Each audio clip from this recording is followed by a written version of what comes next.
Hello, my BMX nerd friends. Welcome back to another episode of Kanode Knows. This is episode 100. That's a milestone, you know? That's pretty cool. Ryan Chadwick was the first guest on the show, and I thought it was fitting to have him be the 100th guest on the show. Fuck. So we recorded 5 years ago for the first episode of Kanode Knows. Go watch it, maybe, if you're interested in the beginnings of this podcast. He's an incredible human being, a force of nature when it comes to filming and editing. Hasn't always been. He sucked when he made I Got Work. I think I told him that in this, but he keeps getting better, and it's pretty awesome. He's worked for Shadow and Sabrosa and done some freelance stuff that you might recognize. He's won a NORA Cup. He's won an X Games Real Street silver medal with Simone for X Games Real BMX. Stu, I said it right. Real BMX, not Real Street. Did you guys know that it's X Games Real BMX, not X Games Real Street? Whatever, dude. So Chadwick's the shit. I had fun talking to him. We cover Trey Jones' No Fun. We cover What Could Go Wrong. We cover a bunch of Would You Rathers that apply to filmmaking. We complain about a bunch of stuff. We talk about BMX for 3 fucking hours. How long is it? 3.5 hours. You're in for a treat.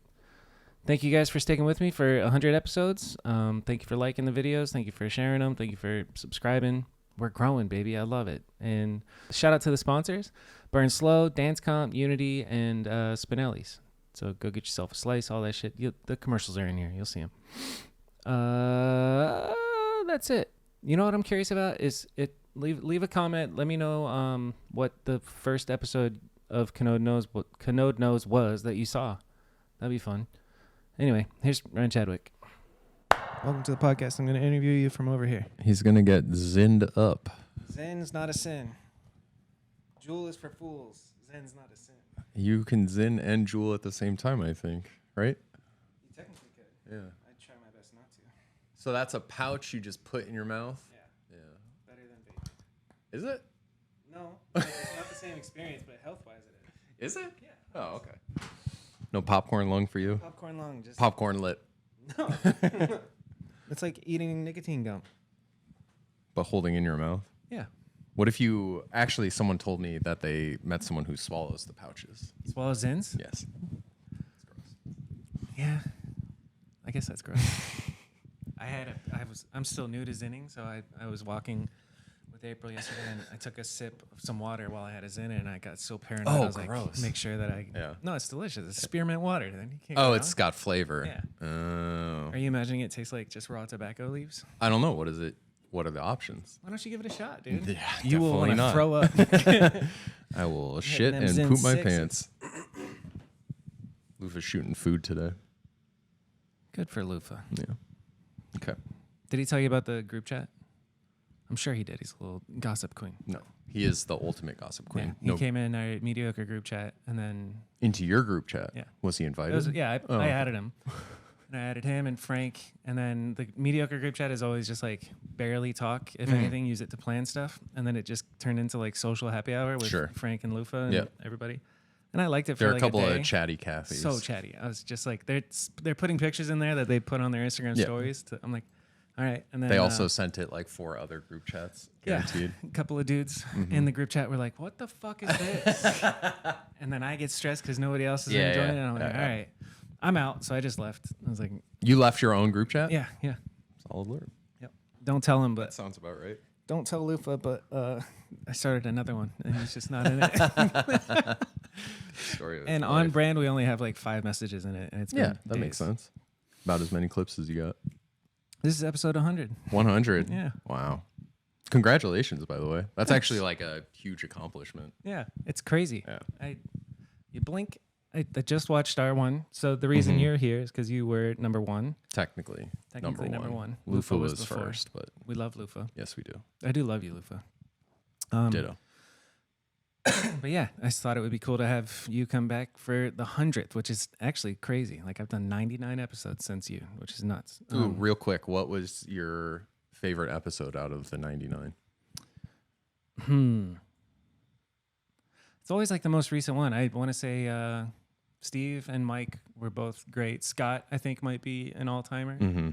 Scott is like a very unique human. He's perfect Yeah. for a podcast. So And just like starting talking about investing and wherever it went, he knows everything. I was just genuinely like entertained and he's on your blown speed. away. Yeah, it was pretty for great. Sure. For sure. But if I had to pick one, I don't know, the impact like I got just talking to Edwin. Sure. That was like, that'd be like that's like where I would be like, yeah, that would be the one that would stand out like, because what you're the just like, fuck, dude? why Yeah. am I talking to you now? Who am I? Hey, Edwin, do you know how many times I've watched your parts? Yeah. Like, it's so When crazy. Simone and I were in New York filming that X Games video, we went to the bar and he was there and I was just like, that's fucking Edwin. He's a real person. Yeah, like I still nerd out about that stuff. Yeah. There's two people I can't talk to. One is Taj and the second is clearly Edwin. I just like can't do it. They're too like elevated in my head. Yeah. And it's funny because like other people we've met and get over it. They're just people. But those there's certain ones where it's like I'll never be able to. Yeah, like, 100%. Like Van Homan, like Yeah. all time. He'll be on the Mount Rushmore for sure. But like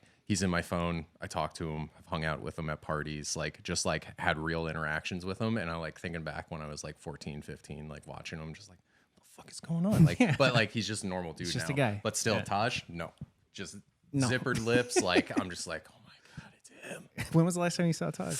I actually think I saw him maybe like a couple of years ago. Just cross paths. I can't even remember. He's like obviously like friends with like John Paul and like Ronnie and all those Florida guys and stuff like that. But I just like I saw him at multiple Interbikes when I'd work. I just couldn't say a single word to him. I don't know, man. That's literally what it is. I'm just like downside whips. Oh God, no. It's just I can't do it. Holy shit. Yeah, that's like the little kid in me comes out for sure. It's a good to preserve the little kid in you, in us. For know? sure. You got it. Are you doing it Just correctly? as backup. Yeah, I didn't hit start on the backup audio. Hey, classic. It's fine. Dude. Oh, backup That's audio. backup. Main audio, main video, we're good. We got the mix station over I here. was so embarrassed with the Steve Croteau episode because I had it on autofocus, so it was just focus breathing for 2.5 hours. Classic. Not that many people said anything about it, but I was tripping. I was like, Perfect example. "You're a professional videographer, huh?" You know? But you're a professional. You lose your mind over certain things, and then nobody notices it. yeah. It's the story of our lives. Yeah, we were just talking about that. Yeah. What's yours? What's the last thing you lost your mind over that nobody noticed?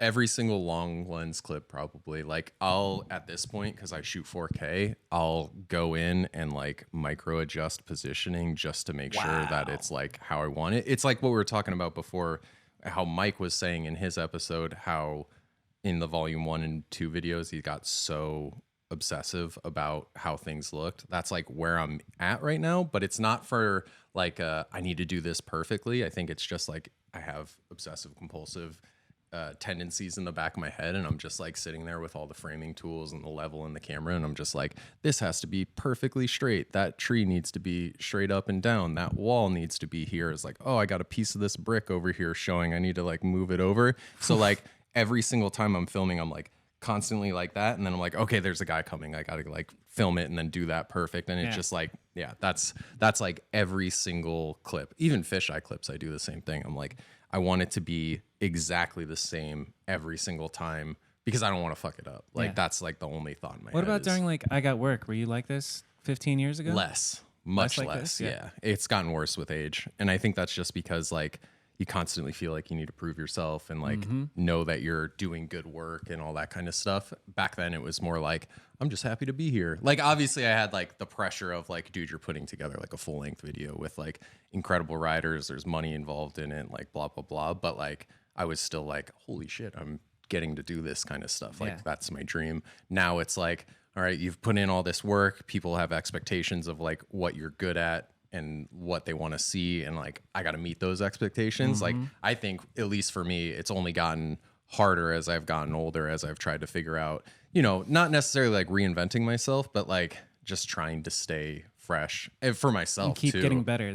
How do you get better from like filming a clip perfectly? You know? Because there is such a thing as like, I think there's such a thing as filming a clip perfectly. Oh, you can nail it for sure. You can like nail no it. way anybody could have made that look better. Yeah, that's the best feeling too. Is when you like you shoot it, you haven't even watched it back yet, but you know you did it. Like you know you got it. Like there's no better feeling than that. We were in Miami on a shadow trip just recently, and like I hadn't filmed for a while, like to be perfectly honest. I was trying to put together a project with local Zach Beerley, and still trying to. It's just been a lot of stuff going on, but I finally got behind the camera like legitimately last month, and it was like quote unquote riding a bike, you know, type of thing. But like I was nervous. I was like, oh man, you haven't Don't blow it. Don't yeah, blow yeah, it. 100%. Like, and these guys are relying on you. You know, they've spent money to get them there. It's Simone's first trip in the States, and since COVID, I'm just like, fuck, dude. Like, you really gotta step it up. And then like after the first day, I was like, okay, it's kind of feeling good. And then I can't remember what it was. I think it was a fish clip, but it was like a line, and I hadn't skated in a while. I was like, okay, like let's do this. And he landed it. I can't even remember what the setup was. He landed it, and I was like, dude, yes, you got it. Like, I wasn't even talking to the rider. I was talking to myself. I was like, yes, you fucking did it. Like, you haven't fully fallen off yet. So that's just like, those are the things that I actually like look forward to when riding or going out on trips and filming. yeah. It's just like nailing that Tell me stuff. about this trip. Like, how did it start? What was the origins of it? And there's going to be another one. Yeah, there's another one in April because the first one went so well. I don't know how much like I'm supposed to talk about it or allowed to talk about it, but it kind of came out of nowhere. So I think technically it's a Shadow Sabrosa trip just because like they share the same riders and stuff like that. It was me, Simone, Jerice, Matt Ray, Gage Sharp, and Gage Sharp is the kid from the Midwest that can do hang 5 bar spins. yes, Dude. and he can really do them. Hell yeah. Fuck, he's crazy. And Jamie Thayer, and both those guys are like they're kind of like Ray's locals. Jamie's from Michigan, Gage is from Ohio, but they kind of meet up at Ray's all the time. They're on Shadow riding gear, Shadow and Sabrosa, and they were awesome to be around. But like, you know, those guys were That's new. a stacked trip. Yeah, it's a very stacked trip. But like, you know, those guys were new, but like Matt, Simo, Jerice, those are like my guys. Like from day one, we all kind of like brought up together, and That felt so good to be there, huh? it was the best. That's Like it was like exactly what I needed in the exact moment that I needed in. And I wasn't even supposed to be there. It was like last minute. Ryan Sure from Subrosa was like, hey dude, well, back it up. I kind of found out that they were going on a trip around Swamp Fest, and I really wanted to go to Swamp Fest just to support Trey and see all the people I haven't seen in a while. It's been like 2 years since I had been to one. So I hit up Ryan. I was like, hey, is there anything going on? He's like, yeah, we're actually going to do like a Miami trip. I was like, oh, no shit. Like, what do you got going? He's like, well, we got these guys. We got a filmer, blah, blah, blah. I was like, damn. I was like, could I go just to like film second angle? I'll do it for free. Like, I was just in the moment in my life where I just wanted to do BMX stuff again. Like I've been working for a health and fitness YouTube for like the past 4 years, like editing videos of like shirtless 40-year-old guys, like before and after pictures, basically like infomercials. Yeah, it's like the most opposite of BMX you could ever like get into. And so I was just like dying to get on a trip or the road or whatever. I was like, Ryan, I'll go for free. Just like, I just want to be there. And he's like, sorry, van's full. We only have, you know, so many spots. Same shit I would have said to someone who was trying to get on my trip for free. You know what I mean? And then literally the next day, I was bummed out. I understood. Like, that's just part of it. Literally the next day, Ryan calls me. He's like, hey, remember that trip? I was like, yeah. He's like, well, the filmer dropped out. Can you go? I was like, Nice. I mean, I probably can, but let me find out. And I talked to my boss, who's awesome, super supportive of all the BMX stuff. And he's like, yeah, man, just go. Hell And yeah. so literally like almost like a week and a half, 2 weeks before it, I was like not going. And then all of a sudden I was going, and man, like That's exciting. one of the best trips Who ever. was the filmer that dropped out? Lewis. Yeah. I cannot say his last name. Yeah, exactly. Louis Calascione. I'm sure it's Italian, and it's just absurd. But he's a badass dude. He just, I think he was editing Panza's like YouTube videos or something. Just didn't really work out with the whole thing. It's like Calascione or something. Yeah. I can't. I don't even know where to find it. Yeah, I can't even Google it. It's that crazy. But yeah, like it was an incredible time. Like, never been to Miami. I lived in Orlando for 3 years, but I never went to Miami. I always heard it was the worst place on earth. Like, terrible bus, like no spots. Complete opposite, at least from our experience. And maybe it's because Jerice has been living there for like a year. It plus. looks like Jerice is exploring every day. He is king local. Like, he is Sick. pedaling his bike every single day, going into the cuts. It felt like we were in New York. Like, it Hell was yeah. like cutty spot after cutty spot. the place is incredible. It's like graffiti everywhere, huge murals, more color than I've ever seen anywhere. Beautiful Obviously, Latin people. beautiful everything. Yeah. People, like dogs everywhere. Like I was in fucking heaven. Like all these dogs everywhere. I was like, can I pet that dog? Can I pet that dog? Like that was like, I was like more excited about that than anything. But like, it was just the complete opposite of what I expected. Like I expected to just kind of get hassled and like really struggle. And we pedaled everywhere. We took the car out one time and it was the worst because there was just traffic and couldn't get around. And we rode amazing spots, like spots that you'd be like, why is this here? Like, and you wouldn't expect it in a place where you see like 8 Lamborghini SUVs in a day, like, or like Rolls Royce Phantoms, which are like I'm very excited. $500,000 cars. And all the guys were just so stoked to be there. Like I said, Simone hadn't been back since COVID. I hadn't filmed with Matt in 4 or 5 years. Same with Jerice, and they were all just like, "Let's do it!" Like we haven't taken a pro trip in forever. Like everyone was like back to almost to just being like little kids, excited to be a part of it again. When was the last pro trip for like Shadow or Sabrosa? Honestly, I couldn't tell you. Pre-COVID? Yeah, it had to be. It had to be pre-COVID and post me, being the TM and stuff like that. I know Trey and I went to Barcelona, so I like had seen Simone after COVID, but that wasn't like, that was just like me and Trey going and kind of hanging out for a week type of thing, not like a team trip with like an idea for a video. And like I said, the video went so well that the guys were like, let's try and do another and make something like real, like bigger, better. Yeah. So that's the idea. And like, I'm excited. Does it have a name? It doesn't. I wanted to call it, Can I Pet That Dog? But that's not going to happen. What about calling it 2? Yeah, we thought about that just as like a offshoot of 1, but like it kind of has the same idea, but it's kind of different. And 1 was legit 1 trip. Well, right? 1 was 1 trip. It was literally 2 weeks in Atlanta, and it turned out like crazier than I could ever imagine. Also, like still like feels weird because like of all the things you could win a NORA Cup for, it's like a web video. It's a 2-week trip video where you're not expecting like fuck you, dude. Yeah, it's like you're not expecting any of that, and like I'm like, it's just like you say it out loud and you're like, that video. I mean, like fuck yeah, but like really, I like that video? question. You've made a bunch of videos. Mm-hmm. If you if you had to pick one, and it or not, wow, play on words. If you If had I to had pick to one, pick a video, that should win NORA Cup but didn't, what would you say? like that I made? Yeah.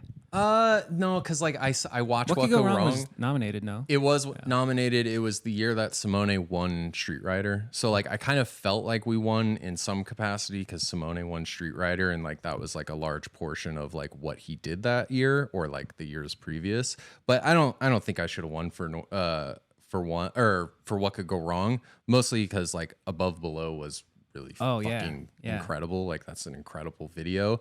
And like What Could Go Wrong was what I wanted it to be within like the constraints of what it was allowed to be. Like we had to use cleared music because we were putting it on iTunes. So I had to find songs that would work through Bandcamp. Like you talked about it with Mike, like the process of doing that is like more tedious than you could ever imagine. And you also get stuff that you don't particularly want to use. Like I found some stuff that I enjoyed and songs that I thought worked well, but not all of them. Not like the bangers that I had in my head for years of like thinking like I want to make a full length video when I get the opportunity. I want to use this song for this and that for that. It makes me wonder if it's worth it to put a video on iTunes like that, like clearing the music for a DVD. Is it worth it? At the time, it maybe felt like it was, but in the long run, I don't think it was. Yeah. Like it was really cool because like I still can go on iTunes and see like the cover and like cool. watch it on there and stuff. Like that feels like an accomplishment to me. But like in the grand scheme of like making it available and like a part of BMX, like it doesn't fucking matter where you get it. Like, and most of the time it's probably better to give it for free because more people will watch it. Like 750,000 people have watched it since getting put on the internet, when I think we probably sold less than 5,000. You know what I mean? Yeah, DVDs are fucking. Yeah, wait, sold less it than is just what 5,000 it on is. iTunes? I would assume so. Yeah. I never actually got those numbers. I don't. I don't think 5,000 is bad. Like I think 5,000 is great considering like people don't like to spend money on anything except for garbage. Like they love spending money on garbage, but stuff with value, they're like, yeah, I don't know about that. Yeah. $3. Hey, support the podcast. Yeah. There's a link you can donate. He's got $5 a month. sponsors. Give him money. Like he needs it. Like we'll make better podcasts. Give me a travel like budget, and I'll go to New York and interview Nigel. Yeah. So like I don't really feel like I should have won a NORA Cup for What Could Go Wrong. I wanted to win a NORA Cup for What Could Go Wrong. Because of the music or what? One, because of the music. Two, because like I don't know. Dude, you know what I just thought about is like it really isn't about the filming and editing. It's about the writing. Like at the end of the day, It really is 80%. 80%. And like you know, you have obligations. Like you need to show the team as it is as a whole. Like I could have probably pared down some parts or made like more like focused and like had only a certain amount of like full sections and made it more like it's a longer video. I think it's close to an hour or something like that. Yeah, it's an hour Literally and 3 an hour, minutes. yeah. So like, you know, people have so much attention and there's especially nowadays, like I would rather watch a 30-minute video probably 100%. than an hour long one. But like an hour was what was going to be needed to like make this what it is for how long we filmed 3-4 years. You know, there was so much writing it and everything like that. Shit. I mean, I watched some of the B-side stuff and you probably could have made like a 2-hour video because there's still good shit in there. Like even Simone was like, we were in Miami talking about the video and he reminded me that, and the Mike Mastroni video reminded me the 180 ice, 180 bar. I didn't even realize that was like one of the first or the first or how like important it was because we were like on the last trip in Atlanta or no, in Albuquerque, last trip filming. And I was just like, we gotta get this shit done. Like I need to film as much as I can. I need to make a fucking video. I wasn't even thinking. So like that happened mid trip and I don't even think it like processed. And so I threw it in the what could be left section. And I'm pretty sure Simone has never forgiven me for it. Is but it like towards the end? Where is it? I think it is towards it actually was probably right in the middle because it still didn't register that much that it was like that fucking crazy. But like he does everything so good that it's like, how do you gauge this stuff? Like real. flaring the hook in Denver. He's like, I don't want that even remotely near my part. And I'm like, okay, so I just don't know what you want at all. Just tell me what you want and we'll put it in. But at that point, I was doing it on my own. Like I was not very collaborative. Like I was like, I'm going to make the video and you're going to see it. And that's what it's going to be. Because I knew if I tried to get everyone involved in what they wanted, how they wanted it exactly, the video would never get done. Because there'd be too many cooks in the kitchen. It would just be like, it just would never happen. It wouldn't come together. So I kind of had the like executive order and just say like, we're going to premiere it and that's what it is. I'm going to show it to you before the premiere. If you're like, I'm absolutely devastated, then we'll figure it out. But like, I have to get this video done. There was deadlines, especially with the iTunes shit. And like that's not it. The huge, should be coming up. All the premieres, like, I think there was like 100 fucking premieres and like stress. Yeah, it was, honestly, it was the worst point in my life in regards to like being in BMX, working for BMX. Like I was fucking done. Like Just pulling your hair out. yeah, like Mike talked about it. Is like it like puts you to like the ultimate. I mean, you experienced it too. It takes you to like the ultimate edge, especially when you're doing it for someone else, like someone else's money, someone else's like all the riders, like, you know, everything like that. Like I felt like it had to be the greatest video of all time. Like I wouldn't accept anything else, and it just made me crazy. Like I couldn't. There it is. It's perfect. He does it so good, and I'm just like, yeah, it looked too easy. It's a jib. I don't know. It's a jib. Who knows, man? He's so goddamn good. It's hard to really parse through all the insanity that he does. But I got real like distracted. I wanted to ask: is this in Calgary? this? Yeah. No, that's Atlanta at the AT&T building. One of the greatest spots on earth. It's like a fucking skate park. That's also probably one of the top 3 places. Atlanta? Yeah. Yeah. Ooh, that's a good one. Best places. That is a good one. Let's write that down, dude. Yeah. We have. So we were talking about what's your NORA Cup choices. So what's your favorite video of everything that you've made? Out of everything that I made, what's my favorite video? Yeah. That is a really tough one. We just said favorite cities. I do like one a lot. I was pretty motivated when making that. I edited that while working at my friend's like house staging company, local trade, Anthony. And I was working at his like shop that nobody would go in, and I would just have to be there for like 8 hours a day, but there would be no customers, and it was like a box that had no windows, and I just had like a desktop set up, and I just was like sitting in there for 8 hours a day for like a month or two, just editing by myself. Wow. Not a single soul would come in. And I was actually there when NORA Cup was happening, watching the live stream when I found out that I won. And I was just like, this is super cool, but also like I'm sitting in this box. I'm in prison. Not doing BMX stuff, like, and this huge party's happening across the world where I'm not allowed to be there to celebrate this like accomplishment. I was just like, shit. So like there's always that stuff. I think we might have talked about that in the last episode where like there's always something that like kind of like can pull me out of like being stoked on something that I've made, if that makes any sense. Like I love one. I think it's an awesome video, but like it's also a 2-week trip web video that won a NORA Cup. And I think about that and I'm like, does that matter? But then I think like other people thinking about it and like fucking lame, bro. And like that shit just like pops in the back of my head. And I'm like, is that lame? Yeah. I don't know. Like I've You never got the hater in your head.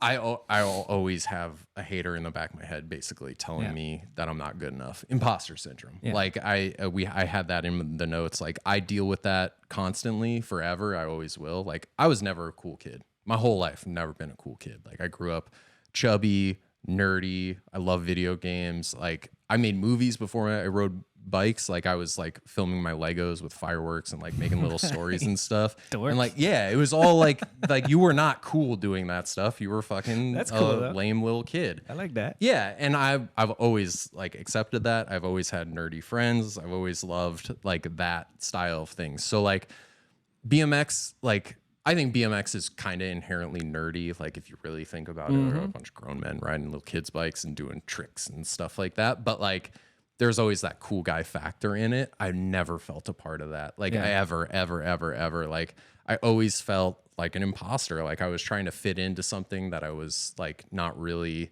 not that I wasn't accepted, because BMX has always been like so accepting, but like I just never knew. I knew I was never going to be a cool kid. No matter what accolades I've won, I know that I will always be like a rung or two below people, because not just because I don't put myself out there like that. I don't really want to be like this big persona. I don't want to really be popular. I hate people looking at me. Like I hate, like I just like, I'm very self-deprecating. Like that's just been a part of who I am my whole life. Yeah. And so like when it comes to like BMX stuff, it's really hard to like, you know, accept that some of this stuff is good and like is quality, or that I'm even good at what I do. So it's like hard to even think about that. Yeah. Like hard for you to be like, yeah, that's fucking awesome and totally deserved an NORA Cup. Yeah. Cause like, I'll tell you all the reasons why it didn't. Same with what could go wrong. Isn't it wild same that with people everything. with much less talent,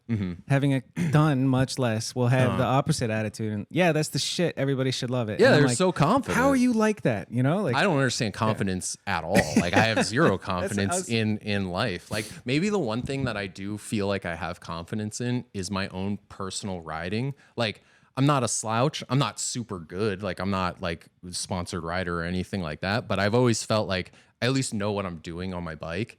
And that's it.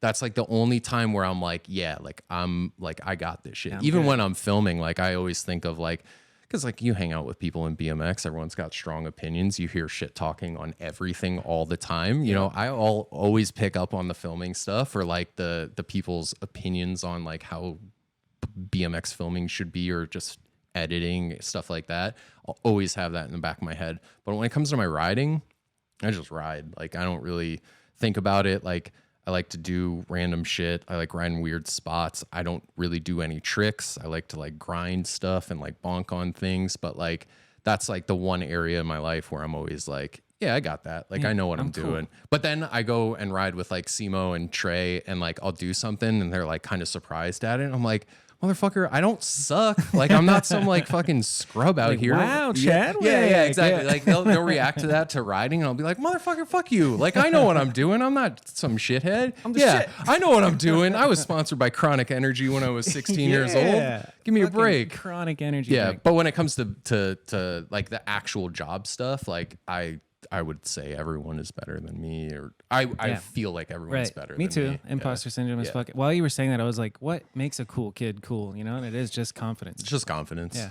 Even when I've like looked cool or like looked the part of cool, I always have that same shit of like, Just in the back of your head. I don't belong here. This is what the hell is going on, you know? Yeah. And like I think that's a good thing in some capacity because it kind of keeps you humble and, you know, respectful and thankful for, you know, any opportunity you get. But As long as you don't let it become crippling. well, that happens all the time. Yeah. At least for me, like it I'll have good days and bad days. I don't know about you, get like editor's block or something like that, but it mostly comes from me telling myself like, dude, you suck. Like this thing sucks. This video sucks. Like, why are you still working on this? Just give Just up. wait till Mediocre 2. You'll see the filming and you're like, that's not good.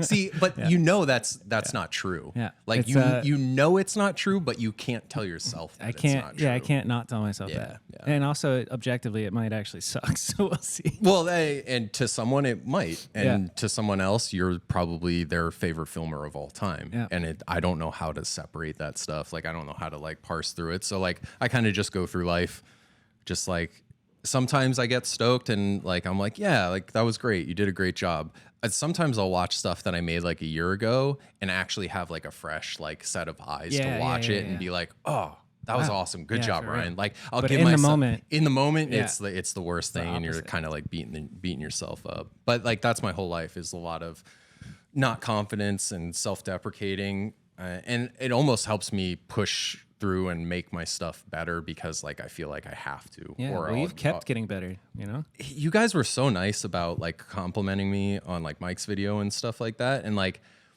thank you, like honestly, to from the bottom of my heart, like hearing that like is like still like Especially from Mastroni. yeah, well, like it just like doesn't feel like a real thing because like I can't separate myself from that. I can't hear that and be like, yeah, cool. I'm like, those guys are fucking liars. Like that's all I think of. Why are you is, making like, up lies? Yeah, like why are you gassing me up? You put me in your top 4. Like, do you know who I am? Like, no. So that's just kind of like it's something I'll always deal with and I'll always fight against, but it has its positives and negatives. I think why you might be in his top 4 is because he also has that neurotic perfectionist. Like you were talking about lining up the long lens shot. Mike definitely has that. Yeah.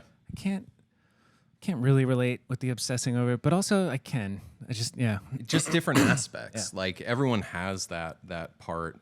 Like here's the perfect thing is like in the moment, like I was these transitions and cuts and stuff I really liked, and I thought they were like a cool like concept of ideas for like each person. But I watch it back now and I'm just kind of like, yeah, I don't really like that. Like I don't know why I did that, but people liked it enough to like want to watch it and stuff like that. But there'll always be like random choices like that. nice. Where I don't think any like. Well, I'm sure some artists, but like. You put out a painting and you're like, that's good. Then you move on and then you're like, no, that was dog shit. Yeah, you know, It's always that. Yeah, Especially always on to the editing. next thing, the next thing, the next thing. But yeah, no, I'm happy with a lot of the stuff I've made. Like the Simone stuff, like I think I said in the last video, like I got carried by him like substantially. Like he helped me become who I am. Like I stand by that. Him and Trey, probably like top 2 in terms of like they've helped me progress as like I've helped them progress and everything like that. But Why did it stop? That's weird. I don't know. Yeah. Are we double voicing? Keep talking. Oh. Yeah. You know, it's just like I don't even know where I was going with that. I got a little confused. Me too. Let's Sometimes I'll start talking and then I'll just be like, "What the fuck did you just say? Like, what are you talking about?" Luckily, I'm not super stoned. Remember when we were gonna start this and we like, all right, let's have a plan. Oh yeah, no really plan. document it? Just Yeah. throw it out the window. Mike kept saying tangents. This is the tangent episode. I even told him, I was like, dude, it's no big deal. Yeah. Tangents.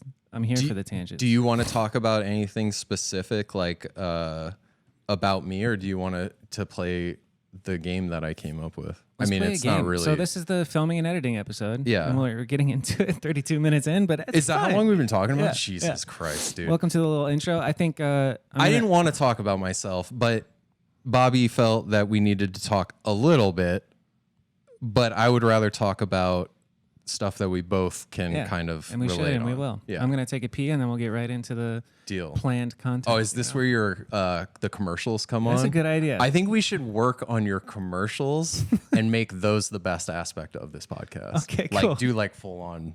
We'll be right back after this commercial break. It's gonna be the same commercials. Yeah, probably. Just ad reads, you know.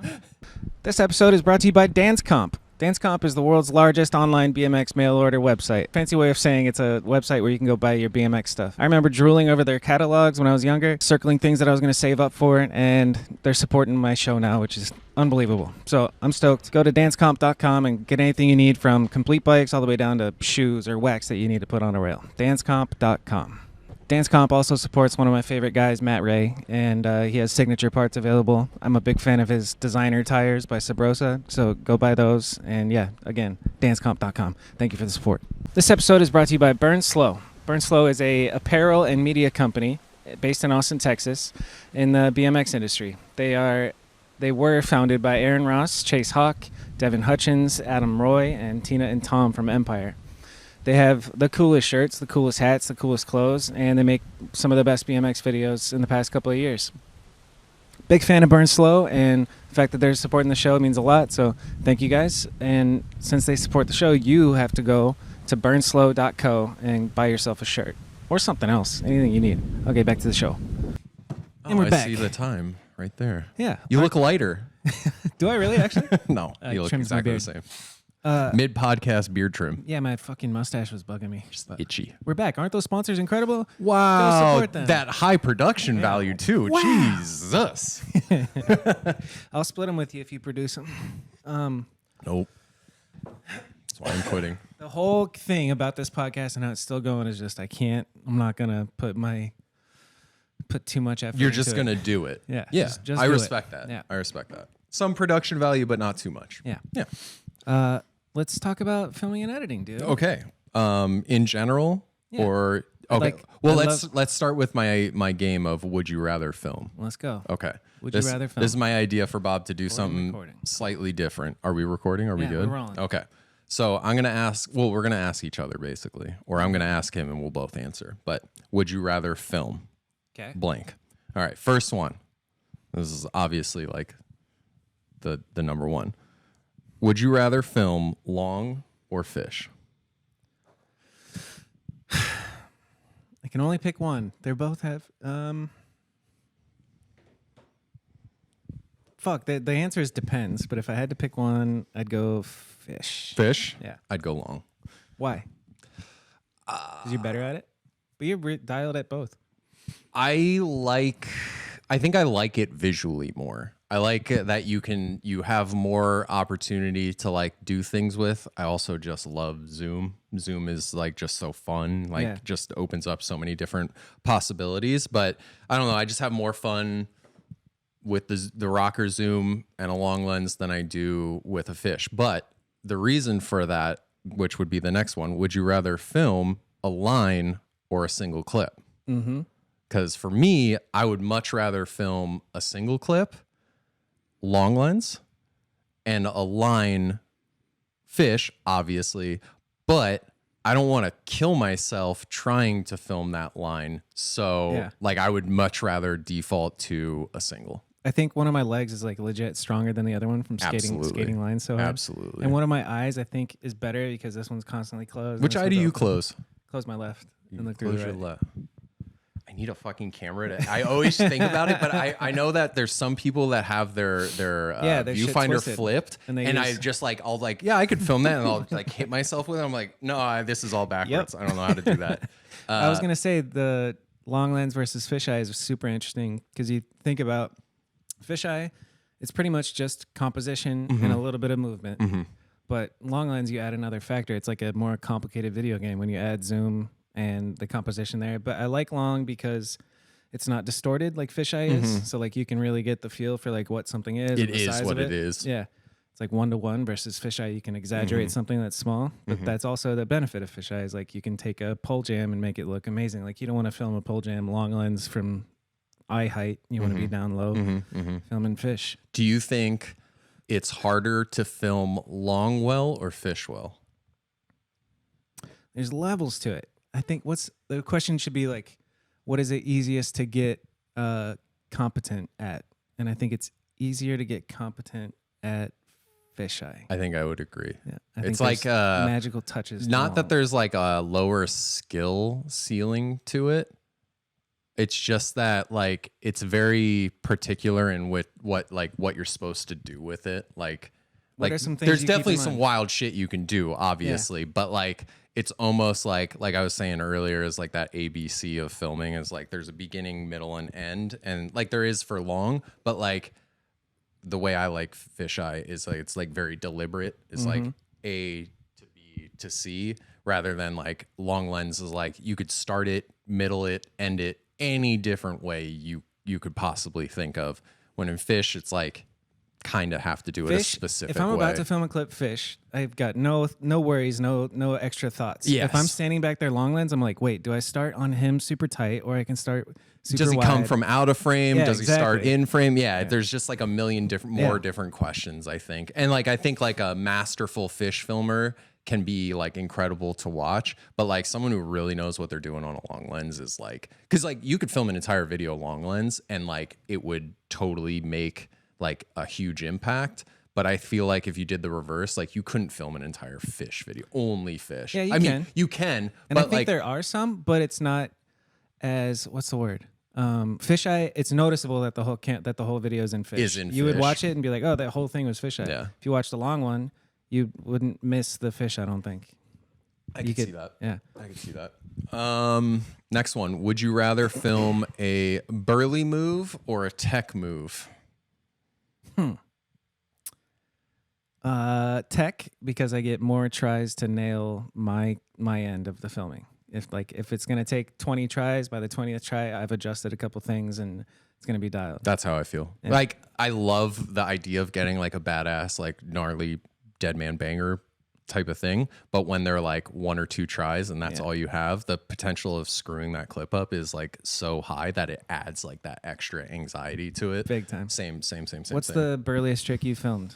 I was actually trying to think of that. Like, I think there was like a thing about like scariest stuff filmed. And like, I was like, man, there's like a lot of stuff that like feels like it is. But when I like think about it, I'm like, was I really that scared? Or did I like have pretty good confidence in like the guy, whoever it was doing the thing?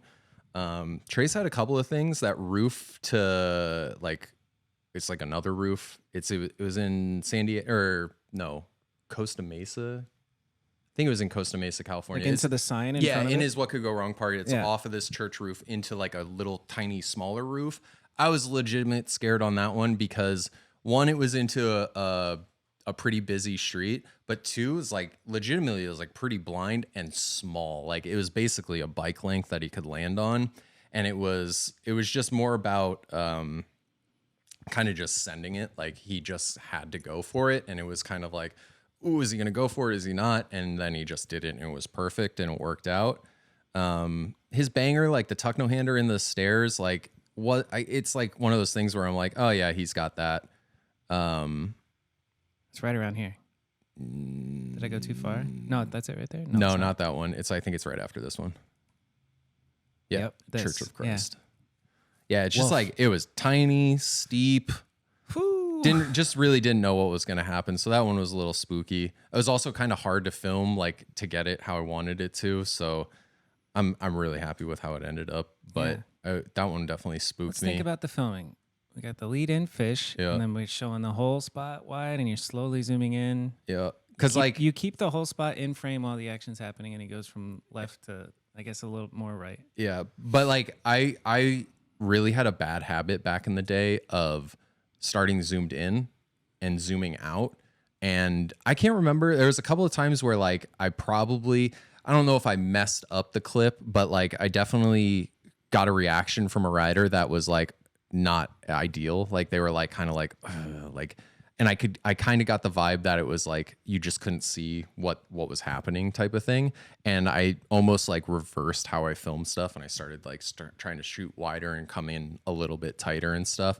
But What now, about now, where are you? now I'm almost like a mix of both. Like I watch some skate stuff. I don't watch a ton of skate stuff. I'm not as knowledgeable of like specific skate filmers and stuff. But obviously there's like people like Beagle or like William Strobeck and stuff where like I've seen the extremes of like both sides with like the fucking Super face. tight, yeah. Who's the one that's famous for face. that? That's William Strobeck. Okay. Yeah, he does like the fucking awesome stuff. I think I could be wrong. Don't quote me. But he does like the face to the feet to the face, zoom in, zoom out, which can be amazing. Like I think it can be really, really well done, but it also can be awful. Like one of the worst things I've ever seen. It can be like off-putting. it's just like too much movement and like you're losing like the actual trick or the spot. Like for me filming, it's all about showing what is happening. Like either the spot or the rider or the trick or a combination of all three, whatever is like the most important thing. Yeah, But- documenting it. Yeah, exactly. And like I think sometimes there's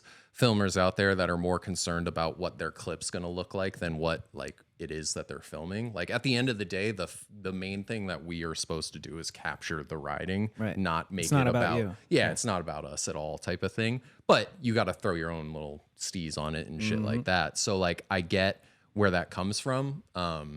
But there's like I said, extremes to it. Like I think Stephen August. I think Stefan. Yeah, I think Booty. he's pretty Booty Groceries, right? Yeah. He's I could see like some influence on that. And I've also seen He was overdoing it for a little bit, to be honest. well, I've seen him progress. Like he filmed a video of Jerice that I thought was really good, but there was a couple of things in there that I was like, damn, I really wish like maybe he like didn't feel the need to always do that same thing and like add a little bit more different stuff. And I watched something recently and like the progression on it is there. And like I think a lot of people forget that like you get better and better as time goes on, and like they'll judge you like right away for like one specific thing. That's a guy that I was like at first I was like, I see like the bones of something like really good there, and like given the opportunity to do more, like maybe he'll be able to like make it more his own personal thing. And I think that's kind of like what he's doing now. So like that's the kind of stuff that I like to see in BMX is like, you know, I was extremely influenced by other filmers and stuff like that, but it's more about like taking that influence and then like kind of like crafting it into your own thing, just like bikes. Like you Like like anything. I like this guy, I like that guy, I'm going to make a combination of that and go do my own thing. Yeah. I think there's a lot less of that now. I think it's a lot more like, oh, that guy does that, so I want to do that. I'm gonna do that. Yeah. It's almost like that TikTok mindset of like, because that's what it is like, I'm gonna do that dance. I'm gonna do that dance. And then it's just a bunch of people doing the same thing because that's kind of like what's expected. I wish there was more of like people pulling like little pieces of What's the each person. most viral TikTok BMX trick right now? viral sense. TikTok You know what I'm saying? Like, BMX it's a viral trick. TikTok I'll dance, tell but you, it's a trick. And the- it's that back pedal. It's not a trick, it's a setup. It's the tall seat, yeah. the kind of pointed down seat, which I never understood. Yeah, like, it makes no sense. yeah. It's honestly like riding like Rat Boy Road back in the day without Yeah. having any concept of like who Rat Boy is and stuff like that. I think that's like kind of like the TikTok That's thing. the hip shit right now. Yeah, like I don't think BMX should be anything or people should do certain things, blah blah blah. Like my girlfriend always says you shouldn't should on yourself, and like I like think about that every time I say it now, but like there's certain things in BMX that it's like don't you want to be original or like stand out? Like don't you want to be like the guy that's like people remember? Like Ian Schwartz hasn't ridden a bike in who knows how long, but there's not a chance you're ever going to forget who that guy was because he literally came out of nowhere doing something you never seen before. Yep. Like, where are the pegless guys? Where are people who ride brakes and don't ride a park? You know, like There's a couple out there. there are, and there will always be, like, because like it's freestyle and people are always going to do stuff, but like it felt like a little bit more like people were, it's almost like skateboarding. Like skateboarding, everyone has the same bag of tricks. Like everyone's kind of capable of doing the same stuff, all the same spots. It's very like, there's not like, here's dirt skateboarding and park skateboarding and you know, all that kind of, there are those types of things, but at the end of the day, they're all kind of similar. They're all working with the same tool type of thing. BMX, like I hope is getting to that point. Cause like these kids nowadays are insane. Like Everybody's so good. they can do everything. Yeah. So I'm almost like, it's like, I know you can do everything, but like maybe like pick like a couple of things that you're super stoked on, make them your thing and do those things rather than just like, I'm going to go to the skate park. I'm going to do, you know, V180 bar, fakie forever, do a switch bar. You know, it's just like the same kind of thing. It's like, I want to see more Treys. I want to see more Simones. I want to see more Dreeses. Like Trey, Simo, Matt, Drees.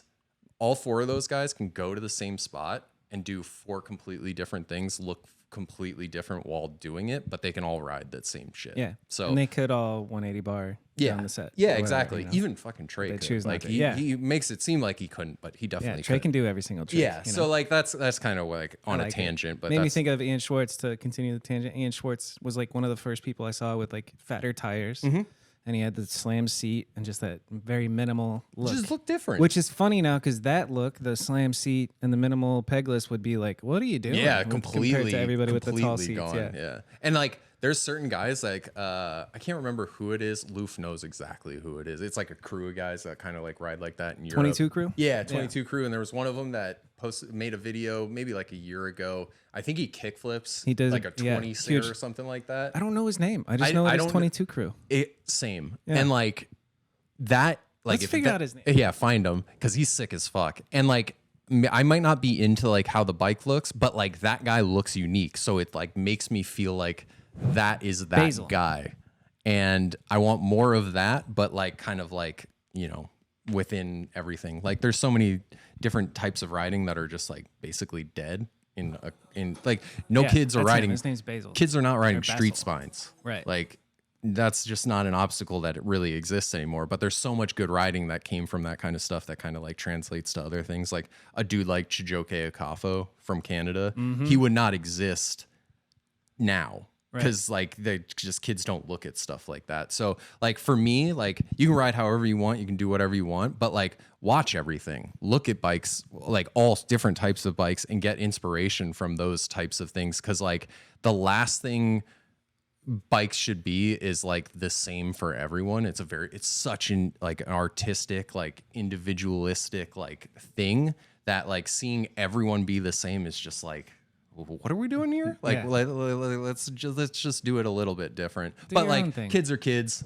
They're always going to copy. They're going to want to people. emulate and copy. Yeah, I mean, like even Simone, like he started out by emulating Garrett.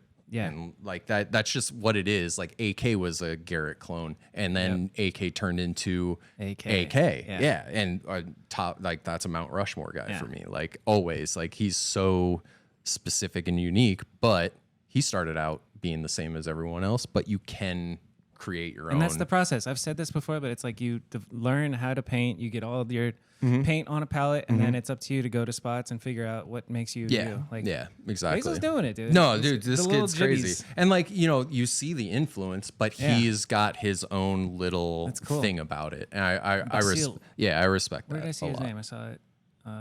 Basil Roos. That's a dope name too. Crew. Yeah. Very cool name. Yeah. But it's like none of his videos has his name in it. It's just still 22. Anyway. Would you rather film street?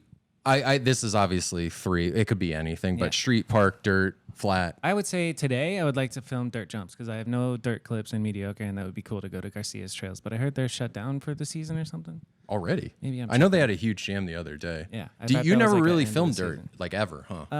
I'm really proud of the dirt section in Sabrosa in Atlanta. Oh, that's right. You did film some of that stuff. You know how we have imposter syndrome? I nailed it. You guys, in another video, were talking about one of the teams that were like, or people that were the first to go somewhere and make like a video out of that city. You guys were at Sabrosa in Atlanta, in Albuquerque. All those videos are fucking insane. Yeah. Like they're crazy good. Here it is. We're watching the dirt section. Yeah. See, I love filming dirt with a long lens, like Stu, Anthem 2, like that style stuff. Oh man, like I could do that all day. Stu and Anthem 2 is incredible. But also one of the hardest things to film because you have to like build the line. I don't know.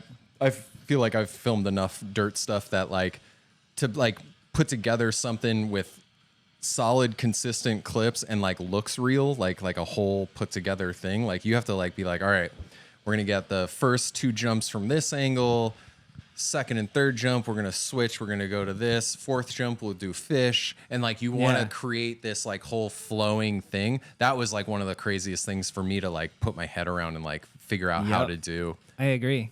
Piecing it together, because like some of them, it looks like they're in a line, but the jumps are completely different spots. Yeah, it's like almost making the set of jumps how you want it to be. And like, we both got to film Mark. I put together his Goody section on like that same trip that Trey did that roof to roof thing. Mark was with us, and we went to like Stephen Murray's trails and like a bunch of random trails. That fish I'm proud of. That's a damn good fish shot. Was that like straight from? Oh yeah, that's a good one. On the side of fish dirt jumps fun. Yeah, fish dirt jumps. From you the can make it beginning look is pretty cool. so cool.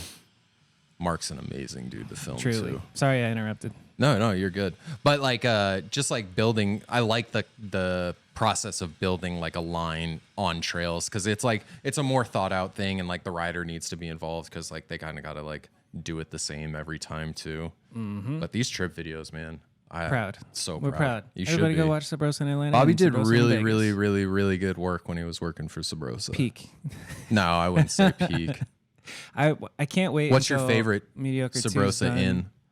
Sabrosa in Atlanta, I think, is my favorite. I really like Sabrosa in Vegas was my first foray into the HD world, and I liked it, and did the leave color effect, which was polarizing, but Sabrosa never had color. And it was funny. Sabrosa in Atlanta, pretty much zero colors except for the glitchy transitions. Sabrosa in Albuquerque, I was like, I'm gonna leave it at 20% saturation. So it was like a little bit saturation, and then Sabrosa in Vegas, I'm like, I'm leaving the sky blue. How do you feel about black and white?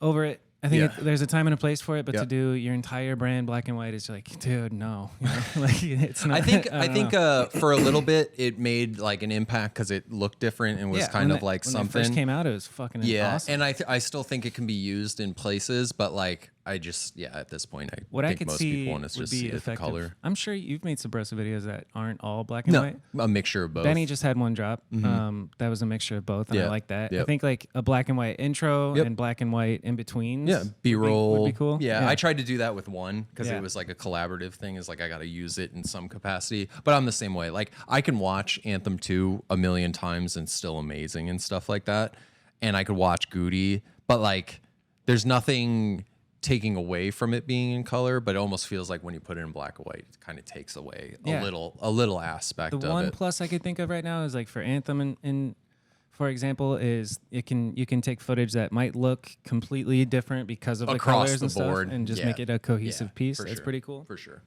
Also, it made life so much easier because I could literally film in the worst white balance ever. And black and white? Yeah, black and white. I nailed it. Yeah, 100%. 100%. I think our brains are programmed to like love and color. Like there's a reason black and white TV was a thing, and then color came out, and everything's in color. You know. I mean, we exist in color. Yeah. I'm gonna put this podcast out in black and white. That'd be a great idea. This one's kind of it's most likely the same answer, but would you rather film indoor or outdoors? Outdoors. Yeah, outdoors. Obviously, better colors, light. Although lighting a skate park, like I think Drew Bezanson had a few edits where they like were like really methodical and thought out. Christian made a couple of Dennis's ramps. I think that stuff looks cool. Granted, that was outside, but still. So that's a whole different vibe. Is like setting up for a particular thing versus like pedaling around and using natural light. You control all the light and you bring your lights and that whole thing. Well, make perfect production. Would you rather film in the day or at night? You have I'm gonna say extreme example of this. I think daytime is better, just because of happiness. Sure. Nighttime, it was just being drunk, but it was very fun because it was just like a hangout session, and one person was on the hook to like do something. Yeah. It was more like methodical in that sense. It felt like you're going to a set and you're gonna film this thing, then if you get that, you're good. Yeah, that I like a lot, and I still like that during the day, but. Yeah, I think daytime. Yeah, I'm past my nighttime. I'll always pick daytime because sun's down, bikes down. Like that was always Casey's thing. And when it comes to like trips, because like most of my filming would be on trips. Like at that point, like or when I was like really going for it, I was filming on trips. I wasn't filming in Arizona outside of like if guys came to town. when I'm on a trip, it's like, okay, we get up at 9 or 10 and we're out the door and we're filming until it's dark. Once it's dark, I don't want to fucking touch my camera. Like I'm like cooked. I'm done. I like setting up lights and I've had a couple of good nighttime sessions, but nah. I don't even want to ride at night anymore. I'm in bed by 10 o'clock at the latest. So I was in bed at 9:30 last night. yeah, Let's go. Yeah. Would you rather film for a brand or for yourself? Fuck, it's hard to pick one. Any brand. These are all like depends. But I pick for a big brand. I don't know. I think for myself. Fuck. What's your answer? And then I'll say. It's funny because like most of my experience now is filming for brands. Like it's like working, and I hate to say it, it's like I film less and less for myself than ever because like as time has gone on, it's been less and less of like a main focus in my life. But I kind of want to say for a brand because it kind of just makes it like official. Not necessarily official. It gives you better opportunity. Yeah, like better riders. Well, no offense to anybody I film for myself. Like it's not that it's like better riders, but like they're there for a reason to produce and blah blah blah. More professional vibe. Better spots, better trips, like better places, Traveling, like opportunities and stuff like that. But the pressure that comes for filming for someone else, like obviously we put pressure on ourselves to do good, to film stuff for ourselves. Like I'm sure you have pressure in the back of your head about mediocre too and like that kind of stuff. But like when you're getting paid and you have expectations of like you got to produce, you got to make sure those guys are getting clips. It gets a little stressful, but I would put that in the pro column. Like that's a good thing to have. Yeah, that pressure. almost. Yeah, sure. Depends on the person. Like, yeah. Some days pressure is amazing. Other days pressure is my worst enemy. I don't know about you. Are you a procrastinator? Yep. Yeah. So like I wait till the very last moment to do pretty much anything. Yeah. Like I was saying, I was like, I'm going to come prepared. I'm going to be like Mike. I'm going to have like 50 filmers that I want to thank. It's like, no, you're going to wait till the last minute. You're going to stress out and you're just going to show up and be like, hey, let's just fucking do it. Yeah. So like, yeah, there is that both, but I honestly, I think I'm going to say brand just because like I'm really bad at filming for myself. I'm going to say myself because of mediocre at best. I like that. And the premiere for a brand is cool, but premiere for your video is like the best feeling I could ever ask for. For sure. Would you rather film pros or friends? And like it kind of gets iffy because like my friends are pros. Yeah. So Pros. Fuck. I mean, to hang out all day, friends. Yes. To film the actual trick, pros. Yeah. Like I want to film a professional rider. Like, are you trying to produce or have a good time? Yeah. I mean, like It's a you can have both, but yeah, it's like a whole different vibe. The Like correct answer is both. Sure. But if I have to pick one, pros. pros, For sure. I mean, you always. Who's wanna your film favorite the pro to best. film besides Simone? Besides Simone? Yeah, because I know Simone would have been your answer. No? Yeah, and I put Trey up there too, like just because like they're like those are the 1A, 1B. I would even put 1A, 1AA. Like they're just like they're just next to each other. We all know which one is 1A and which one's 1AA. Huh? Which one is it? Who's better, Trey or Simone? It depends on the fucking thing. It's kind of crazy. Like people really, I mean, like people think they know like what Trey is capable of, but He can do everything. He can literally do everything. He's literally done a 3 flip to fakie on a quarter pipe. Maybe it was like a 720 flip. I don't know. It was insane. He rode a free coaster and pegs. Like you don't know who Trey is. Like you ride with him in person. When is that? 2009, 2010? I think it was Tree like the flip to fakie is Jomo crazy. Pro or something. Yeah, He rode Jomo- for yeah. Nike 6.0. Like it was like a I remember whole that, thing. Trey. Besides those two, I'd probably say LaShawn or Mark. Those LaShawn is pretty next great to to those film with. two would be LaShawn and Mark because like LaShawn always had like a very unique eye because of like what he was looking for to film. Like it was a mixture of like burly and tech and style with like this Speed. with this weird racer like mix in. Yeah, like he's very unique. Like there's still not another person that I've filmed that's like been similar to LaShawn. And then Mark is just like everything he does is insane. He can do all the tricks. He can do everything on anything within like 10 tries and like it looks great and Doesn't feel serious with him. no, it's like so laid it's back. like really casual. I always say like if there was anybody to give Garrett like trouble in terms of like overall like total skill capability, I think Mark could hang with Garrett on anything. Like I've seen this, like trust me, I've watched him ride since he was like 13 years old. And like I haven't seen him in a long time because like obviously like everyone grows in different paths and everything like that. I still love Mark, one of my favorite people on earth, and I really wish I could film him more. But like I've seen that kid do stuff just goofing around in like 3 tries that I've seen other guys spend years working. Are you towards. saying that Mark Mulville could? Not Mark Mulville, Mark Burnett. Okay. What are you talking about? When you said Mark, dude, I went Mark Mulville. Oh my God. But even Mark Mulville. I was going to say, can Mark Who's doing Mulville bar ice pick spin a to 30 Superman? No, it makes so much more sense. I was Yeah. going to give you a lot of pushback on Mulville I don't know being if Mark as good Mulville's as as good as Garrett Reynolds, but I mean, he kind of is. Okay, now it makes way more sense. Mark Burnett. Yeah, So Mark you're Burnett, saying dude. Mark Mulville can ice pick a 30 stair, dude? Are you talking about hybrid animals or hybrid cars? Yes, Mark Burnett Okay. is insane. And But I still think he could hang. my comment about being able to do all the tricks and it's not that serious, that still applies. Yeah, 100%. Yeah. Because I've seen him on a single Sabrosa street rail, which I think is 8 feet. He did a switch, tooth, hanger to crank arm to 180 crook to Indian bar out. That's pretty incredible. On a single Single Sabrosa That's not 8 rail. feet. I feel and like he was it's 6 going feet. like, and I think he was 15 years old. So this is a long time ago. He was going like this slow, but it was just like, I was just like, all right, dude, like you're fucking incredible. So that's like, those two, LaShawn and Mark would be, besides Trey and Simone. But like, if I were to make a video tomorrow, those would be the 4 guys I would want to film Got it. with. Like, it's so funny. Is like, That's like, a fire oh, you want to squad, make, though. you want to make, huh? That's a fire squad. Oh yeah, for sure. I was like, people are like, oh, who do you want to film with? Like, honestly, I want to film the guys I've always been filming with, like Mark, Jerice, Matt, Simo. Like those guys are just like who I built my rapport with, who I feel like when we went to Miami, it was just like riding a bike again. It was just like felt like normal. That's kind of like, Fuck, well, what's my answer? Who do I want to film with? Matt Ray, yeah, Simone, yeah. We shared a lot of the same guys and stuff. Jono. How about was a treat. How about who's your favorite non-shadow Sabrosa rider to film? Joey Mata, Nice.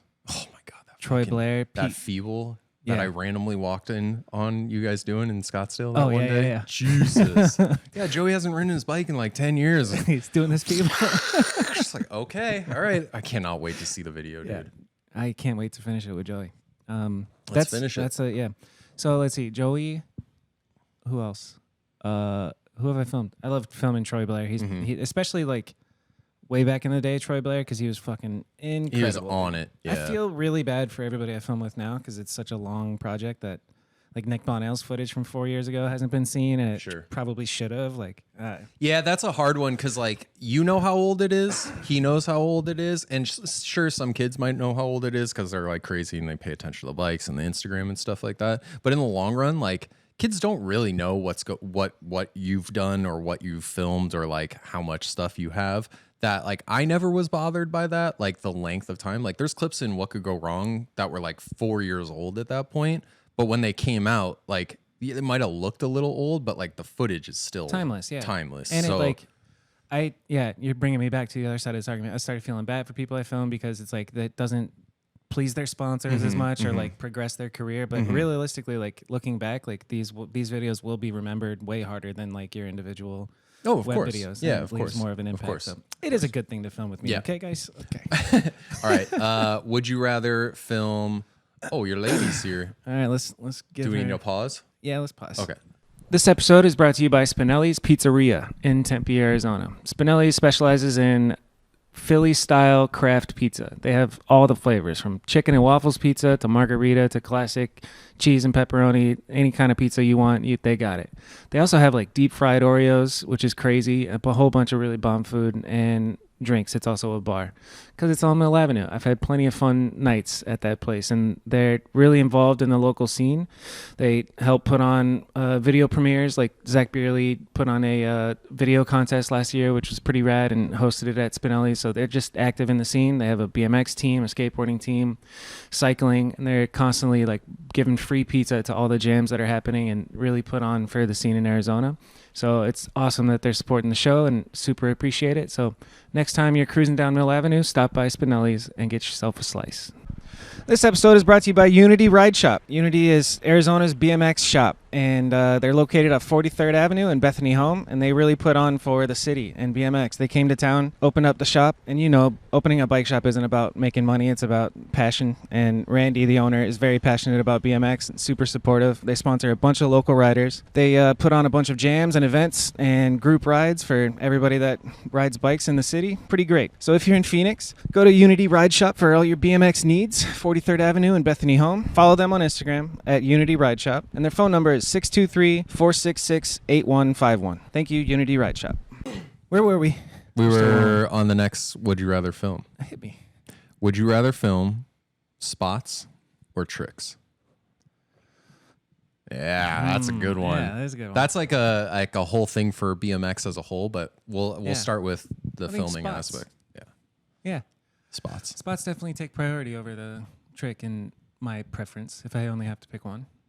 Like, ideally, it's a combination always. Sure. That applies to everything, but spots present interesting, unique challenges for filming that, if, like I say, if you were just in a default place with all the setups, like there's a way to film each trick that's best, but whatever the spot is and illustrating what the spot is adds a new level of like, gotta show it off. Sure. I like spots for sure. Like in BMX in general, but specifically filming, like if you can get a clip on something that you're just like, wait, what? How did you, like, what is that? Like that'll always stick out in people's minds more than like some crazy combination on a ledge. Like or in my opinion, I know there are obviously tons of people that feel different about that, but like, I think, finding those unique setups is more rewarding for everyone. Cause like visually it's cooler. It adds like challenge to like what it is that you're trying on it and stuff like that. Yep. But in BMX in general, like I'm spots all the way. Like I've never been able to do a lot of tricks and stuff like that. But like, I feel like from my generation, like the mid-school generation, like where guys weren't doing a ton of tricks, like that wasn't like, stuff wasn't so readily available. Like kids these days obviously can do whatever the hell they want. That like spots were what you had. Like you watch an old like Road Fools or something, and there's just like, there's a spot. Like I can put my peg on it. I could do a tail tap on it. Like they're just trying to make something happen on the thing that's in front of them. Like that's kind of like where I've always been, just because I haven't been capable of. And I think BMX has gotten a little bit further from that in like the mainstream. Like obviously the East Coast guys are still doing it, and like there's specific crews that like that's what they like to ride. But I feel like as a whole, kids are so focused on tricks, like having all the tricks, being able to do all the tricks. And like, that's all they think of, is that when they show up at a spot, they're just like, all right, let's run through the trick list. Like I can only do the trick list. I learned this trick. Take me to a cool spot. That's a Cali easy spots. Escape. Yes. Cali Take me to escape Cali park spots. place, yeah. Like that's like I couldn't think of something I would want to film less than like, not that like going to a perfect rail and filming like Felix do some like unknown like type of thing, but like going to a rail and being like, all right, I could do Pegs Hard 3, I could do Pegs Hard 180 bar. Like I want to see like, I don't know, I want to see like some weird shit Some Drew at this shit, point. dude. Yeah, Drew shit. And that was another one. I think I had like Drew spots versus Cali spots or East Coast / Drew spots. Always Drew spots. Yeah, like always Drew spots. And I know you guys try to like define Drew spots. Yeah. Drew spots to me are like a fucking rock over there. Like just random. Like he's like, oh, you see how that wall sticks out? And there's like this thing. I think I could like put my thing here and do this. That's a Drew spot. Like a Drew spot you go to and you're there with like 6 guys. Drew can ride that spot. Yep. Nobody else can do anything. Like that's BMX. That's like finding like a diamond in the rough. And I think Drew is one of the best at doing that. And you're so lucky to get to film him as much as you did. Yeah. Same with Mike and same with Bill. Yeah. Bill. Yeah, that one edit that they did together was great. One of my favorites. Yeah, Was with that the Ballman. split edit? Yeah. Yeah, dude. What does he do now? What was Bill's last name? I saw him at the Colors premiere. Bill Oh, Brown. really? Yeah. Bill Bill Brown. Bill Brown, that's right. I didn't ask him what he was doing. No? I just asked how he is. Yeah. You know? Dude, I loved his stuff. Yeah. His stuff was He's amazing. so chill. Yeah, Shout he was out Bill super Brown. cool guy. Yeah. Super cool guy. Wild filmer with a good VX setup. Granted, this is probably not for either of us because we're both the handheld? latter. Yeah, but glide would or you rather handheld? film glide cam or handheld, or would you rather see glide cam or handheld? Always handheld. But I've never done a glide cam. Like For literally, BMX? Yeah, me Period. neither. I've never used a glide cam. Period. Not even I've for used your gimbals, outside. Yeah, but Well, never, that's never a glide cam. kind of the same idea. Stabilized footage or Yeah, not stabilized yeah, footage. yeah. But a glide cam, that's a whole different ballgame. Like Yeah. who does it in the UK? I think Rich Forn With the does glide flipped cam. ones? Yeah, flipped glide cam. Usually it would be Yeah. a flipped like setup like that to get I've low. used a flipped over. I went on a free trip to Barcelona, and I saw the Europeans film with the DSLR fisheye On the but tripod? upside Yeah, down, yeah. and You it did that? stabilizes it a bit. And I did it, and as soon as I got the knack of like the framing, I was like, This is kind of cool. I think it opens up like some opportunities. Like you see some of Daryl's stuff where like you can tell he like got off the board or like maybe like went up or down Yeah. some stairs where you would be able to do that handheld, but like you're kind of looking. he's doing it with the one that's Oh, he's like he's Yeah. crazy, but he was like so dialed at it. I think like some people are really good at that and like can make it look interesting and kind of fit BMX. But for me, like I'm always gonna want to see like the rawness of like the handheld, like a little bit of shake. Like I'm always like I'm like right in between because like I want handheld, but I want the smoothest that a hand and a foot and a skateboard can get. Yes. Like I don't want that in between. So like I'm like I'm like right in the middle. and it changes how you would film stuff. Like a absolutely. stabilized one, you would run through the rocks and let the rider come and get closer. But there's like fundamentals that you shouldn't stray away from within skate and BMX filming. It's just solid fisheye work on a skateboard and long lens and combine the two. And within those parameters, to be able to get trippy and do whatever is pretty sick. But yeah, I don't know. The it's funny we got to witness the evolution of this. Like HD came out, Joe Simon came out. For sure. Stabilizers, Seen Christian it all. Regal, Daryl Tucker, like everybody is at, and even at the top of the game. I don't know, like Champagne filmed incredibly, pretty much perfect. But it's a cinematic. It's a feel different vibe. Versus It's very like cinematic, traditional. which like I think has its merits in different places and Just stuff me like that. personally, I prefer the other shit. Yeah, you know? and like if I had to pick one, it would be like, okay, if I had to watch glide cam or like, stabilize, it'd be Daryl. Like he figured out how to work it because like Daryl's other stuff, his 4.3 stuff, like his VX stuff is like perfect. Like all the kink stuff, like he basically mastered that and then kind of went into, he's like, I need to progress which is pretty cool. Yeah, and like I haven't and made now that they're jump. doing like 360 media stuff and like he's like a full-blown like videographer within like the world and like that's like, you can see Within like the world. whole world. Dude, they're crazy. Like he's everywhere. But like he set himself up for that. Like he was like, okay, I did the BMX thing. How am I going to progress into the next thing? Used the thing that would help him over here in BMX and then fully transitioned out. Like Daryl is one of the, sorry, this is the OCD. I had a dog hair on that. Daryl's one of those guys like who's always like super cool and open with me. I ask him questions all the time growing up because they would come to town, stay with Casey and I, and like he was always that guy who's like if I had a question, he'd be like the first dude to like answer. And I picked his brain about gimbal stuff because I was getting into like the non-BMX filming side of things and like. Shout out Daryl because that guy has like always been very supportive of me and me within like BMX as like a career and stuff like that. So That makes me want to raise the question of would you rather, and not HD versus SD, but 4x3 or 16x9 for BMX? I have experience with 4.3 because I made 2 videos SD and I shot stuff like early for Vital and myself SD, but like I cut my teeth in HD. Like once I got to Sparky's, we got an HMC and a Canon 60D and I was HD. Like I had to figure it out because I knew that's what I wanted. Damn, it's wild to think about because it was new. It was brand new. HD Yeah, was like It was well, not totally new, but yeah, it was like it's definitely especially new for in me. BMX too. Yeah. And so I think nowadays, I would like to go back to 4:3 and like film that now. That's kind of what I was trying to do with the Zach video. Is like I started filming everything in 4:3 on the 4K setup, Nice. which I think could be really cool. I got that inspiration from an old Little D video from The Hunt. Cool. They put together, I forgot the name of the filmer, but they made an HD 4:3 video, Little D in the Gold Rush or something like that. And I saw that shit and I was like, this is the coolest thing I ever seen. Like I'd never seen, I don't even know if it's online anymore. That's the one, Little D in Gold Rush. It is not online anymore. Yeah. Those were cool things. The hunt was cool. I was actually thinking on the way over there, I was like, could you do that again? Like if you and I like put together like a little like video contest thing, I feel like you could. Yeah. You just get like some parts packages or something do like that. that. I'd be super down because like that's something I think BMX needs like as a whole is like more video stuff. Yeah. I think kids could do with like respecting video stuff a little bit more. I think that's something that's like big in skateboarding. That's not that big in BMX. Like kids are like want to be skate filmers. Yeah. There's no kid that wants to be like I mean, there are kids that want to be very few.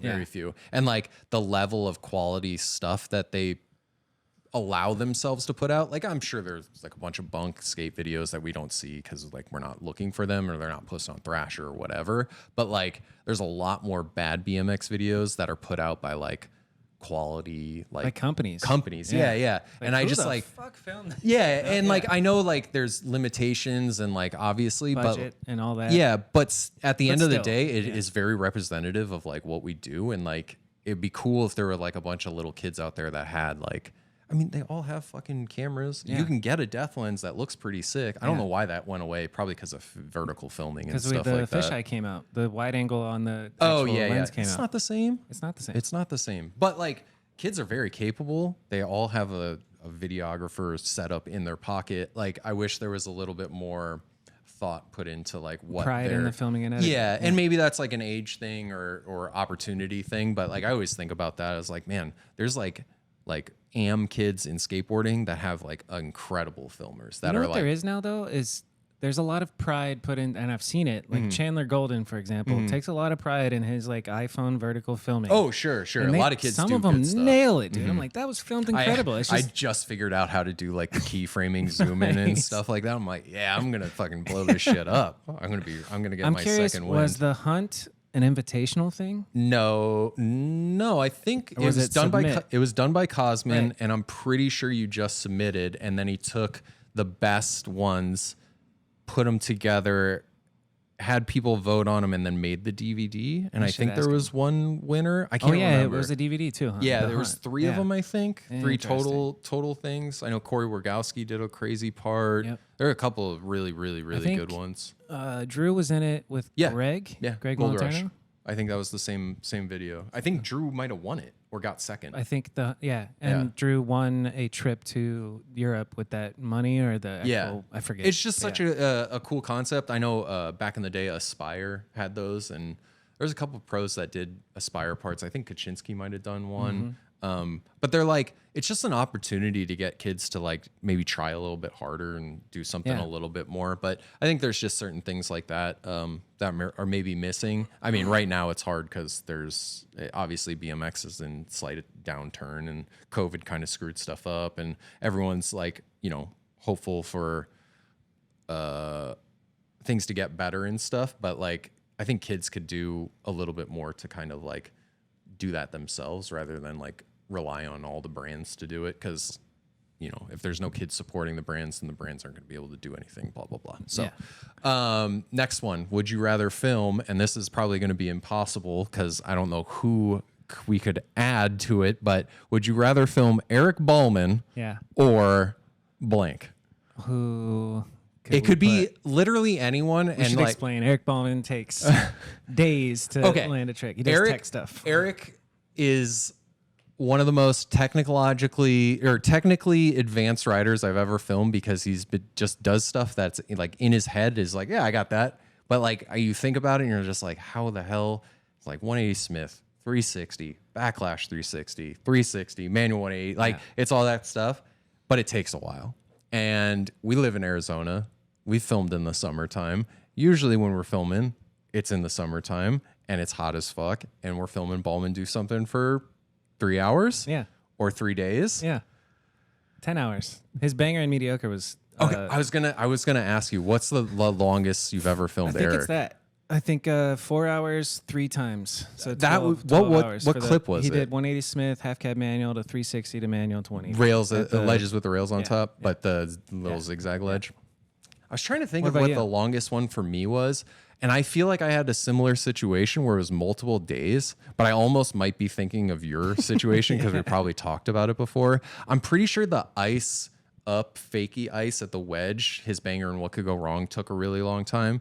But like I've been That filming one would suck to like mess up on and rack yourself and keep going. I still don't understand how he did that. He got straight to the fucking top. I haven't seen anybody do that since. No. I actually think I saw someone the other day do one, and it was like people kind of made a big deal out of it.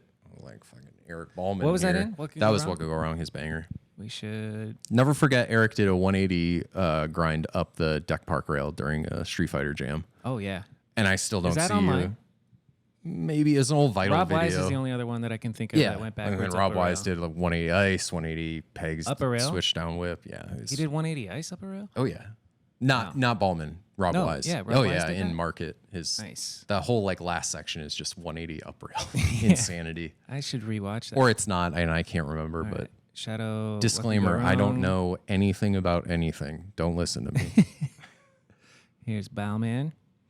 Yep. Here Eric we go. Baholman. Talk about that's one dude that I miss filming with. Like even Yeah, like I miss him in general. yeah, even like the hardest times where we're just like killing ourselves trying to get something is the best because like I've known the guy since I Golly, was boy. 15, 14, 15. Like we've just been friends forever. So, That's so ditch burn. Yeah, he gets right to the top of that thing, like peaked. That was incredible. I'm getting Yeah. confused with all these quick Oh, times. we got lots of things going. Save. What are you even doing? I'm just saving these screen recordings that I've been doing. Oh, so you can put the thingy on the thingy. So I can just put the thingy on the thingy. Yeah, I got you. Whatever is it. Yeah, I would always, if you would ask me, I would probably choose the other rider than Ballman because spending 4 hours filming stuff is always difficult. But like, never in a million years would I not want to film Eric. Like, have that yeah. experience of filming. It's a funny question. Yeah, It's basically a question so we could talk shit on it. yeah, but like also explain that Eric is the best and I love him to death. Yeah. He's a unbelievably nice, sweethearted man. It's kind of nuts. And also doing the most at all times with everything that he's ever done. Ever, he's never done anything He's talking about half-assed. a great filmer. He's Oh he's my an God! incredible Best filmer. backup filmer. There's a Yeah. good one. Who Best would backup you filmer. Who would you choose to film second angle for you out of anyone? Like that's not Literally a Eric filmer. Ballman. Yeah, I think I would pick Eric. Yeah. Eric or Trey. Trey's really good. Trey's probably real. I think Garrett doesn't get credit. He's Garrett a great Reynolds. Yeah, he's a great filmer. You don't even notice that clips are filmed by Yeah, him. but I he's would have back never up. Same noticed. with Dakota, I think. Oh, But- Dakota's real good. I remember that AK. He filmed most of AK's stuff in Talk is Cheap. Talk is cheap. Yeah, I Who love that else? section. What about locals? Zach Bailey's great, but Zach's he is good. technically a filmer. technically a filmer? Not Joey Mata. Shaky hands. No, dude, I gave Joey my camera to go film Westcott one day when I couldn't. And I got the footage back, and it's all out of focus, and the colors are blown out. Hell yeah. And there's like huge specks on the lens. I'm like, How do you feel when you do that? Does that make you feel like a shitty filmer when you Yeah. give them the camera to Oh, yeah, film? yeah. I did that I'm a with piece my of shit. yeah, Yeah, take it. yeah. Like I'm not doing anything today. Just Yeah. I don't deserve this. I got work 2, I think. Brandon and Ballman would take my camera constantly and go out because I would always be like, yeah, I'm doing something else or I got work or whatever. And they would always come back with something. And I'd just be like, God, you're such a shithead. Yeah, just like you're literally giving your camera to do the thing that you're supposed to do. Yeah. Like, why are you not doing it? So. I just did it with Frank and Lufa. And oh, yeah. Casey Badger heard about filmed this. on the ledge, and I saw the footage, and I was just like, nope. Nope. not- Sorry, Good dudes. job on landing that trick. Yeah. It's not going in the Yeah. video. Would you rather film? And it wasn't bad. He just water hosed it. Yeah, I mean, that's the classic. You're not a filmer. I shouldn't have expectations of you doing any more than that. Yeah. But there's some people that they just know. It was They exposed right, and they pay just attention fine, to filming but enough the- to know. yeah. But would you rather film or edit?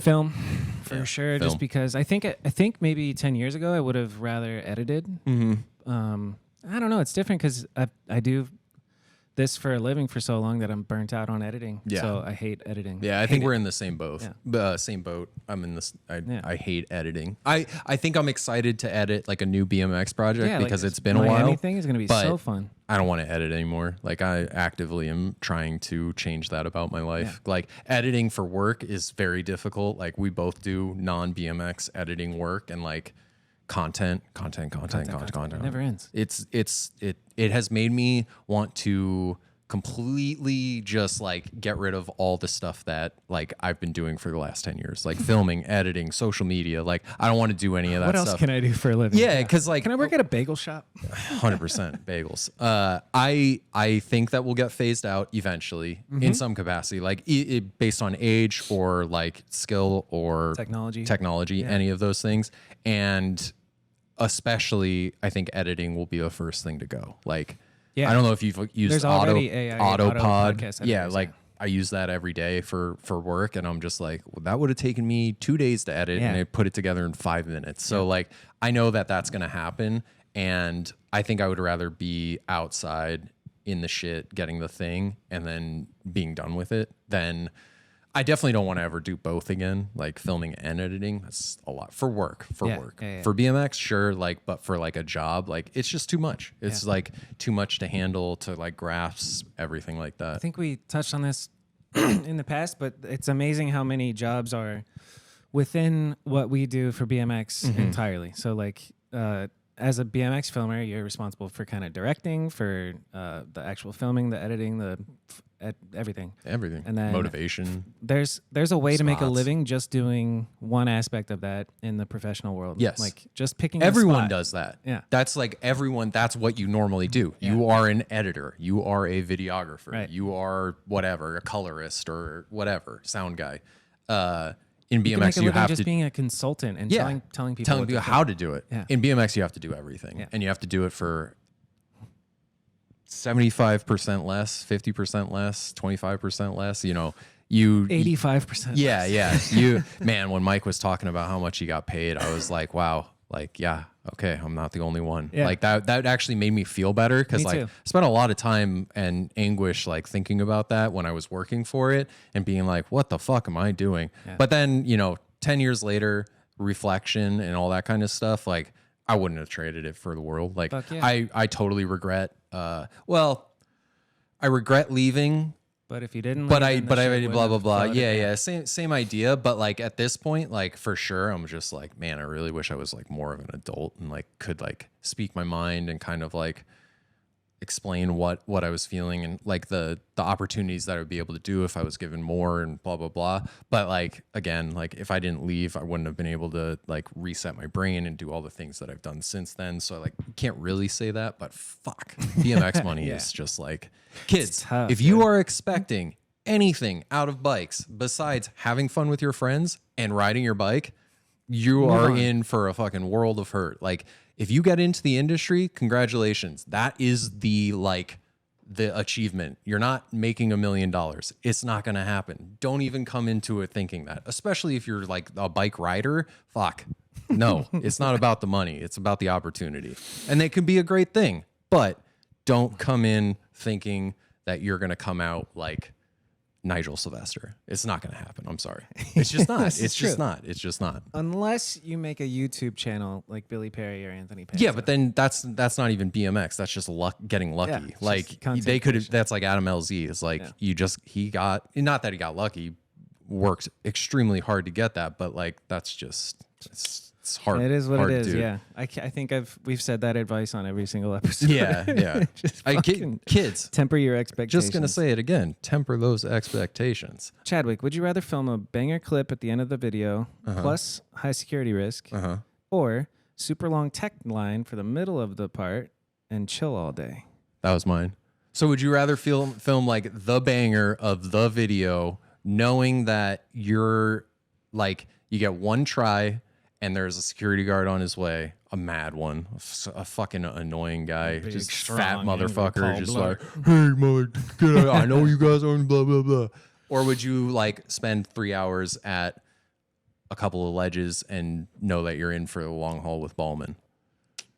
But like it's just gonna be a chill day and like it's a little hard work, but like let's go with a combination. I would like it to be a super long tech line with a high security risk that's gonna end the video. That would be cool. I like the pressure of the banger, but I also love filming a tech line and all the different aspects of filming a line where you get to flex the fisheye and all that shit. Do you think a banger of a video, like what it should be dependent on who the rider is? Should like Matt Nordstrom. Yeah. Would you rather see him do like the most incredible like combination on like this setup that like you're just like, what the fuck? A safe setup but a wild trick, or a like medium trick? More setup? about like gnarly like combination technical trick, or like a pretty wild, like if he like 3-whip down like a 20 stair or something like that. Do you think it depends more on the rider, or because like if I saw a Matt Nordstrom video, I think I would expect like a more tech banger. Like that's kind of like what I would want because of like who he is. Right. But if I saw Trey, like I don't think I want to see like a tech ender. Yeah, I agree. For Matt Nordstrom in particular, I would like to see a helicopter double bar spin 180 off of a 4 that guy foot is tall ledge. crazy. He's so good, dude. So crazy. Like I Do you think that's possible? You know the helicopter, right? Crank flip bar spin at the same time. Crank flip bars. Isn't that a Twix? I'm sure maybe back in the day it was called Twix, but nowadays it's a helicopter. Either way, bad trick name. Also kind of a bad trick. I don't know if I want to see bar spin. I've seen it done. Flips. I think I saw a full cab one on a bank, a full cab crank flip bar spin on a bank. It's just there's so much going on, dude. Like at the same time, I think that's a less is more they situation. crank flip before they let go of the bars, and then their bars are like there's one point where their entire everything's off the bike. Like Hayden Schimmel was good at them, but I'm wondering if it's possible to do a double bar spin with a crank flip. But yeah, he'd be the guy. I can't. Yeah, he would be the guy. He would be the guy. I don't know what that would fucking look like. That's an interesting question. Would you rather cruise all day or have a one and done mission? One and done. One and done. I'm the same way. Yeah. Tell me what spot we're going to. Let's go fucking get it done. Yeah. And like that's like probably maybe like 10 years ago I would have said the other, like, and just like cruise and have fun. But like if I'm filming, like I want to film. Like I want to go with like the intent of like let's go get something. Like I love cruising and I love hanging out with the guys, but like if we're going cruising, I want to cruise. I want to be a rider. I want to ride my bike. I don't want to wear a backpack. I want to hop up and down I have a really curves. hard time switching hats. Same. You know? Same. I'm especially on trips. Like I got a custom bike and like I love it. It's the best thing I've ever fucking ridden in my life. I'm not bringing it to Miami because I know I'm not going to ride my bike. I'm just going to take my old beat up jalopy that's still in my bike bag and just have like a cruise around town bike. Part of me wants to go because they have city bikes everywhere and just not even bring my bike and just ride a city bike because like I know I'm not going to ride. Fuck yeah. A city bike is way more chill. Riding on trips, never going to happen if like you're a cruiser if you're bike with a nice tall seat and brakes and maybe even a rack on the back to put your camera bag on. Dude. I might actually do the that. Relief of like riding, dude. Pedaling around with a camera bag is. All right, this is the last one, and I guess this is probably more like the same as like filming for a brand or for yourself. But would you rather film like a team trip edit or a solo rider edit? That one's tough. Looking at both of those, I love both ones. I love team trip because of the vibes and all the celebrations and just you don't know what's going to happen. You go to a spot and it's like. Simone's going to do this. Scott's going to do this. LaShawn's going to do this. But the satisfaction from like picking spots and going with a solo rider on multiple missions and like even if it's just you and them, I love that. Yeah. The impact of like a solo rider edit is like so big, but like you don't see a lot of team trip videos anymore. And you're like I was thinking about when we were talking Sabrosa ins and stuff, like all those videos, like that was almost like a thing you looked forward to. Like you're like, oh, when's you knew Sabrosa was going on a trip. Well, I knew because I was part of it. But like, when's that video gonna come? Yeah, exactly. Yeah. And you're like waiting. It's like, oh, it's gonna have Simone and Jerice and LaShawn and Kyle. Yeah. Like you're like, fuck, special. Like, you don't really have a lot of that anymore. So like, I think like they both have their merits and stuff. I think I would rather see a solo rider part, but I think I would rather put together like a team trip. Nice. But if it's like solely focused on just Yeah. filming, like I don't want to do park party shit. I don't want to do like shop stop stuff. Like I don't want to do any of that. I kind of miss the park parties and the shop stops. You but you miss the moment of it, No, but not the post putting it all together, editing a jam or a bike shop forcing stop it is to the worst. happen, all that kind of stuff. Yeah. Well, let's pick examples that you've done and pick between the two. Like for me, when I think of a solo rider edit, Matt Ray coming here for the Skeleton Crew video versus doing Sabrosa in Atlanta. Fuck, that's so hard. I think I would relive the Matt Ray week over the Sabrosa in Atlanta, even though both are like peak memories. What about you? So a lot of my solo videos came from team trips. Like I was very at the end I was trying to like maximize everything. So I was like, all right, we're gonna rent a truck with a crew cab. We can fit 5 guys. One of them's me. 4 riders, 4 bikes. We're gonna work on 4 separate projects, but we're all gonna take the trips together. I think that was awesome. I remember those days. Yeah, I don't think I ever really got to do like I got to do like trip edits, but like none of those trips were ever like your guys's. Like with it's all in for that video. The whole mission is that one video. The one time I really got to do that is Atlanta, and like that worked out. Yeah, that worked out pretty good. Worked out pretty good. Best video of the year. But so yeah, there's your example. One or Simone Noster. No Fun. Yeah. Or Noster. No Fun. Yeah. I mean, shit. No Fun was amazing because like that was literally just like Trey and I doing exactly what we wanted to do, like without any influence from anyone else but us. Like we were given the opportunity to do it and we just went and did it. And like, yeah, I would rather do that. Let's talk about No Fun. No Fun.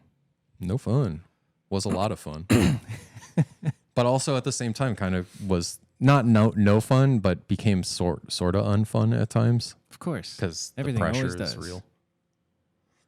Trade. And also the fact that you try and sell anything in BMX, people lose their mind. Yeah. Why are you trying to rip us $3? Bro, did I close the Google Chrome tab? I think I did. Like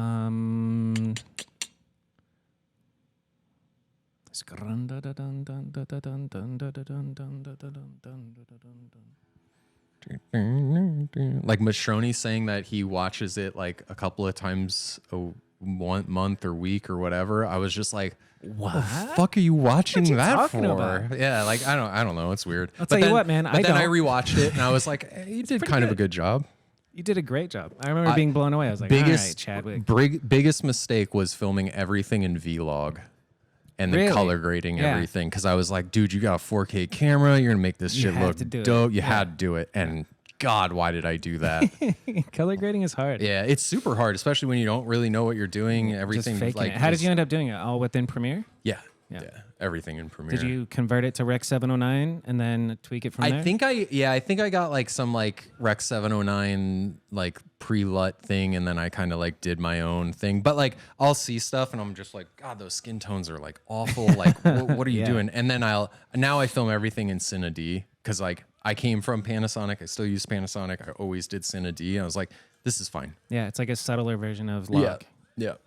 I love this clip. Shout out Chris Gregson. Did he film this? Yeah.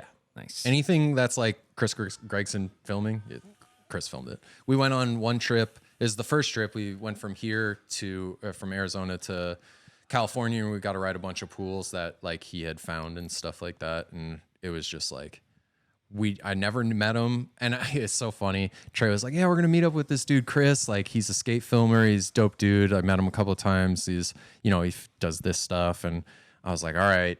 Like, we're going to meet a skate filmer. He's probably going to have this like dope setup. He's going to be like super professional, super technical. And we show up and it's Chris, and he's just like literally looks like me, has the same kind of like setup where it's just like, I have a camera, I have a fish, I have a long lens. That's it. Like, and I was like, oh, yes. How does he pull it off? This is like my kind of guy. Is like minimal equipment, like not really trying to be anything. And then like after this video came out, Chris just went like blew up like the biggest dude on planet Earth. And, it's really cool to see. That's a super talent in itself, what Tweestifer does. Yeah, 100%. Like, he's incredible on a skateboard just in general. Like, he is a professional skateboarder himself, but like the stuff he does with his camera in there and everything is... I'm so jealous. I wish I could just skate a bowl like him to be able to do that. There's certain stuff where I'm like, this is like exactly what this clip needs. And then there's other times where I see it and I'm just like, yeah, maybe like it could be different. Like That was so dope, by the way. that. Yeah. Really? You like that a lot? I love that a lot. That's funny. How does he feel about it? I'm sure he hates it. I just love, because that's a hard spot for bikers to get a good trick to on. do something cool and different for sure. It's really hard to make that spot like look like what it is. Yeah, exactly. Oh, deep too. I like he pulls it back and he kind of noses in and stuff like that. I'm sure he doesn't hate it, but like Trey's really particular. Like just like Simone, he wants everything to be like what he's seeing in his head, not necessarily like perfect, but like he has a vision himself of like what he expects stuff to look like. I can't wait. Trey didn't get to go on the first Miami trip because he was getting. He's gonna go on the Fest. second one. Yeah, Sick. yeah. I'm really excited for that. It'll just be nice to like have like all the boys back together because like Trey is like such a, I mean, just the most unique individual ever. But like on the road, he's just so fucking fun to hang out with. Yeah, he's just a little nut job. Good, sober, fun guy. Yeah. And he can talk, dude. Yeah. I love talking to Trey because he can just talk. Loves to talk. Like. It's so funny. I It's love like it, dude. he hates that. Like he hates it so much, but he knows it's like such a part of himself. He can't stop it. He It's can't fine. stop it. Yeah. Embrace it, baby. Yeah. But yeah, like putting this together was just like, That's a great clip. it was almost like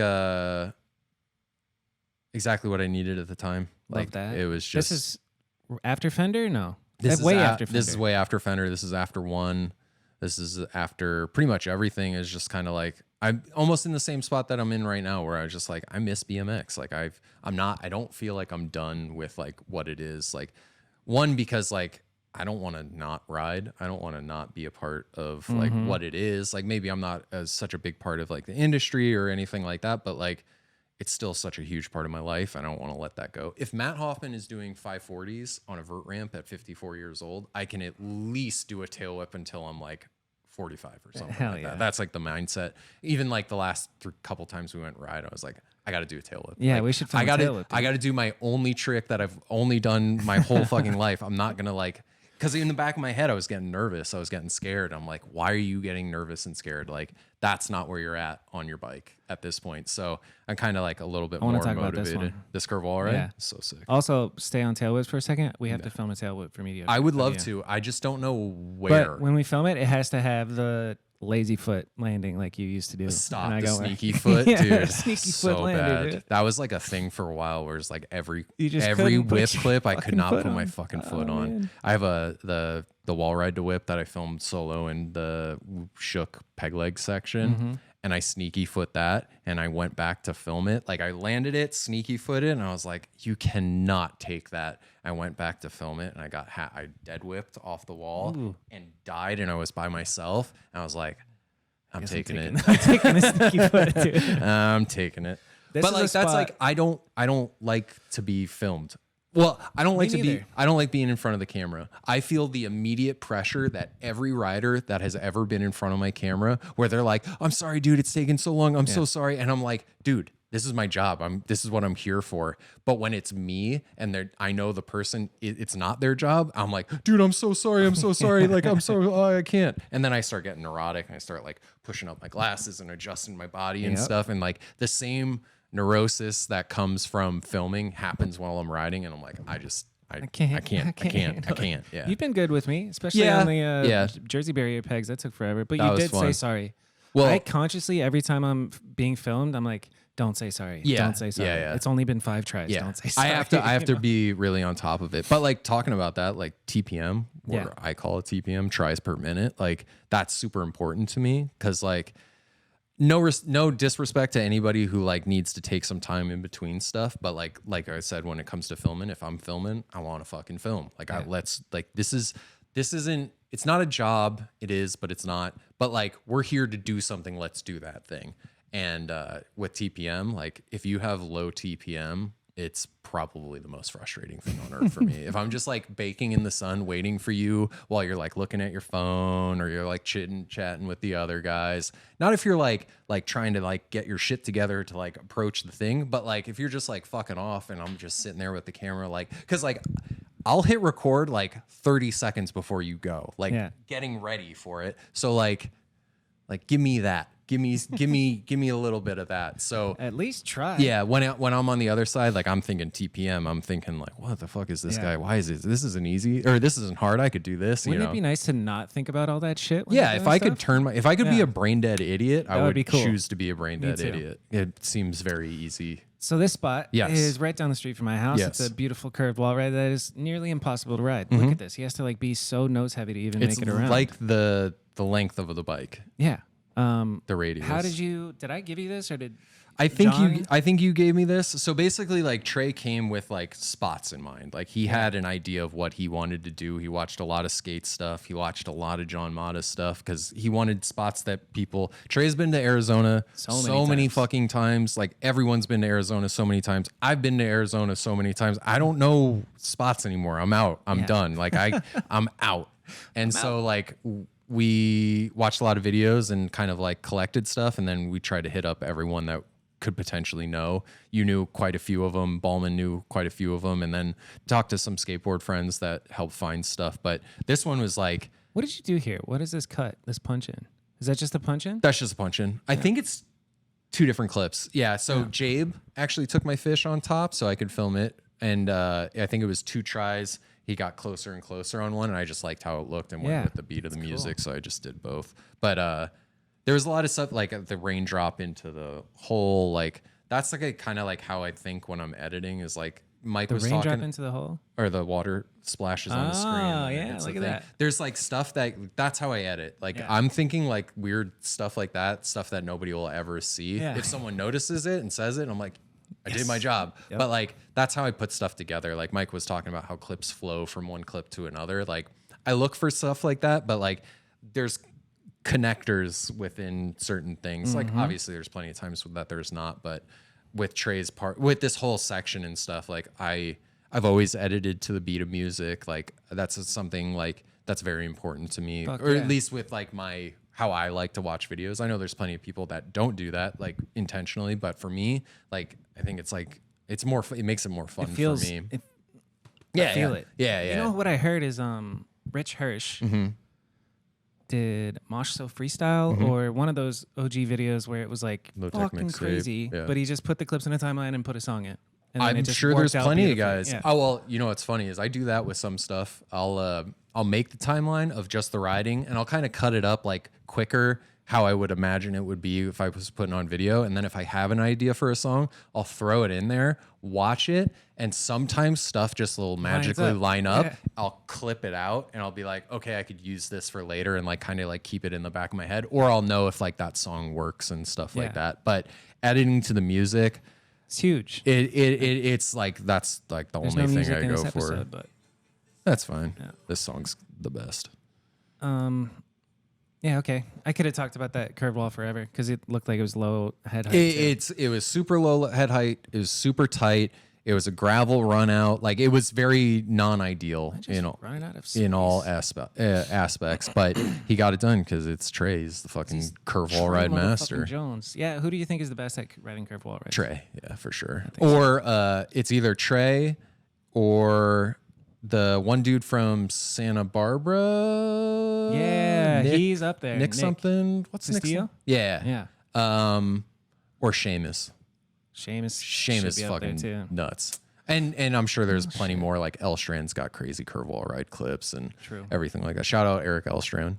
Talk about bike riders that are doing stuff different. Like not that he's trying to do stuff different. He's just Eric and it does crazy shit. But like I want to see that. Also, shout out Dan Foley for the solo ASMR riding edits that he's been doing. Yeah. I even like, regardless, I get more stoked watching those than I get watching like a put together edit these days. Cause like I connect more with like, I'm just going to go cruise down the street and hop on some curbs and see like what I'm capable of. Cause I'm getting older and my body starts to hurt and stuff like that. So like watching Dan's stuff has been like a breath of fresh air almost. Yeah. Like, and just the really, idea of like ambient street riding to whatever. And he's so good at it. Like all his angles, all the sound is perfect. Like talk about like self-filming. I get real jealous of that kind of stuff. Real jealous. Anytime I see anybody do anything cool, I'm just like, fuck, I suck. Me too. But like in like the most, like I'm so happy for them for being so good, but fuck, I suck. Try using the screenshot app instead. Bob, I think your computer sucks. It's sabotaging me. Hates you. Well, that concluded our Would You Rather film. But it led really nicely into this Trey Jones No Fun. Yeah. Which what would you like to know about No Fun? The actual, I love the filming and editing of it. I think I talked with Trey about this banger, which is pretty crazy. Yeah, it was nuts.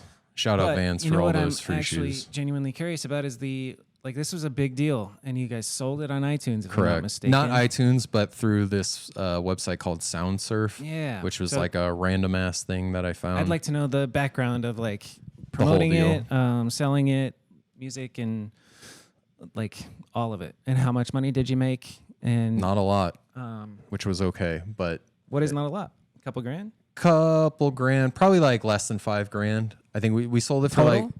we sold it for $3 a piece, and I think at the most, I think we sold like 1,500. Does that sound right? What's that math? Yeah, 4,500. Yeah, 4,500. Yeah, right. Is that math? Yeah. So like I think something around there. So the idea basically like started as like Trey just wanted to do something different, and he wanted to do a part, but he knew that it was like something that he wanted to do like himself. It wasn't like, I'm going to make a Shadow part or a Sabrosa part or a Vans part. He's just like, I want to make a part, like something like bigger. And he talked to Vans, he talked to Shadow, he talked to Sabrosa, and was like, hey, this is my idea. Like Chadwick wants to film it. We want to take a couple of trips. We're not really sure where. We're going to do it like as minimal as possible. Like we're not trying to like, spend all the money in the world and do insane shit, but like we want to do something real. And so we hit the brands up, and each one of the brands was super stoked on it. Like they were like, yeah, sure, let's do it. Did they help with like travel? Yeah, Vans gave us, I can't even remember how much, a decent amount of money, like to basically get the whole thing done. And then Shadow and Sabrosa hit us with a couple of grand too to just help make it come together. Nice. So in reality, it was 4 trips, and it was, first trip was Arizona to California. Second trip was to Florida. Third trip was to the Northeast, Portland, ride skate parks. And Northwest. Northwest. Yeah.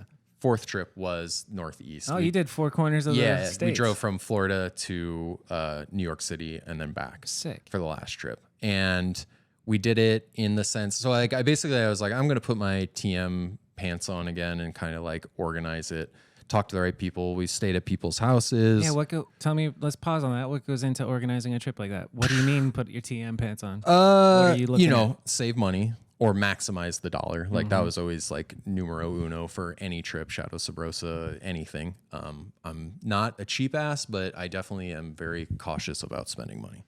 And so I knew how much money we had, and I knew what we were trying to achieve. So I basically was like, all right, this is how much we have to spend on each trip. This is where we want to go. How can we make this happen? And so you kind of like budget out the flights, the amount of time you're there, what you think approximately like gas would be, any excess like expenses like tubes, tires, that type of stuff. And kind of like planned it in the sense of like, all right, we're not getting paid for this, but like, let's treat it like a trip. So we gave ourselves food money. So like Trey came each day. We're like, all right, $20 a day, just so we knew like we were working on the project and putting that money towards the project. Like everything went in towards the project. No strip club budget? No, we don't party. Like I'm not a partier. Like Trey's not a partier. So it was just all straight into it, BMX. And we did that first trip. Jabe came with them just so he had like someone to ride with. And we went up and met Chris, and like we got a lot of really good stuff that first trip. And we were like, okay, like I think this is gonna be possible to do something cool. How long are these trips? 10 to 14, pretty much. Like the first and last were probably 14, and the middle ones were like 10. Just not too short. No, yeah, and like it's a lot to do in like a short amount of time. But like when it's only one rider, you just have that focus. Like you're not getting stuck at a spot for really. I mean, you can get stuck, but like you're not stuck filming 4 guys at 4 different things. And we did the first trip. It was awesome. Went to Florida, did the second trip. Awesome. Went to the Northwest and rode skate parks. Not as cool as we thought it was going to be. Like, cause like we went with the idea of like, we're going to find weird skate parks and like film cool stuff on weird skate parks, and like Oregon has a ton of weird skate parks, but weird skate parks are harder to ride than you would think. Like you go with the idea of like, oh, you don't need to do much because it's like it's unique. It's almost like a unique spot. You don't have to do a lot. But like at a skate park, it's almost harder because like it's like built to be ridden still. But we just couldn't. We literally went to so many skate parks we couldn't get anything to happen. We got a couple of things here and there. He went down pretty hard on like a pocket air that didn't work out, but like went to so many skate parks and we were like, oh, this would be awesome. Oh, this would be awesome. Oh, this would be awesome. We drive like 45 minutes. Impossible to ride. One of the worst skate parks we ever ridden was there. And it was like, they had like drains in the middle of it and like sewers, and like it from the outside, it looked so like cool. The greatest skate park ever. And then we were just like, you can't do anything. Sucks. You just can't. So like that one was like, oh no. What like, day sticks out of all those trips? What day did you get like 5 clips, or what was the best day about the whole process of filming for this? Let me think. That's a hard one to say. I think New York, the New York trip was pretty awesome because we did like the weird like metal transitions in the middle of nowhere. Like he does like the transfer, went into the city, did the curve wall ride like 540, fakie.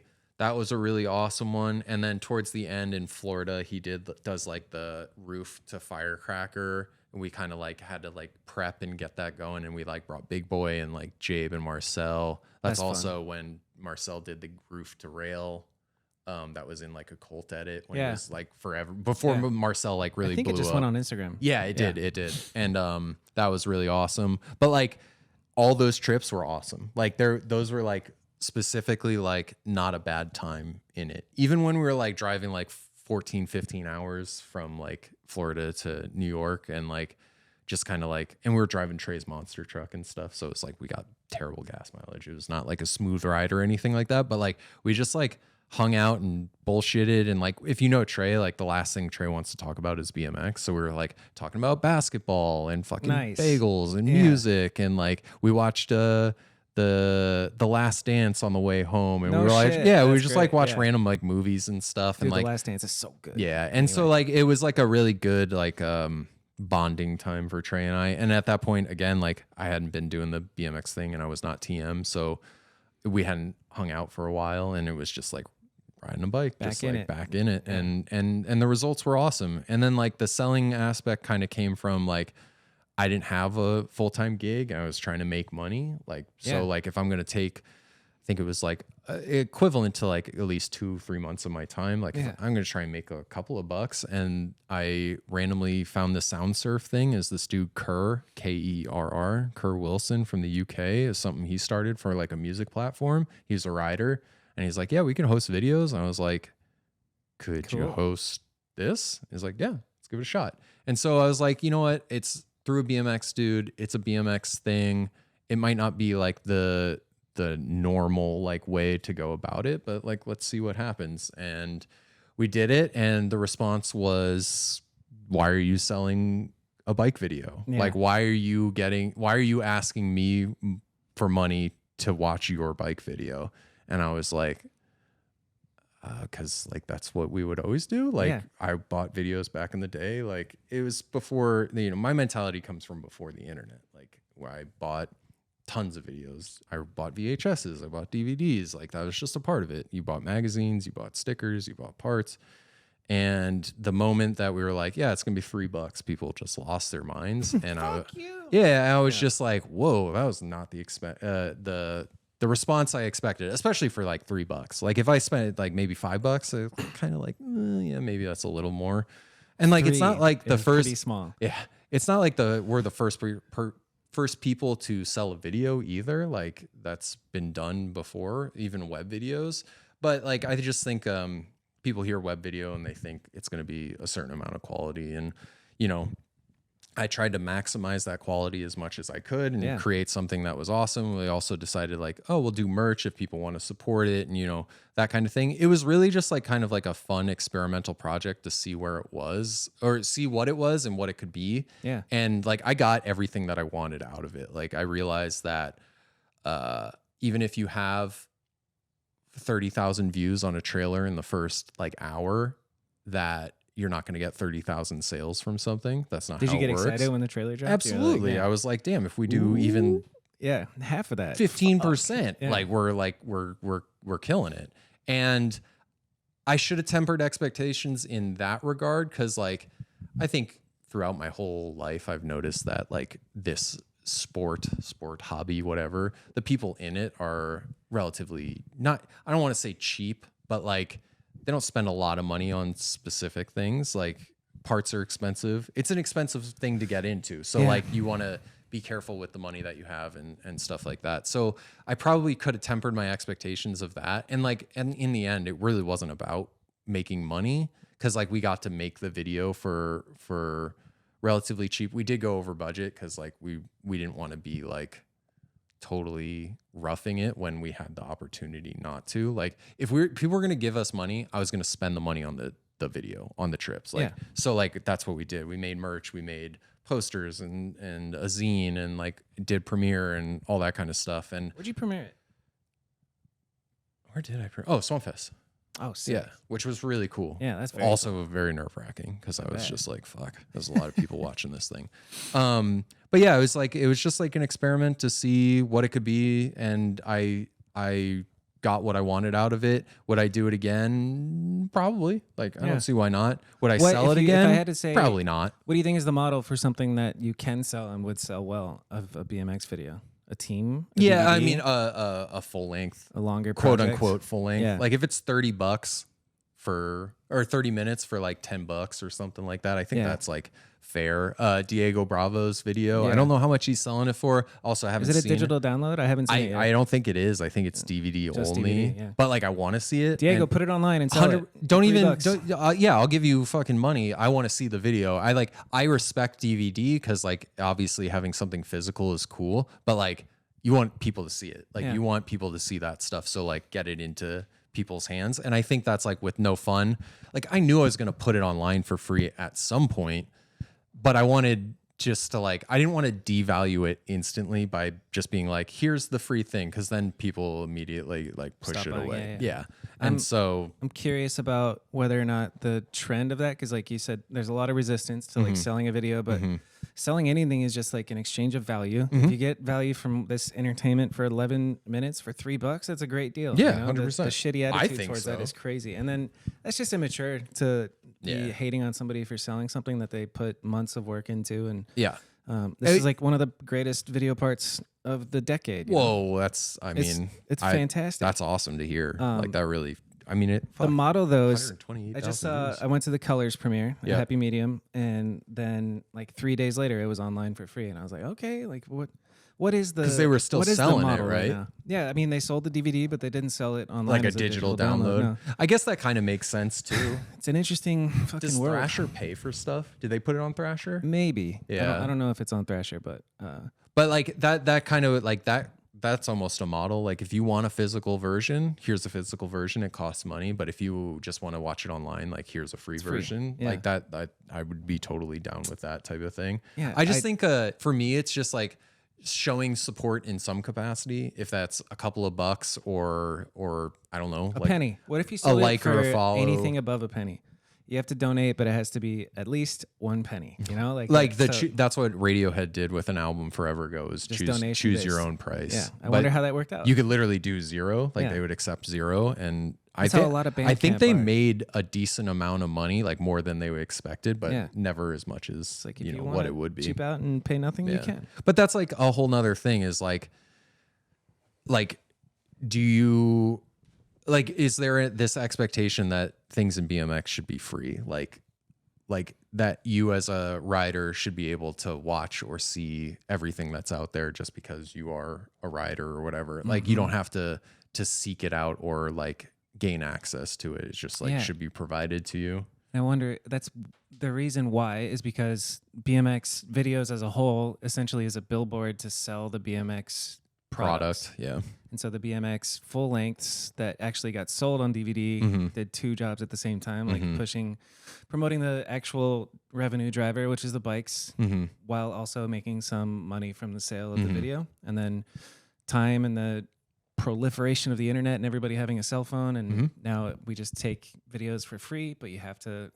It's all. I mean, it's all taken for granted based on like how things have changed. I wonder if obviously. it'll like shift to a different point where it's like everybody's used to paying to support other writers who are putting shit out. Like Patreon never worked out. I was literally going to especially say, I for wonder if juries, like, someone would be possible to do like a Patreon in Juries did. BMX. Oh You know yeah, that? he did. Yeah. I forgot about that. I have a feeling it didn't grow to the point that he wanted it to, but I mean, it's got to be so hard to support that on your own. Yeah. Like as a single rider, like one, you got to be like Garrett could do it because it's Garrett, but like you also have to like really work hard at creating value in that and stuff like that. it's weird. Yeah, it's a really hard thing because like inherently, like I think people just have the expectation that like it's going to be provided for them, but like as a guy who worked really hard for a really long time in the industry, didn't really make a lot of money, and then chose to do something on his own and spend, you know, I did spend my own money, but I also spent other people's money. But like I don't know. Is it weird that we asked for money? I don't know.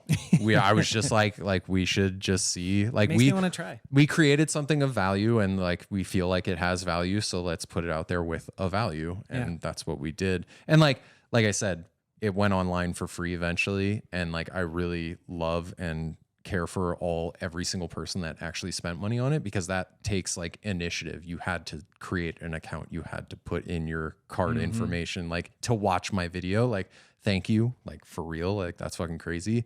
But like at the end of the day, like all I really want is the most people to see it in the end. And so like putting it online and knowing that 128,000 people have seen it, like that's a cool feeling. Like, Fuck yeah. And I think like that's important as well. But like whatever you want to do, if you think your thing has value, like keep that. Like don't just like be like, oh, I should give it away for free. Yeah. It's like, oh, have some I don't pride like the in idea your of shit. hating on somebody for trying to say something. No, but like that's what BMX is a lot of hating. Oh And- yeah, that's I mean salty out here. that's life in general, especially now. It's like you go on fucking Twitter. Even and if it's just nobody's like, hating, I have that voice in the back of my head for the haters, you know, and I think you do too. some people don't have that voice, I think, right? Yeah, the inner monologue. Or Yeah. just the hater. Well, I think Some people actually don't have an inner monologue. but I think there's a difference, and I think I talked about this with, I don't know, Lou or Frank or someone, but like I think like the hater is the thing that some people don't have. Like everyone has like an inner monologue of like an inner conscious and an inner thought, but not everyone has that little guy in the back of the head that are like, you Whack. fucking suck. you gay. What are you doing? Yeah, guy. Like what? Like I don't know if that's how it is, but for me, I got that little guy, and he's constantly like hitting me in the You back suck, of the you head. suck, be better. It's I think that some people genuinely, it might just be a meme that went around, but I think there are people out there who have nothing. Like, there's no like, I am getting out of bed now. There's no, just I should literally get some just like- coffee. You know, it's just yeah. coffee. I couldn't imagine. I couldn't imagine. Where do we go from here? What we were talking about? No fun. Yeah. No Fun was dope, and I loved the experience of it. I did not appreciate some of the responses to it, but at the end of the day, like it was mostly positive, and it was like such a And if amazing Mastroni experience. loved it, it's yeah. good. You know, Yeah. Again, I don't understand how he watches it multiple times, but that's just me in the back of my head. how often are you watching BMX videos? Do you wake up and peruse the? I'll dig? always check dig an hour, like just to like see if there's something What do you mean on there. always? How often? Like literally every day. Nice. Well, so I have a routine. I'm a very big routine person. It's probably like my biggest flaw. But like I have like my morning routine. I'll wake up, I'll walk the dog, get some coffee, I'll sit down, I'll open my websites, like my certain ones, and dig an hour are always part of that, along with Pornhub? like Twitter, Reddit. Yeah, tons of Pornhub? porn. I just watch a bunch of porn in the nothing better than morning. coffee Just and wake porn. up and watch porn. But like those are always on there. I won't always watch the videos that are put on there, but if there's like something that like pops up and like it's like, oh, I like that, or it's a guy that I like, I'll watch it. But I skip a lot of stuff. You seen anything lately? Yeah, actually. Also, finish your routine. Oh, the routine every day. This is the routine. I wake up, I take a shit. Good. I do the Gotta Wordle connections and mini crossword from the New York Times while taking a shit. Cool. I will walk the dog like 30, 45 minutes twice a day, always. This is every day you do the This is crossword while pooping. This is every day. Cool. I have like a 180 You got real Wordle serious right streak. there. This Well, is every day. it's like a, Do you have did you say you have a streak? yeah, I got a Wordle streak. A Wordle I'm sure streak. people are like, this fucking guy. Never played Wordle. But this is literally like the thing I'm trying to fight against in my life is like to get rid of this routine. Why? It's a great routine. Continue. Because it keeps me in the routine and I need change and variety. Yeah, I have a 180 streak. That's not bad. Yeah. But I'll do that. And that's the thing that me, Lufa, and Sabrosa have been doing for a while. It's just kind of like, that's how we start our morning. We'll send it to each other. Yeah. And then I'll walk the dog. I'll come back. I'll make a bagel and coffee every day. Last 10 years. It's a bad obsession. And then I'll start doing computer stuff. I'll usually just like peruse the internet and check my websites, check my emails. And then probably like that's around 8 o'clock, I'll start working and just start editing whatever I have to do for Fit Father, infomercial style stuff or like a testimonial video or an ad, anything like that. And then around like 2, I'll probably eat lunch and then I'll take my dog to the dog park for like 35, 45 minutes. I need to go outside. Like I have to, like I've spent so much time just like stuck inside that I'm just like, I need to get outside. I'll come back and I'll maybe work. So like my work day is usually like 8 to 3. Like that's the max I'll do. I'm not 9 to 5 in it. Yeah. Not at all. Like, I'm not going to ever do that in my whole life ever again. But like, I try and like make it a specific thing to just like, keep That's it a good within routine. that. And like, I will work after that, but it'll have to be like a specific project. But once I get back from the dog park, I'll usually get an afternoon coffee, just A little second cup of Joe. a little second cup of Joe. Yeah. I'll do something for myself, be it watch some like web videos or like a YouTube video that I've been looking at, or play some video games like Street Fighter. A lot of Street Fighter lately. Street Fighter 6. I've always been playing Street Fighter for a long time. Don't ask me. I think I asked you about this. Like you're near competitive level at Street Fighter. Yeah, I've been to something. like tournaments. I'm at master rank. Like I'm not high up in master rank, but I've gotten up into like the 99, 98 percentile, which like pretty damn good. I like to like, I've always played video games. Like I said at the beginning, I'm a nerd. Like I just have always been, but that's one that's like always hooked me. I like a good competitive type of game. I used to play like shooters and stuff, but I hate relying on other people. Like I hate having a team. Yeah. I loved being a team manager. I loved having team riders. I loved like the camaraderie of it, but fucking randoms online, no, done. Absolutely done. So like Street Fighter, like if I make a mistake, it's my mistake. I fucked up. So I'll do that for like an hour, maybe. Like I used to play a lot of video games. I can't really do that much anymore. And then I make dinner. I kind of cook, clean, do that kind of stuff. Have a little bit of pot here and there. Have a little bit of pot. Sun's down. That's when the pot comes out. I try not to smoke in the day because I will do nothing. I'll just totally pile out. It's fine, and then I just spend the rest of the day just kind of trying to chill. If I have like crazy deadlines, I'll work at night and like do that kind of stuff. But I try and keep it like a 9 to 5 thing.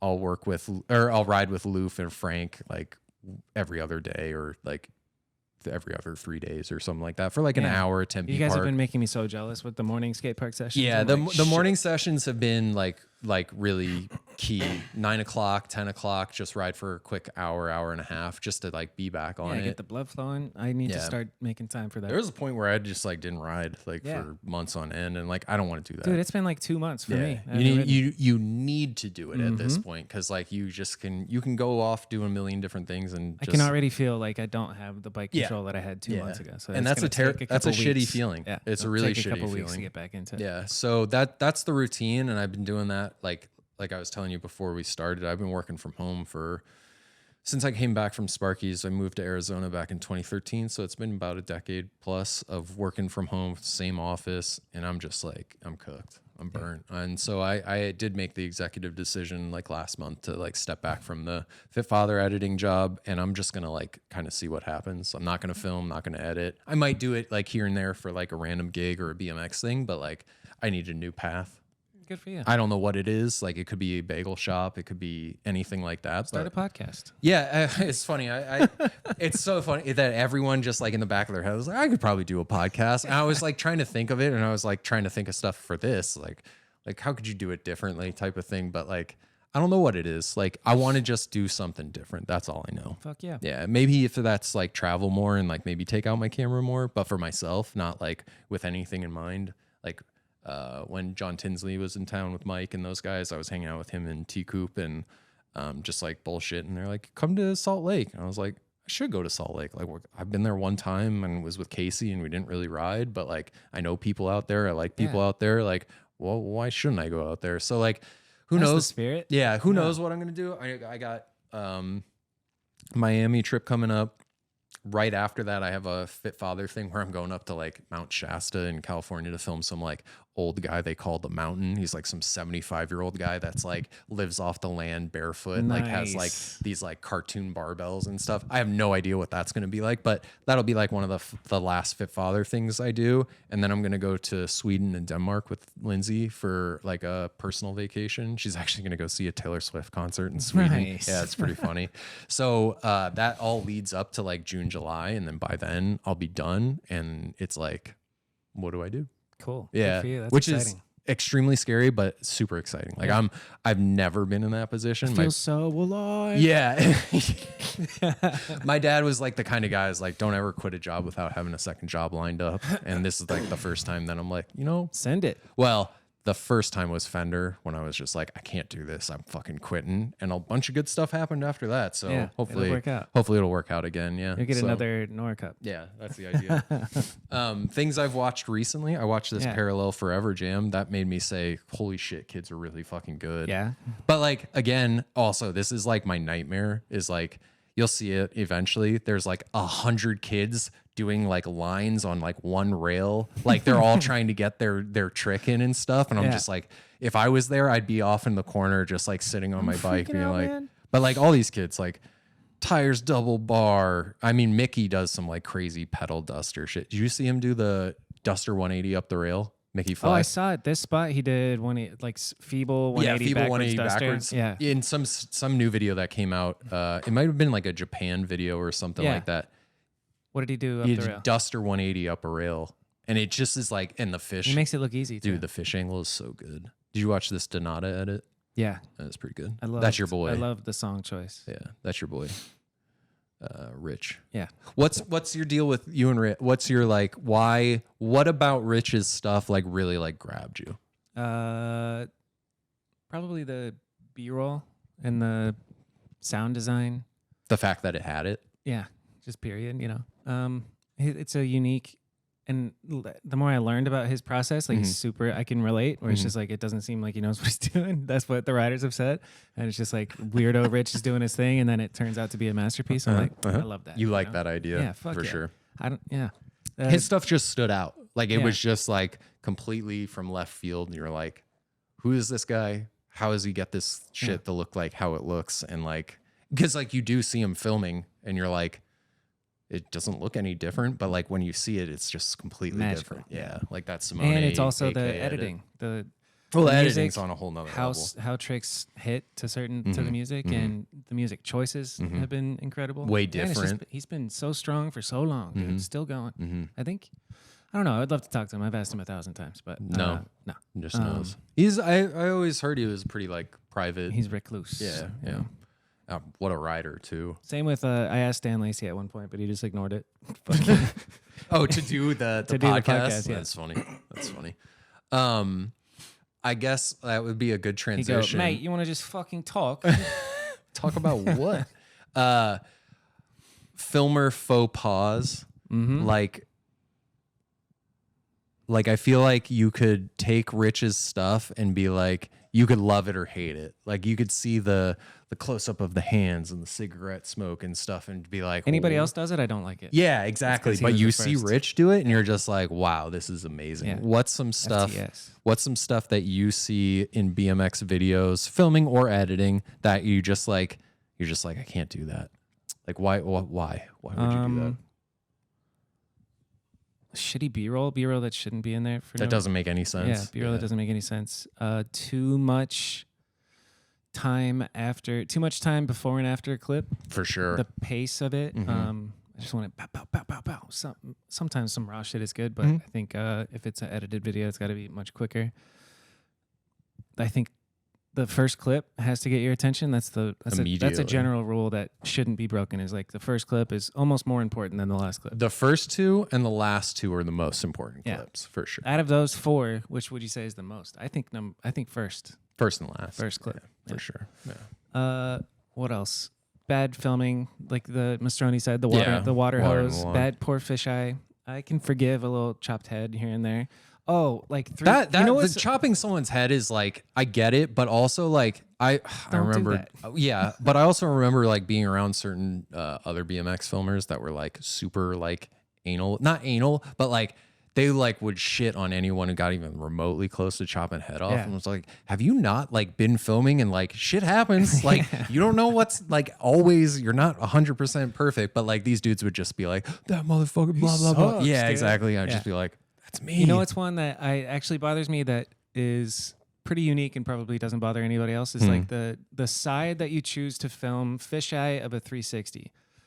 In Rich Forn's latest one with Dan Lacey, he films from the side. Like if that I'm he's spinning away from. if I'm spinning left, Yep. the filmer should be On on, the my right. right. Yeah, you And wanna so spin away. Yeah, you come into and it just And then when looks you're amazing. coming around, you're coming towards Yeah. the camera. Yeah, and that's how I feel. think the 360 should always be filmed. That's like Simo with crank arms. Yeah. He gets not upset. I won't put him on the spot like that, but he is very adamant about filming them from behind. No, man, film and the from behind. side. Yeah, because like to him, a crank arm is good if it's kicked out. Like the more perpendicular you are to the spot that you're riding, the better. And like when you film it from behind, you see that more than when you would film it from the side. So like he's thinking about that, and I'm just like, I'm this- just here, man. This looks cool. Like, what are you talking about? And he's like, no, you got to see it from this and this, and this. So, My biggest, it would be more an editing faux pas is riding sounds. If I cannot hear Oh, I like that. the riding sounds,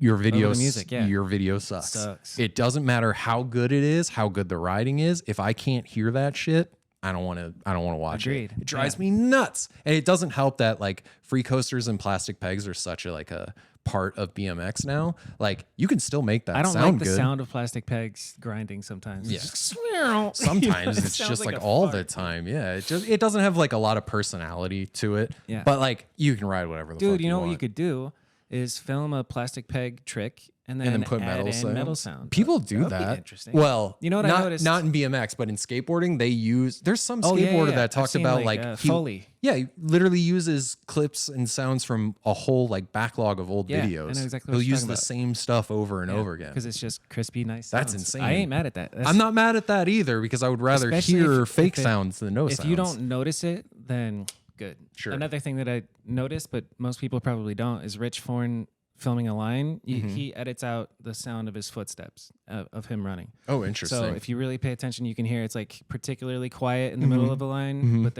and then when the grind happens and the important sounds are there, he puts it back in, but he's editing out his footsteps. And I was like, huh. I respect that. Yeah. Do And you I edit think yourself out of? He doesn't use an external microphone. Like I've seen. clips He where uses he's in just- camera. It would just in make camera. sense because like some of his sound is like crunchy, but like in a really good It's way. cool. Yeah, Yeah, it's yeah. It's interesting. almost like the VX sound. Yeah. It's just like, that's what I want. I want. pretty cool. I want to feel the riding. I want to be a part of it. But like, if you have a banger song, I want to hear that shit. But I want to hear the riding too. Do you edit yourself out of clips if possible? No. You don't? No. Yeah, I'll always edit myself out. You always I do? think I stand out a little too much because I'm a tall individual and It has to be a tripod shot, right? For you Yeah. to edit yourself out. Yeah. I think I've done one that wasn't. No, I think they've all been tripod, but I've gotten to the point where like I've been like individually masking instead of just being like, here's like a lead that like ran for a little longer and I just like kind of crop out. Like Yeah. I'm like, I had one in Trey's edit where like I went in the spokes and got myself out. But that's inside of the spokes. yeah, that's where the OCD Golly, shit. boy. That's where the OCD shit comes in, and I'm like, why did I just spend 2 hours Yeah, that's working on crazy. 1 One second frame, of a clip yeah. that nobody will ever notice? Yeah. That was one of my favorite John Paul stories. Shout out John Paul. He was talking about Dave Perrick editing. It was either Nowhere Fast or Forward. I'm pretty sure it was Forward. All-time video for sure.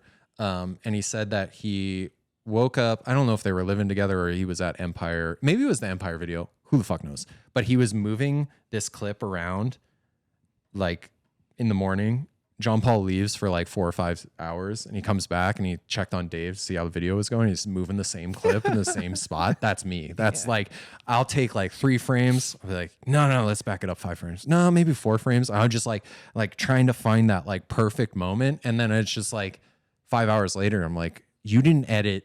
What did I accomplish? You accomplished 10 seconds of the video. So it's amazing how much the time of editing is not accomplishing anything. Yeah. Just the creative like process. Yeah. What is your editing process?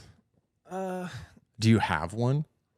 Some of the best videos came from, I would find, I think, the song first, and then one clip would go I would find at like the most impactful part of the song, and then play with one clip in the song and make it hit and make the ramps 360 land, and on the beat the song changes, and then from there kind of work out to in. It's like impactful part in the middle of the song, then first clip, then last clip, at least knowing what those are, and then filling in the space in between, and then so much time just like like one I'll be editing to the drum, and then it'll switch halfway through. I'm editing to the hi-hat, and then back to the drum. Sometimes that is the most frustrating thing, because like you'll watch the first section of that edit and you'll be like, yeah, and then you'll be like, it'll switch to the part where you switched, and you're like, why does this feel off? And then you'll feel it and you're like, oh yeah, okay, yeah. And then it'll go and you'll be like, why does this feel off? But then you'll listen to the other parts like in a different order, and like you can't pinpoint why it feels wrong, but then it feels wrong. Exactly. Yeah. I did that a lot in No Fun. And it all has to do with like how you feel in the moment, and whatever you're paying attention to is not what everybody's going to be paying attention. It's a interesting thing. I'm trying to think. There's been times where I just do it linearly. I think for Matt Ray's, when I was editing your footage for Matt's Subrosa MR2. That had the Minneapolis MR2 footage where he does the Hop 540 truck or bar. That down the I'm pretty dock. sure was just a linear process. I just found the song, and then I was like, it just worked. Let's go. Yeah. That's one of my favorite editing jobs. I was just gonna say that was a good video, because it really kind of like, you're really good at capturing Matt. Like, Matt. Is powerful. Yeah. Like, it's got a vibe for sure. I was actually really stoked that you put that together. That was like right when I left, and like other people edited my stuff, which was like a new thing. It was kind of weird, but also was kind of cool. Like, I really like enjoyed. Who else edited your stuff? Jerice edited his Maya edit. Mark edited his I forget what he called that one. He edited that one. I edited the Simo one because I was like, I'm not fucking letting. Also stole Jerry Sue's song from Bag of Suck, the Enjoy video from back in the day, because that was like what got me into filming. And then what were we just talking about? That you liked that I edited MR1. I edited not Mastroni's, Benthian's footage for the Sabrosa New York video. Bodega? Yeah, and that was really fun. That was super cool, because it was like I got to work on someone's stuff who like was relatively similar to me in terms of like how from what I could gather, how they approached filming. Leads and and almost everything that I wanted was there. Like, I was like, oh, I hope there's like a lead to this, and it's like there. It's perfect. It's exactly how I would film it. And like, I think that's one of my favorite videos I've ever put together, and I didn't film a single clip in it. Like, I just got to edit it, and I was like, oh, this would be awesome if I could do that all the time. That makes me think that instead of a contest, well, maybe on top of our contest, but like you film a folder worth of clips, and then you have an editing contest. Edit. Yeah, that's a good idea. Because that would be cool. I like that idea. I would want to partake more than host. Yeah, exactly. It's like, what could you could you do? We host it, but then we also partake and vote for ourselves. That might be a good idea. Let's do it. I mean, like, why not? Like, why not? Rules. Yeah.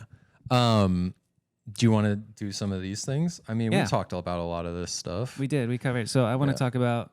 Yeah, you do your thing. Artificial intelligence. And the future of BMX. Well, we're out of jobs. I'm out of a job for sure. One, because I don't give a fuck enough to like stay on top of it. That's like another thing is like why I'm like changing is because like I don't really want to like try and stay on it. Like I don't know any of my programs well enough to be like I'm an expert. Like, self-taught everything. Like, I still don't really know how to use 90% of the programs, but like it's only getting harder and crazier, and kids are only getting better at it. Yeah, and like it's 13-year-olds using Blender. Yeah, exactly. With a combination of we're AI. Fucked. Yeah, 100%. We're fucked. We're fucked, man. As long as we're still in BMX, we might be good, but like in the grand scheme of things, fucked. Yeah. So that's my thoughts on AI in regards to editing, like as a job, but as a tool, It's pretty so cool. cool. Pretty Yeah, cool. So cool. I watched a video of like a guy like basically made his own Spider-Man into the universe like short by filming his friends in a green screen and then basically putting it into like obviously like a bunch of different programs, but essentially created an animated film using just footage that they filmed on their phone. And it's incredible. Yeah, and Do it you looks know, just can like you it. Tell me a couple names of the softwares that you use?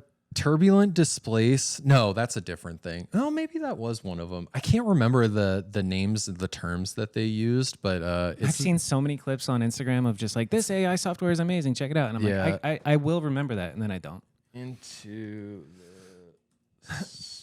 Spider-Verse short film. the AI. Corridor Crew, these guys, yeah. The Spider Within official short film. No, that was they just actually came out with that. But this is like, they're essentially like trying to figure out how they can do the things that they're trying to do using a green screen. So they filmed their friend, then they had whatever this was, take each frame of that, turn it into what looked animated, and then they threw it into like After Effects, put them all together, and then it creates like the animated look. Yeah. But like they go all the way into making like a full, like its own full-blown trailer. Like that's Tom Holland as an animated Spider-Man, but it's just one of their guys wearing a shitty Spider-Man suit, and then it just like kind of puts it all together for him. So this leads me to Taiwanted. Let me start recording actually, because this is one of the best examples I've seen of using some AI so far. Have you seen like a company using AI in their BMX? Yeah. No, not really. Not anything that I've like specifically seen. Because Archie killed it. Archie Kenward, shout out Archie. This type shit. That is similar to what you just showed me. And you can tell it's like it's getting processed through something. So he took like the 25 frames or whatever of that, like 1 second. After the downwhip, this one. That's so sick. Yeah. But like also that's like probably a combination of AI to make things a little easier, but then also doing it himself. But like that could also just be totally all AI. I think it's not all AI. It's not all like AI in in the the sense of like how he's processing the image. Right. Like he's But I think cutting that out. He cut it out, put it in, and then because like look at the stairs in the background on that frame. Yeah. Wild. It's very cool in that sense of like if you have an idea and you might not have like the physical abilities to do that, you can still do it. This I want to do for mediocre too. Like add the glitch in. This is data moshing. So like two clips come together in a really weird way that happens. It looks very accidental, mediocre but style. Yeah. I'm excited to play with that. I don't know, Archie. I might just copy your shit for there you go. mediocre too. He said he was copying me. And I was like, Did he dude, say that? Yeah, he That's said, cool. My older shit was an influence. Do you which felt ever cool. do you ever think about that, like what your actual influence on BMX was, or like do you feel like you had one? Like I mean, you had to have had one. You made enough videos for enough brands. You don't that think enough about it kids until saw. somebody like Archie, who I respect, is like, yeah, it's your older videos that I looked up to. And then Trent Lutsky told me that he watched Sabrosa in Albuquerque religiously, and I was like, cool. That's kind of one of the guys, Trent, where I like see his stuff and I'm like, okay, like I feel like this guy came up in the time that we were filming and was like, okay, he saw some the stuff. immediate generation after us. Yeah, exactly. I don't know. It's just kind of crazy. Like when you look at YouTube and you look at old edits and you're like, oh, this Simone edit has 1 million fucking views. Like, what does that mean? Like, we're really in reality, what does that even mean? What does that actually mean? But like, that's fucking crazy. There it is. Sorry. No, you're good. What a technical shit show this is going to be. Bob is really on top of things. He's got a clean desktop. Yeah. I keep getting these errors, dude. I'm Our upset. whole episode's going to fall But apart. check this out. Look at how clean my desktop is. Yeah. I guess these recordings Did are you fine. shoot that picture? Yeah. Oh, that's us Yeah, talking. just for us to keep Gotcha. Anyway. Gotcha. Yeah, I was just thinking about that the other day. Is like Your I mean, impact? Well, I don't want to say my impact, or is like maybe like transitively through Simone. Like, did I make an impact, or does nobody notice that stuff? Actually, I like thinking about it in that sense of like, I love my impact on Matt Ray and then his impact on people. Sure. Yeah. It's not nothing. Yeah. I'll No, tell you, it, it's not it nothing. definitely isn't. I mean, like, especially Simone, like, he's reached a level that is, like, you know, legendary, I think. I think Mike said something like that along those lines, and like how people revere him in terms of like riding and stuff like that. It feels like a Stephen Hamilton or a Rubin or something like that. Very much like a Rubin in my eyes. Like just like respected by everyone for unbelievable style, a unique eye, you know, that type of thing. But like, I mean, I filmed Simone from the day he got to the States. Yeah. And like, that's kind of a weird thing to think about. Cause like when I think about it, it's just like, I'm just going out and filming Simone. It's like filming Ballman or filming like Sam or Dustin. Like when I was filming I Got Work stuff. But then like 10 years later and you're like, all these guys are like, yeah, Simone is the god. Like he's the man. He like, and you're like, and you can see the influence of it. And it's just like, wow, that's fucking kind of crazy. But it, you know, my imposter syndrome in the back of my head is just like, that's my first instinct to say, you ain't got like, shit. Nah, yeah, this has nothing to do with I you. haven't This is all done Simone. anything. Yeah, No. the reason you won one is because all those riders are really fucking good. The reason that the X Games medal is at your house, because Simone's really fucking good. It's about the biking. Yeah, you know, 100%. And it is first and foremost like. You what came first, the filmer or the rider? Who owns the clip? Yeah. The filmer owns the clip. Does he? Yeah. Fuck yeah. But does he? Does the actor own the movie? No. Who owns the movie? Not the filmer, because that's a job. The producer owns the. Ronnie owns Ronnie owns the everything. footage. Yeah. No, I think about that, like, you know, because there's always been that like my clip, your clip, whose clip is it type of thing. Yeah. I don't know if you've ever lost a clip or anything like that, but that definitely gets a little dicey around those times. Dude, losing a clip is one of the worst feelings because it's not replaceable at all. Yeah, not at all. You can buy a new camera, but you can't buy that tape that was in there. No, you've had some bad experience with that, right? Yeah, I got my shit stolen off of a Greyhound. You lost footage during that too, in that situation. Yeah.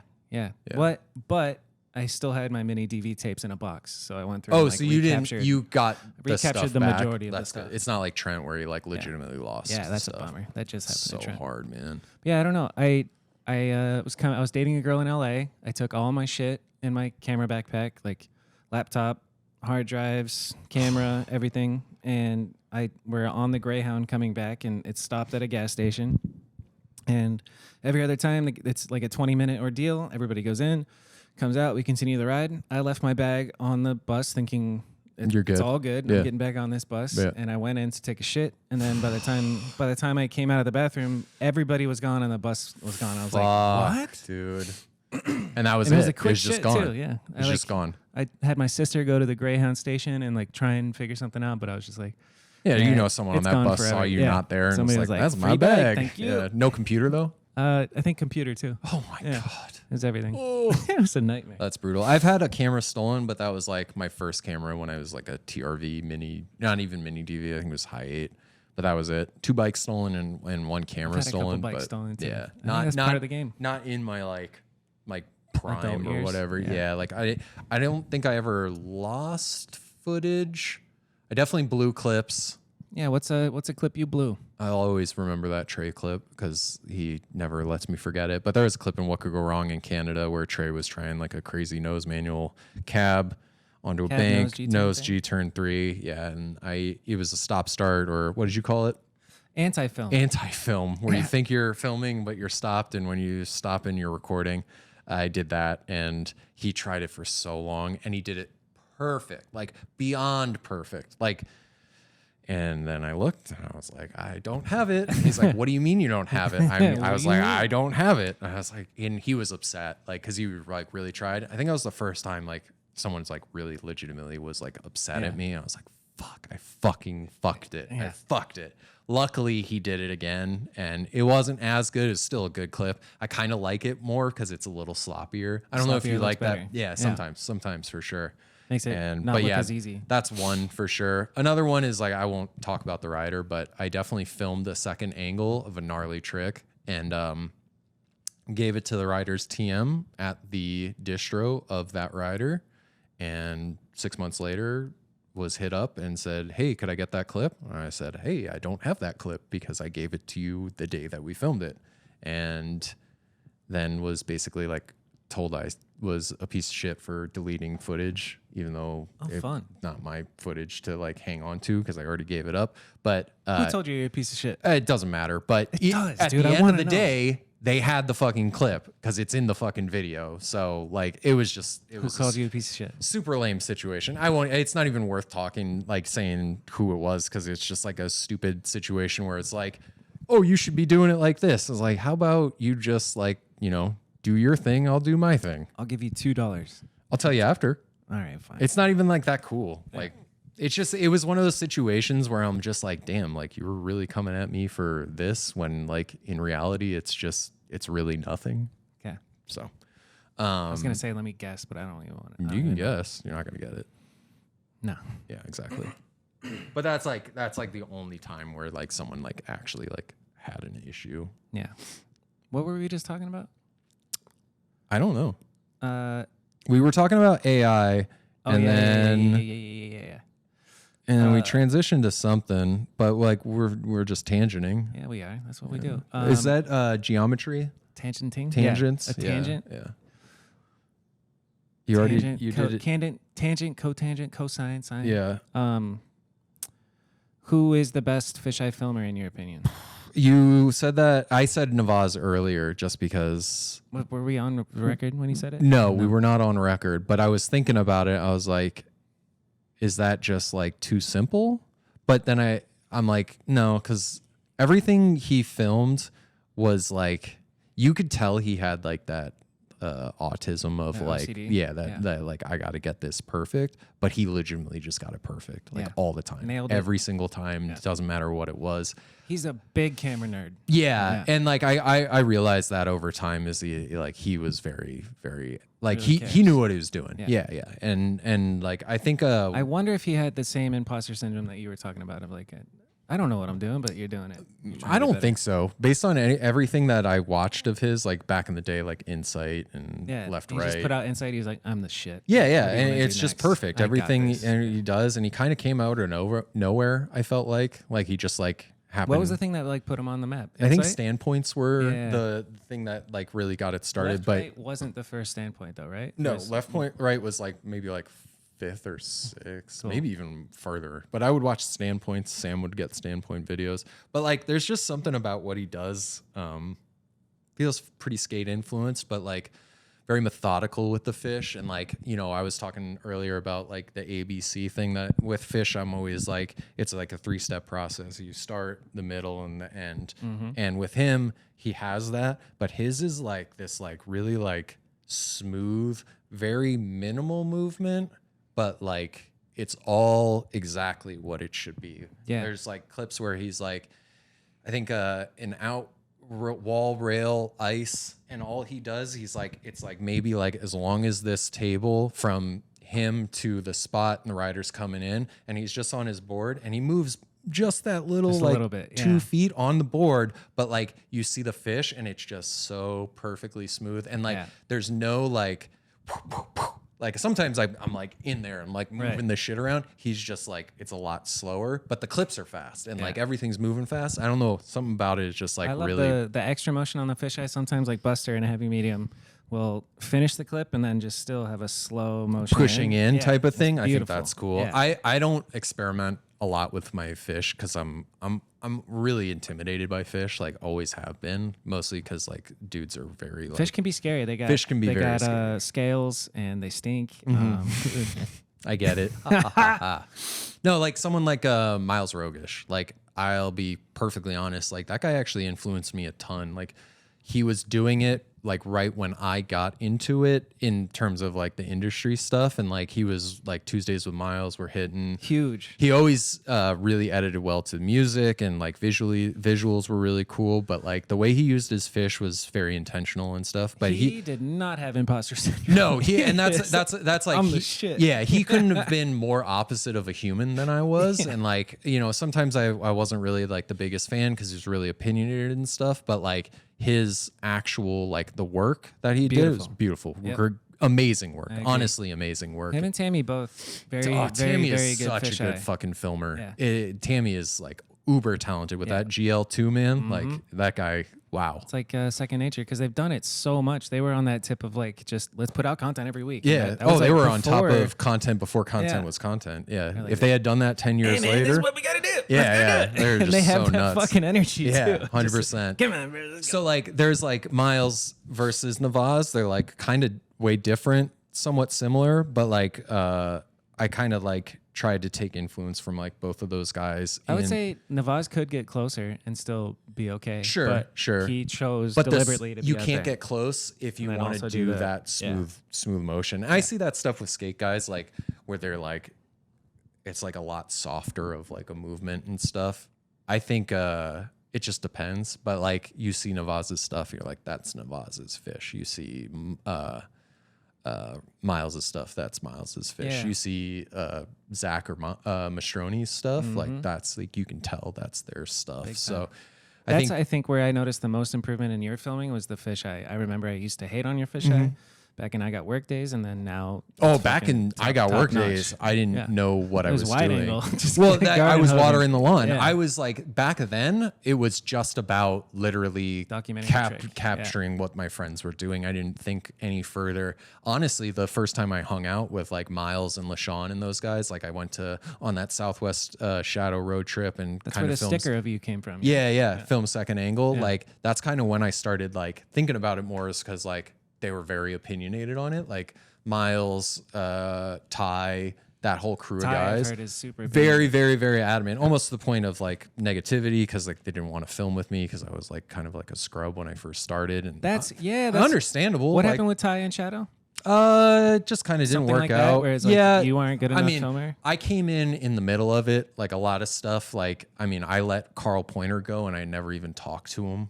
I've never even communicated. My first conversation with him was basically firing him from the team. So like, I was kind of like put into the middle of like a lot of changes, and like I wanted. Was it to your be- decision to cut Carl Pointer? No, that was a executive decision. But Hey, also, you at want the this same time, job? First assignment. Yeah. Fire Carl Pointer. Dude, but wow. like the team, I was being brought in, so like things obviously had an opportunity to shift and change. So like that's not like I was like didn't want to do that type of thing, but that's just like one of those situations where it's just like you kind of like you're new and you're just told to do something, and that's what needs to gotta be do it. done, and that's what it was. With the Thai stuff, like, you know, he went on a trip and it wasn't really like a good fit. It wasn't a good situation. Like he had his thing going on, we had our thing going on. I don't know if it was me or just a certain time in life, but like it just didn't really like work out. Like I don't know if he just didn't want to put on for me because he didn't trust my abilities, which I understand. Like I'm new and everything like that, but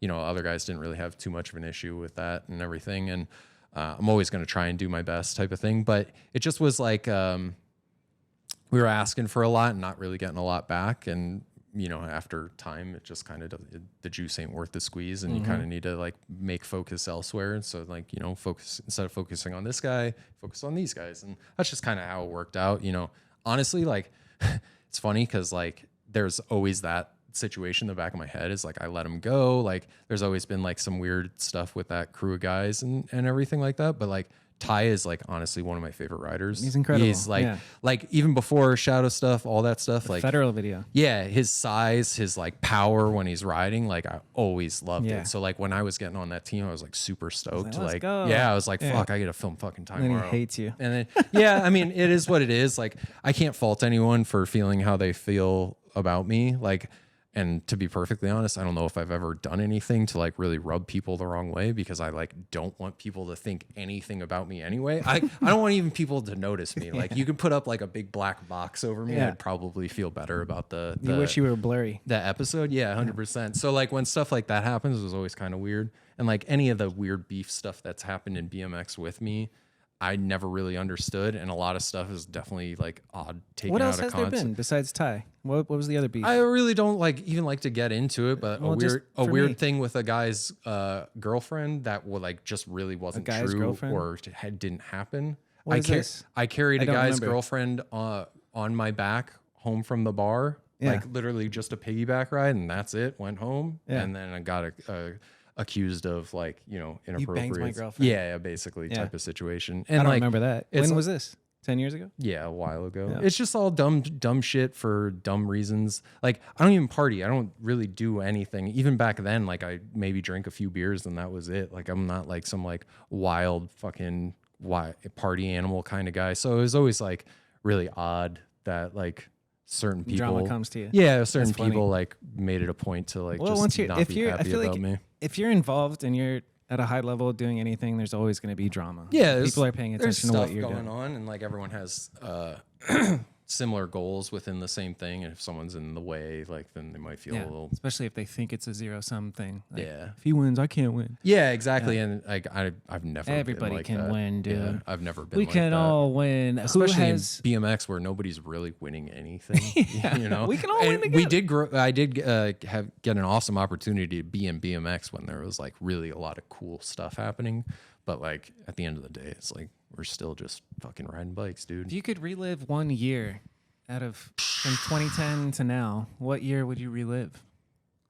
I just made that one up, dude. That's a good one. Fucking podcaster, baby. We podcasting. I wanted to say 2015 because that was like when What Could Go Wrong was coming out, but like that was like The most arguably stressful, the the worst. worst. Yeah, well, like was like close to suicidal, man. It was like I was just like couldn't handle it anymore. It's like this is too much pressure. Honestly, if I could go back, it would not be to anything regarding the industry. I would go back to senior year in high school where I would get out of school at 11 o'clock. I would go to Peter Piper with my friends, have the lunch buffet, and then go straight to PV skate park and ride for like 3.5, 4 Hell hours. yeah. That's what I would do. Like I would have half school day, pizza, riding. That's and pretty good. Go home. Yeah. Yeah. That's the what good I would old do. days of like no responsibility. Yeah. Yeah, I would go back to the beginnings of filming for Mediocre where Joey Mata would come over in the summer at 5 a.m., pick me up, and we'd go film. Yeah. That was so sick. Yeah. Yeah, like the I got work days and shit, like middle college, and just like all we did was ride. Yeah. Like all we focused on was riding. Like we all worked, we all had jobs, we all went to school, but the only thing was when are we gonna go Bike, ride? yeah. Yeah, like You're that was thinking all about it while you're working your Yeah, job. that was too, all you just get like off. in the way of just going riding. Yeah. I don't know if that's the same for kids these days. I know some of them it is, but Yeah. I don't know if it's all of them. That you can tell whoever it ends up being, you know, they start rising a bit, especially with social media. Who's the best long lens filmer besides yourself? I mean, I I would put you up there. If I was having this conversation with somebody else, it would be Chadwick. Would best, you Best really? long lens, yeah. Damn, that makes me feel really good. Thank Yeah. you. Like Yeah. honestly, like I would at that. Yeah. Wow. Cool. Hell yeah. But who else is there? I want to say Navaz again because like very methodical and really good. Daryl was always really good with that stuff. Mastroni. Stu was awesome with that Oh yeah, stuff. Stu's great. Mastroni for sure with like HD stuff. Because I think like SD long lens might be maybe a little easier than HD long lens in terms of like Composition? yeah, and just like focusing on the riding because like you don't have so much of a frame and everything like that. Mike's stuff has always been like particularly perfect to me because it feels like he approaches it in the same way, like pretty methodical but also simple. Like he doesn't try and do too much. He doesn't have too much equipment. Like I'm very basic long lens fish tripod. You know that's the setup.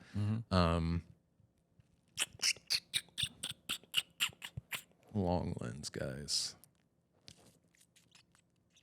Rich in this latest Dan Lacey video with the rolling long lens was pretty incredible. The clip where he's rolling and he does the curved rail and Yeah, that it's was like great. super tight. I thought that was really good. Yeah. Sometimes super tight is like so sick and other times it just ruins the clip. It's a very fine line. I want to be in the middle of that fine line, but like it's Yeah. hard. Yeah, long lens is yeah, I mean, like again, Navaz for some reason, like there's something particular about his footage that always stood out to me. Valid. All right. BMX video as a whole being edited. Besides best mediocre edited? at best. Yeah, besides mediocre at best. I know. Mediocre is very well edited. Thanks. I really like that video. I also love the DVD authoring. Yeah. Thanks for doing that. Yeah, really good edited. I mean, anything Rich. Yeah. I think he's up there. You know what's so funny is like I was saying this earlier. I'm not the memory is so bad with stuff that like I wish I could like photo recall videos and parts and all that kind of stuff, but like in the back of my head I can't. I mean, Mike's stuff is like it. I watched Finer Things and I remember watching it back in the day. Hold on, we got to go back and add Tony Ennis to the long lens. Oh and yeah, the fisheye. Tony and the Jesus. fisheye. Well, Oops. Tony, but I was that's thinking about best edited, and I thought Deadline, and I was like, oh, Tony's Tony. great in the sense that he's like never actually like tried to like. He never like put himself out there as like being the guy. He just was the guy. It's almost like the same as Navaz. It's just like, oh, new Tony thing came out. Like, you know, it's going to be perfect. Like you just know it's going to be edited perfect. It's going to sound perfect. It's going to look good. Yeah. Tony's definitely up there in terms of like favorite all around filmer guys. Same. Yeah. Quality work. Yeah. Mike's list of filmers. There's so many. Yeah, but like he was totally on it on like literally all of them. I think I remember him leaving out one person, but now I'm like thinking about it. Yeah, but he's talking to you, so it's all about you, Bob. All right, great long lens. We've seen it. We've seen that. Best edited BMX video. We just said anything rich. I want a specific example, and I thought maybe Deadline, but I was trying to think of like award-winning ones. Best edited. What about Navaz, dude? Talk is cheap. Talk is cheap. That is probably the best all around video. Yeah. Like in terms of like quality, it's not overproduced, it's not underproduced. The filming, the writing, the good. editing, it's better than pretty. I think good. It's probably perfect. Let 'Em Talk had a huge impact on me. I don't know. That was the first one. As far as as far as a filmmaking endeavor, not as good as Talk is Cheap, but something about the impact that Chase D-Hart's part. Oh, that part's so good. Yeah. Chase D-Hart, all-timer. Unbelievable. All-timer. Okay. More kids ride like that. Chase is doing whips, ices, main 180s.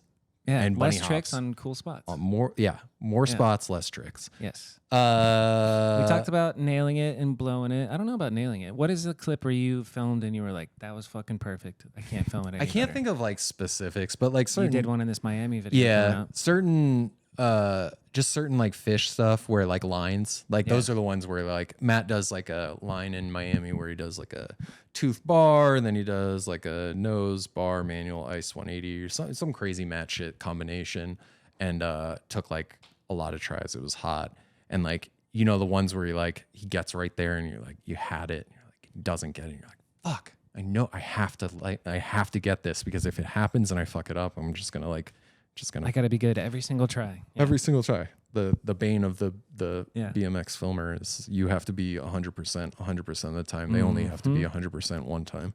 But yeah, like I was like killing myself. It was bright. I could barely see the screen, and then he finally did it, and I watched it back, and it was like tooth bar. I popped in, and like he hops, and I don't cut his head off, and then I stop perfectly on the ledge, and it's not like jarring, and I kind of like slowly stop into it. Nice. It's just like moments like that. Yeah.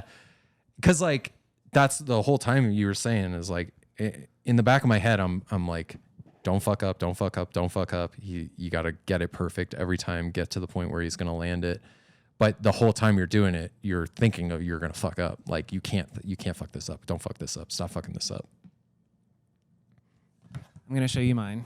There's a clip in Albuquerque that Simone does a rail and then he does a whip in the street and you cross him and then he slow-mos it. That's one of my favorite clips of all time. He does crank arm and he whip. Yeah. And it's boom. Why don't people use ramp slow-mo anymore? They do. Not really. Yeah. I don't know. Maybe because they don't know how. Yeah, a lot of people really don't know. Yeah. This is one of my favorite. What was it? Skate Perception that had the tutorials? Yeah. This session, that me filming the fish there and the framing of that 180 bar. A little baby. Like it just that's a good one. Perfect. Mm-hmm. I'm like, oh shit. I went to that spot. Do it any better. It's a good one. Is that the one where it's? Oh no, the one in my video is. I think it's this trick where it's like I was so close to cutting him off, but it worked out. But if you cut him off, would it have really ruined the clip? No, it wouldn't have at all. And I had people telling me that my shit was garbage because of that. You're trash, son. Fuckers. Yeah, but I got work filming. I was trash. I didn't know what it is. But I was doing it, and that's why I got the job, is because I was doing it. I wasn't doing it that great, but at least I showed I could film enough, put together a video, promote it, talk to Ronnie and get it sold. Like there were aspects to it. So if like That's you're what trying Ronnie to said for me too. yeah, it doesn't matter if you're like super good at it, as long as you're like showing the effort, you can always grow and get better. And I think more people recognize like the ability to grow and get better than just the like, are you good at it right now? Yeah, yes or no? 100%. Because you could be the best filmer or editor in the world if you're a fucking idiot. Like nobody's gonna want to work with you. Can you take initiative? Are you coachable?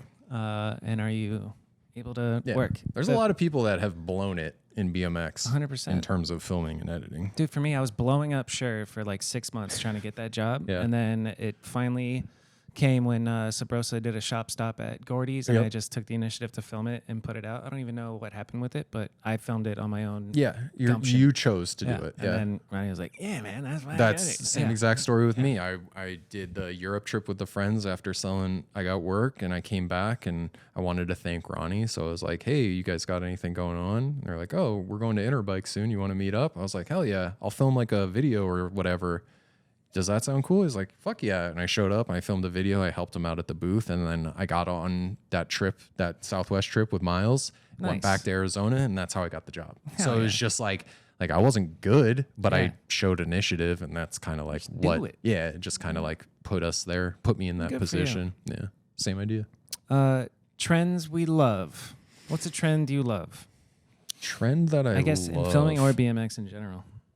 A trend in BMX that I love that I think is happening is like the people who are like trying or like actually like really trying. Like there is really good quality stuff happening. It might not be as much as like skateboarding or whatever, but like Trent or Justin or Mike or like not even Mike, because Mike hasn't been filming a lot, but like anybody who's like has the position, like Grant C, they're all like Grant's a hustler. actively trying Can't to believe do his name cool hasn't stuff. come up yet. Yeah. So like shout out Grant Castillo. yeah, like those are the people that are like really like, I like that people are still doing it, still actively like going out there. I'm sure there could be more people. The person I'm most stoked on in BMX right now in terms of like things that are happening is Zach. Like what Zach's doing, Zach Kramus is doing with Odyssey Sunday that's what we need more of. That's like what he's doing is exactly what I tried to do with Shadow. Like I wanted to make videos, show badass team riders like what they're capable of, and just promote those guys, and via that promote the brand. Yeah. And like that's what they're doing. That's what Odyssey has been good at for so long, is like they focus on the riders, and then the riders sell the parts. And like I see that stuff, and like that gets me the most excited. And like Trent with BSD and that stuff, like just guys that are just trying to film like active. Fuck yeah. Yeah. All those Austin kids are like Alex Donachie just came to my mind. Dave Sowerby we haven't mentioned. Man, there's so many good. I mean, Sowerby's on another level. Yeah. Like he's like beyond like good. He's like on the rich level of like everything he does is, it's going to be awesome. And I'm sure there's edits that they've made that they're like, this is fucking trash, but I'll watch them and I'll just be like, wow, this guy is like absolutely talented. Yeah. And like, I'll never feel like that about my Seemingly stuff. like ahead of the curve too. Who would you say is the most, in our generation, who's the most improved filmer? What do you mean? Like, I would say Grant Castelluzzo. Over time? I used to think his filming sucked. Now he's fucking top notch.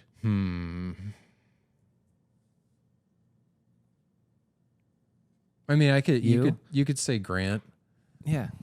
I would say Mike, because Mike no, honestly, Zach has shown Kramus? Yeah. So I never thought Zach's stuff sucked, but the amount of progression that he's made, and like the fact that everything he puts out is like perfect quality, like that's that, yeah, that's all I really care about. Like even if like the riding's not that great, like if you put together quality, really well, like, I'd rather watch mediocre riding and great filming than amazing riding with shit filming. It's just like spots. Just the same thing. Time. Yeah. Trend you hate? Low sound or low riding sound, like for sure. I hate that. I hate the overdone zoom in, zoom out, like William Strobeck style of filming when it's overdone, but it also can be one of the coolest things when it's done well. Like I filmed one clip of Dries in Miami where I was like, I'm gonna try that, and it kind of turned out cool. I was like, okay, I get it, but not every single clip, Especially when you nail it, because it's a no margin for error. Yeah, like it's like a risky way to film. Yes, because you can fuck it up real quick. Yeah, real quick. So vertical is annoying. Like, vertical. I understand it.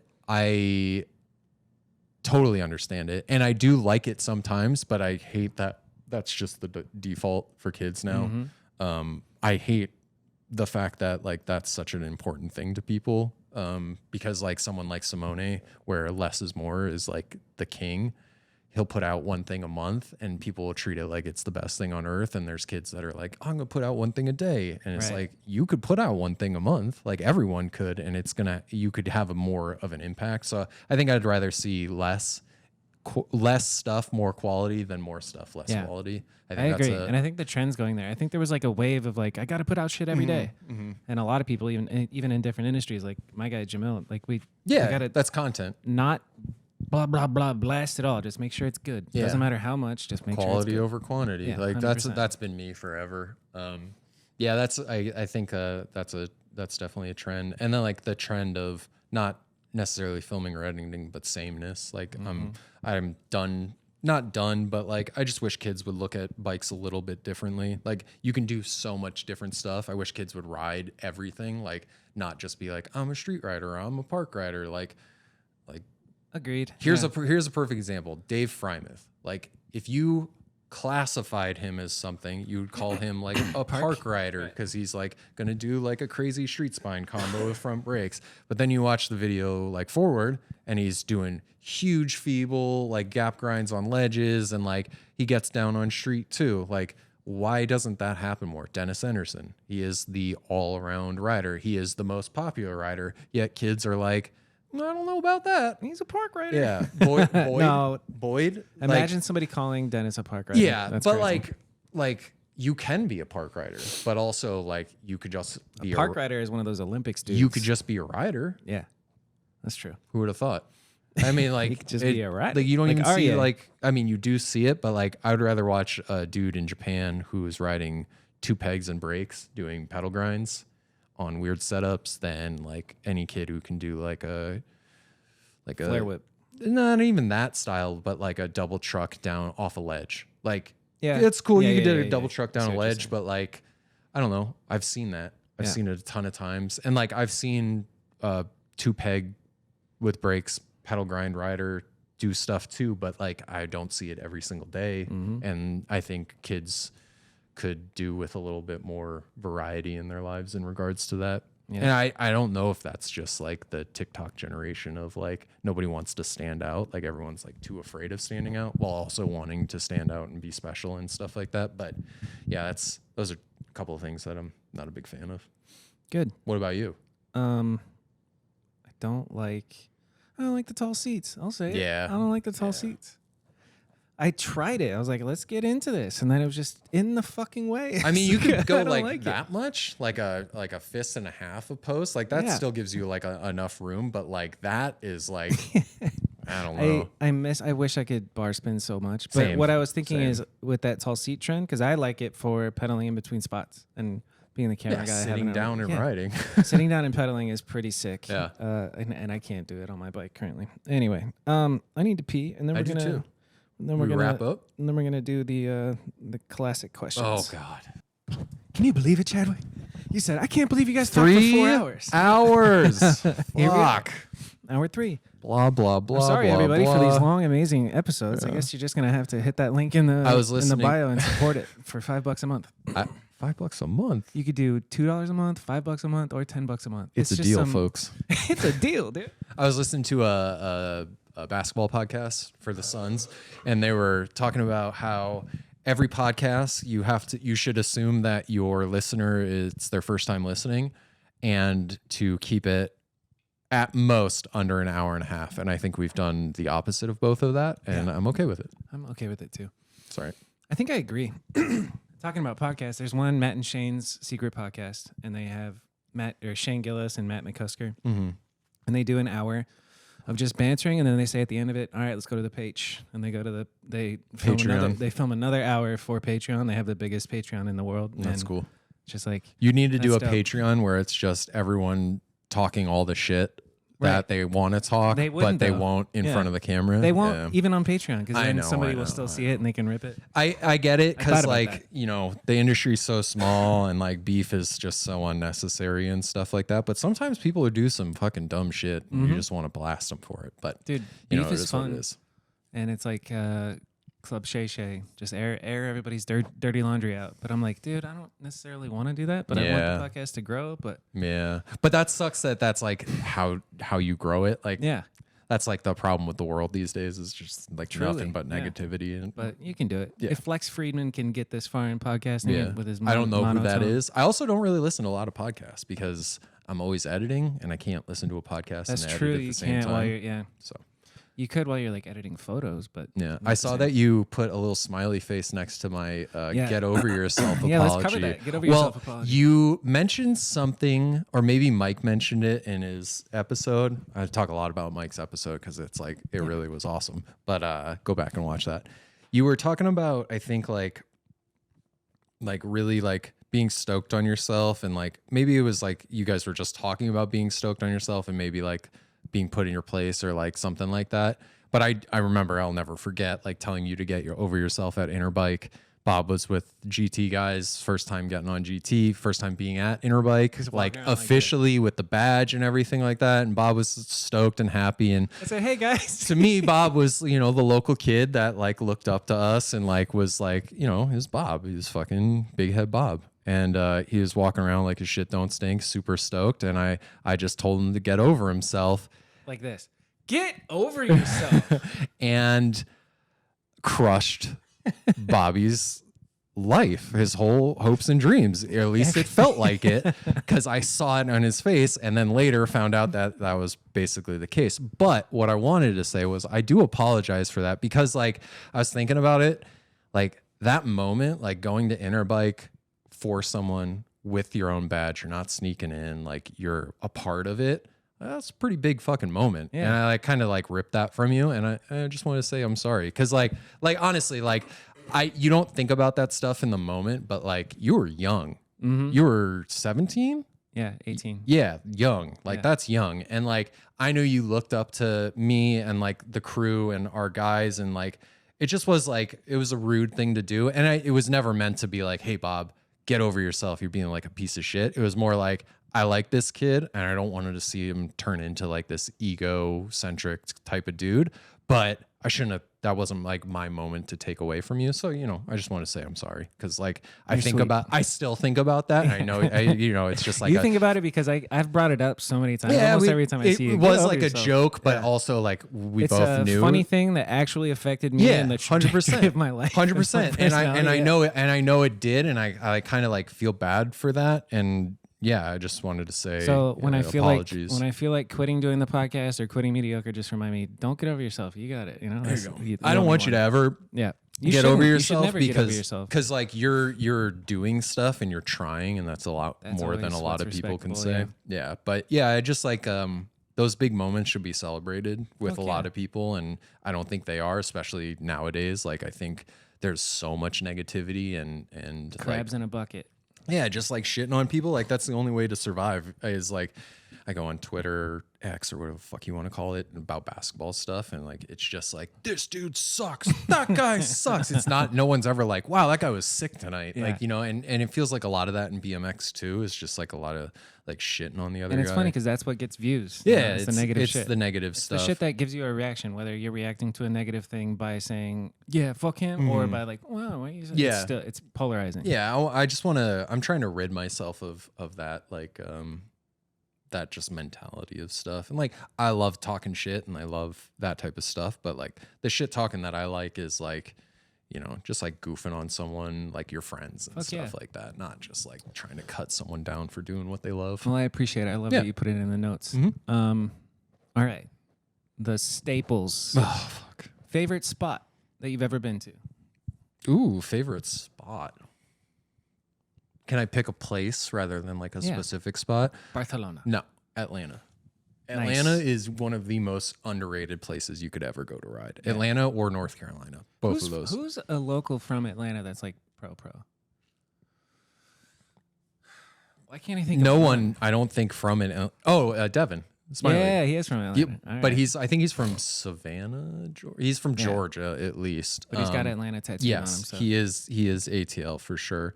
Devlin was living there for a little bit, but he's Florida. But that place is the US's version of Barcelona. Like there is that much stuff to ride. It's all old brick and like just very unique. And I've gone there so many times now. You still see new stuff. Yeah. Totally see new stuff all the time. And you don't have to go to Barcelona to do it. Yeah. Granted, Barcelona is incredible. Like if you're a bike rider and like you got to experience it one time at least. But yeah, if you're in the States and you want like some real shit to ride, Atlanta is definitely it. Yeah. I've also heard Tulsa, Oklahoma is like I'd like to go there. On that level. Never been there either. Yeah. But like Miles, like footage of his shit from there. I did go to Tulsa. But not for my BMX. other ex, but I was visiting a thing. What about you? And I was just in Calgary, and I was like, this place looks amazing. Calgary is incredible. Did not have my bike or incredible. anything, but my favorite spot would be these like colorful bank things in Australia that you went to Australia. I was like, why is this even a thing that exists? Yeah. It was a beautiful, like it was something you would design if you were designing a skate park. It just doesn't make sense. Yeah. It's like, wait, but this is street, but this is also just. That was Freed? No, it was GT. That's GT. Yeah, That's right. GT Was that with trip. Rob Wise? No, he wasn't on yet. Oh. I was on GT before Rob Wise did. Don't worry about it. Don't worry about it, dude. Who was your team? Me, I can't remember. There was a Jeremiah? There was a park Was rider. Jeremiah on? No, there was a No. park rider named Colin. Greg Ingersoll was on it, and Names Justin I do Cosman was the not filmer. remember. Dave Delord. Oh, Dave. Yeah, for sure. Tall guys. Yeah, Tall guys. tall boys. Tall guys, glasses riders, always the best. So that's my favorite spot. Let's see. So, what is your most proud moment in your BMX career? Your long, illustrious BMX career, whether it's on the bike or filming. Yeah, sure. On the bike would be in some grade. I always think it's 8th grade, but I can't remember if it was 8th grade. They're like, had you write your like what you want to accomplish in the years that you're going to high school. I think it was 8th grade. And I wrote, I want to learn tail whips. I want to do a tail whip in a magazine. I want to do a tail whip in a video. And I did all those in... What magazine? I was in Ride. Nice. In the Woodward West article, I did a tail whip on a rock. Fudger, it's like a small photo. It's like tiny. But Fudger captioned it, Ryan BMX board Chadwick, because he knew me from the website Nice. BMX board. And that was just super cool because it was at Woodward, but it wasn't on like a ramp. It was like I found the street obstacle, and I was a camper, so it was like totally out of the blue. I knew Ryan because he ran like San Diego BMX.com, and like I was a huge fan of that. And so like there was like kind of a connection there. That was definitely like a proud moment. The whip was in... I can't remember what the whip was in. Maybe I was thinking peg leg, but I know I had a clip in like a premium video friends section or something like that. But like I just got those things done, and like tail whips are the only trick I ever wanted to learn, and it's still to this day is basically the only like real trick I know. I can't table, I can't turn down, I can't X up. Bar spin? I've done 3 bar spins total in my life. But yeah, just tail whip's the only one that ever really like stuck. I'm like a maneuvers type of guy. Off the bike, but like part of bikes. I'd say making the full lengths, like every one of those premieres is amazing. But I think my favorite thing was seeing Simone win NORA Cup Street Rider of the Year. Because like I felt like I had some part of it, but it wasn't my thing. But it was like I helped make that happen. And like Street Rider of the Year is like way bigger than anything else. Bigger than anything else, because like forever you were fighting against Van Homan, and then forever you were fighting against Garrett. And then, or you have Dak or Nathan or anything. And then like to push this random ass kid Simone from fucking Italy, just like, you know, like he's obviously he's the talent to get them there. But like, it was just cool to like see that. And like Stephen Hamilton gave him the award, which is like his favorite rider. It just kind of like if I was there for the NORA Cup, my NORA Cup, maybe that would be it, but I wasn't there, so I can't say. I dreamt about that moment my whole life. Like I told Ronnie, like the day I got that job, I was like, I'm gonna win you a NORA Cup. Nice. And then I didn't get to be there, and that like sucked all the fucking everything out of me. This dream sucks. Yeah. It was one of those like One of those like you hear stories about people as like once they like reach the top and they're just like, Yeah. I was like my moment. I was like, fuck, I thought this was supposed to be like in my head. I'm pulling out my thank you speech and I got this whole thing. I was just like, dude, what are you doing? So And yeah, then you go, it was about the journey the whole time. it was probably seeing Simone win that shit. That's like great. it was just cool getting on stage and just cheering them on. And yeah. What about you biking? What's the scariest moment for you? Have you done anything where it's like, I'm sure you've done scary stuff, but like what trick have you done that you were sweating the most? pedal ice up deck bark was I don't know if I was necessarily sweating it because it kind of like came out of nowhere at like that wasn't around. I know like dudes from San Diego were in town. Maybe you were there. We were all hanging. It was like a crew of dudes, and it was like terribly filmed. And like, cause I just like gave someone my camera, didn't even film it fish, set up a terrible tripod. But like, that's one thing that I'm like, I think maybe I would be the first person to do that. But like nobody saw it because it was like, I think it was in like a random Vital video and like, just like it just like never was a thing. But like to do a pedal ice up a rail, I crazy. think about that and being like, oh wow, I can't believe I did that. Like, I've never even gone up that rail. To this day, I would never ever. And it was like bigger and stuff like that. But yeah, that was probably up there. What about behind the lens? What my favorite? You're most nervous for like, oh fuck, they're about to do this. It's got to be LaShawn or Matt. Maybe LaShawn doing what? I don't know.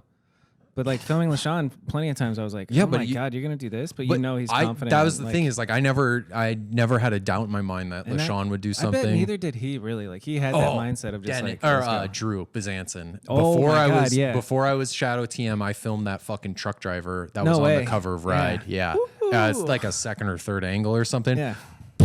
I was like, never seen anything like that. And that was right like before that, we went to Avondale ledges and he did like the straight whip over the barrier at the bottom. The rail barrier. Also, I think Nikki Croft did that too, but on the other side, Drew did like the long one. I was just like, I knew Drew, but I didn't know much about Drew. And I was just like, this fucking kid is crazy. Dude. And then we went to the step down and it was like, he's going to what? Yeah. He even talked about 3-whipping it for what could go wrong, like afterwards. And that never actually came to fruition, but like, fuck, like that was like, I'd never seen anything like that. That was like leaps and bounds beyond anything that anyone on the team Why was he doing. Wearing those tattoo sleeves? He's a weird fucking kid. He's just like, as a goofball. Like he was just like, that's just what he would do. He was fun on trips. Like that first Southwest trip, he was just like life of the party type of thing. I really wish I could have done more with him for sure. Do you know what happened with him with the car accident? He got into a gnarly car accident and he's just been dealing with it. I think I read something that he posted, like he had a couple of strokes. Like I think he was like on the edge for sure. So I don't think he can use his, he's got partial paralysis and everything like that. Yeah, that's an absolutely horrific and brutal thing. Like Drew is like such an incredible person. And it's also really crazy, like those guys like Drew, Scotty, and Mad Dog. Like those three were like some of the gnarliest guys you would ever seen, and they all got hurt kind of in the same ways. Kind of ways. Yeah, kind of the same idea. It's just like unfortunate and like, you know, a good thing taken from those people. But yeah, like Drew, I always enjoyed being with and riding with, and he was going through a lot of stuff when he was on the team and everything like that. And like my big goal for him was always like I wanted to film like, you know, remember his Joyride parts? I wanted to film one of those for his section and What Could Go Wrong. Like I wanted to do that. Like I thought that would be so cool. Like light things up specific, film it specific for the video. Never came to be. And then like things just kind of like fell apart and everyone went different ways and stuff. But like Drew is defindefinitely one of my favorite guys. He's like, one of the GOATs for sure. Yeah, 100%. Yeah. Like nobody rode like him. Yeah. And like still to this day, nobody does. Like what was the clip? Does he do a foot jam to turn down? Or he does like a or maybe like a tooth to can on like a 70-foot tall sub box and it's so stretched. It's like who would film those edits? It's the scale of everything. I don't know. His name Matty was Lambert? No. Oh, his name was in my fucking head and now it's gone. He would do stuff for Haro and Premium, I think. Or no, Terrell Gordy? Was it Terrell? Yeah, that sounds right. I don't know if he filmed him, but that's a name. Oh, I'm gonna sound so stupid if I'm wrong, but whoever was filming Drew's like crazy Joyride edits, yeah, I guess you could. But yeah, I was always a huge fan of those.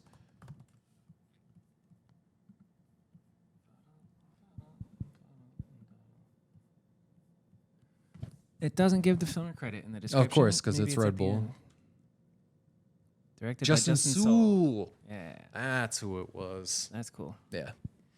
Yeah, I love those videos. Love Drew. Love Drew too. He was at the OSS house when I went out there for my. Oh, really? internship. Yeah. No way. And I remember he wasn't high or anything, but we were all smoking weed on the couch, and then Drew's just in the corner, and he's the not a party ceiling. guy. The ceiling had like transition on it in the corners, and he's just, dude, what if you could just? We all crack up. It's That's so good. great. I love that. He's gonna go do some physical rehab in Calgary in a couple of weeks for 14 weeks. Oh, really? Yeah, Cool. He messaged me on Instagram. Nice. He said he watches the show, and he said BMX nerd and raised his hand. Oh, really? Get the Cool. fuck out of here. Yeah, man. I had some really, really good times with Drew. Okay, scary. That's real. What about you, Scary? Most nervous for Have you talked about that ever? Jono doing the tire ride at ASU sticks out. Which In my mind, tire ride? Famous one that Dennis just did in a trip video, but the Oh, big- down the Double King. Yeah, big Lucas one. did that forever ago, just so you know. yeah. And So it's been done 3 times. Yeah. Yeah, that had me going because I was like, "This is death." He's going to on crash one through those side. windows at This the is death on one side. Yeah. Yeah. What else have I met?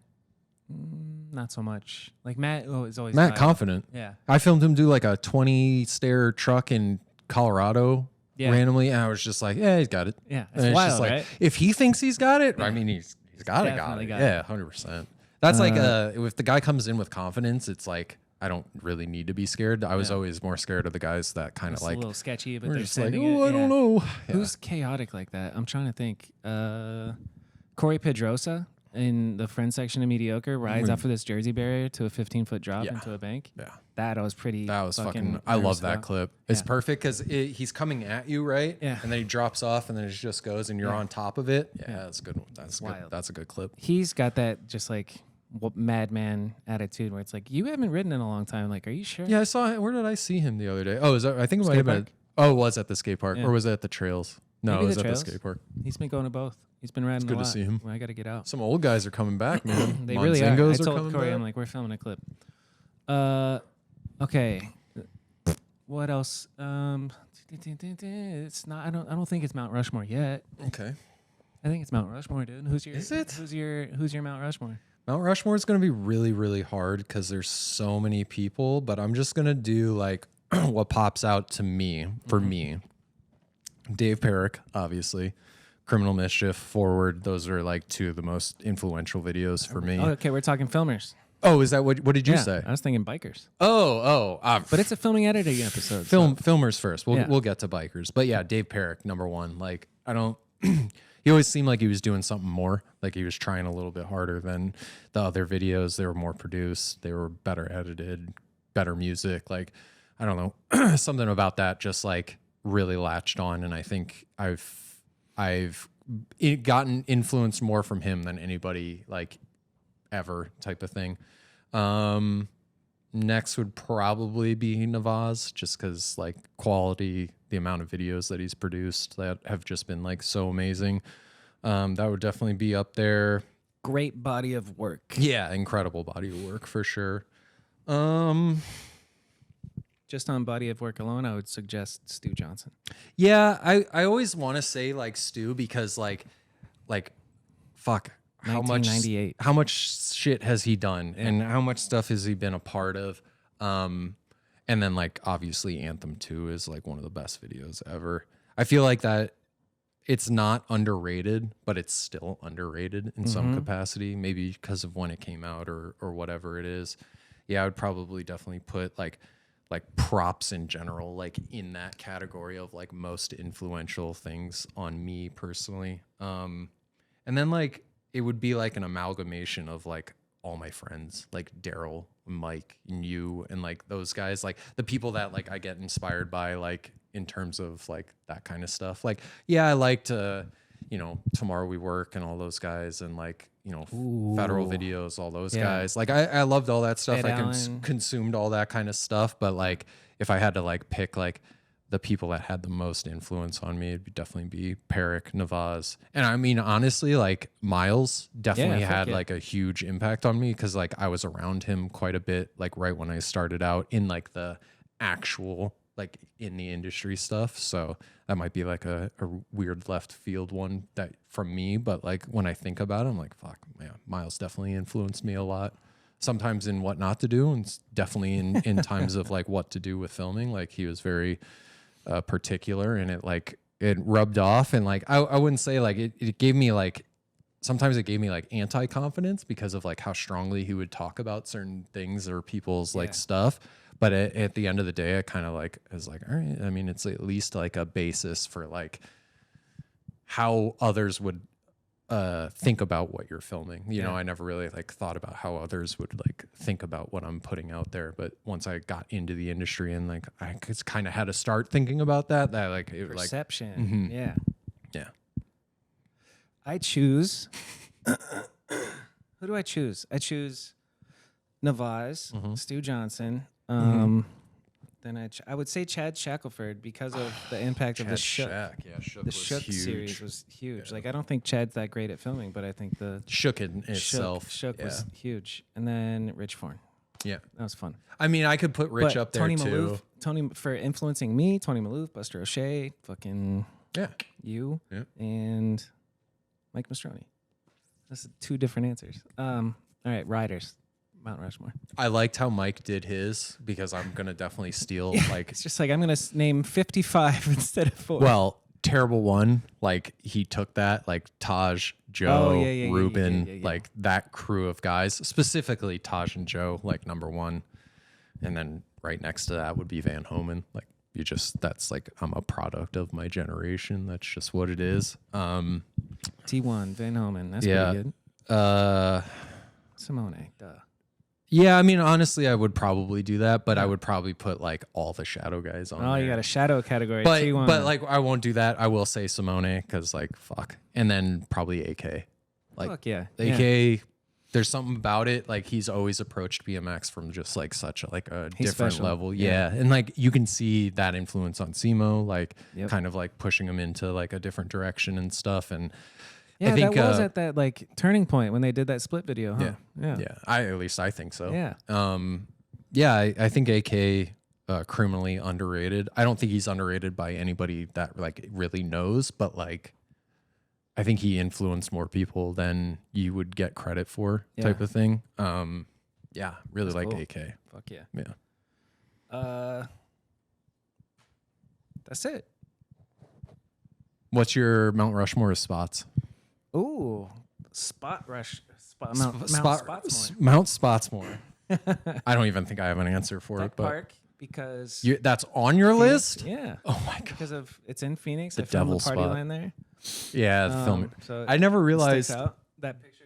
I didn't realize I'm the one wearing the blunted jacket. Yeah, right. I didn't know that. I was like, wait, what? Also, why am I standing? Deck Park. Damn, that's a pretty tough one. Beardsley Banks. I'm just thinking Arizona. Let's do Arizona spots then. Deck Park, Beardsley Banks, the Four Corners Ledge. Which is the Four Corners Ledge? Edwin did 180 Inward Smith on it, and it was in a magazine. It's a very famous, just small coping ledge behind a building.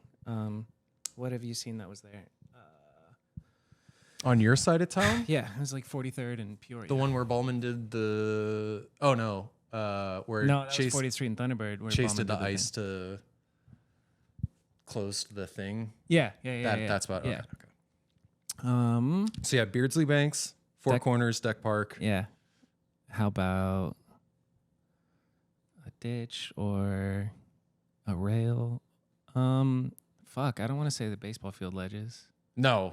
Yeah, I would do the no. The anti-Arizona spot list is Deck Park. I was thinking of the famous ledges ones, with the rails on top. What else sucks that you get just black holed at? Yeah, it's like the black hole spot. Let me think of one more.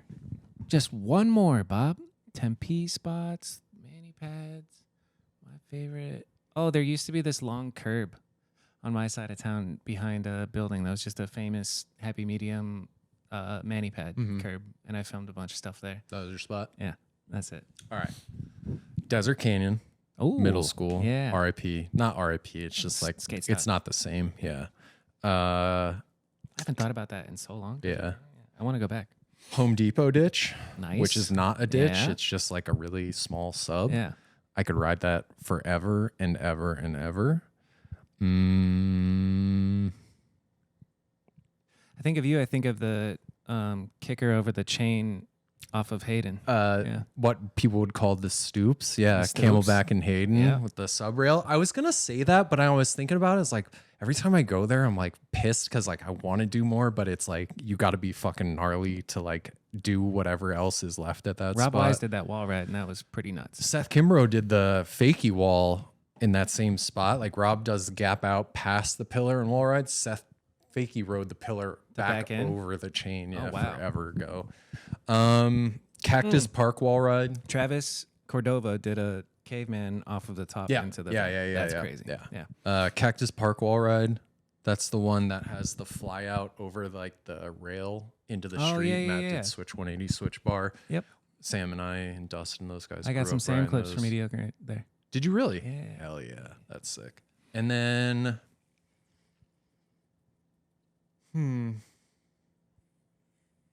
Shadow Mountain, maybe.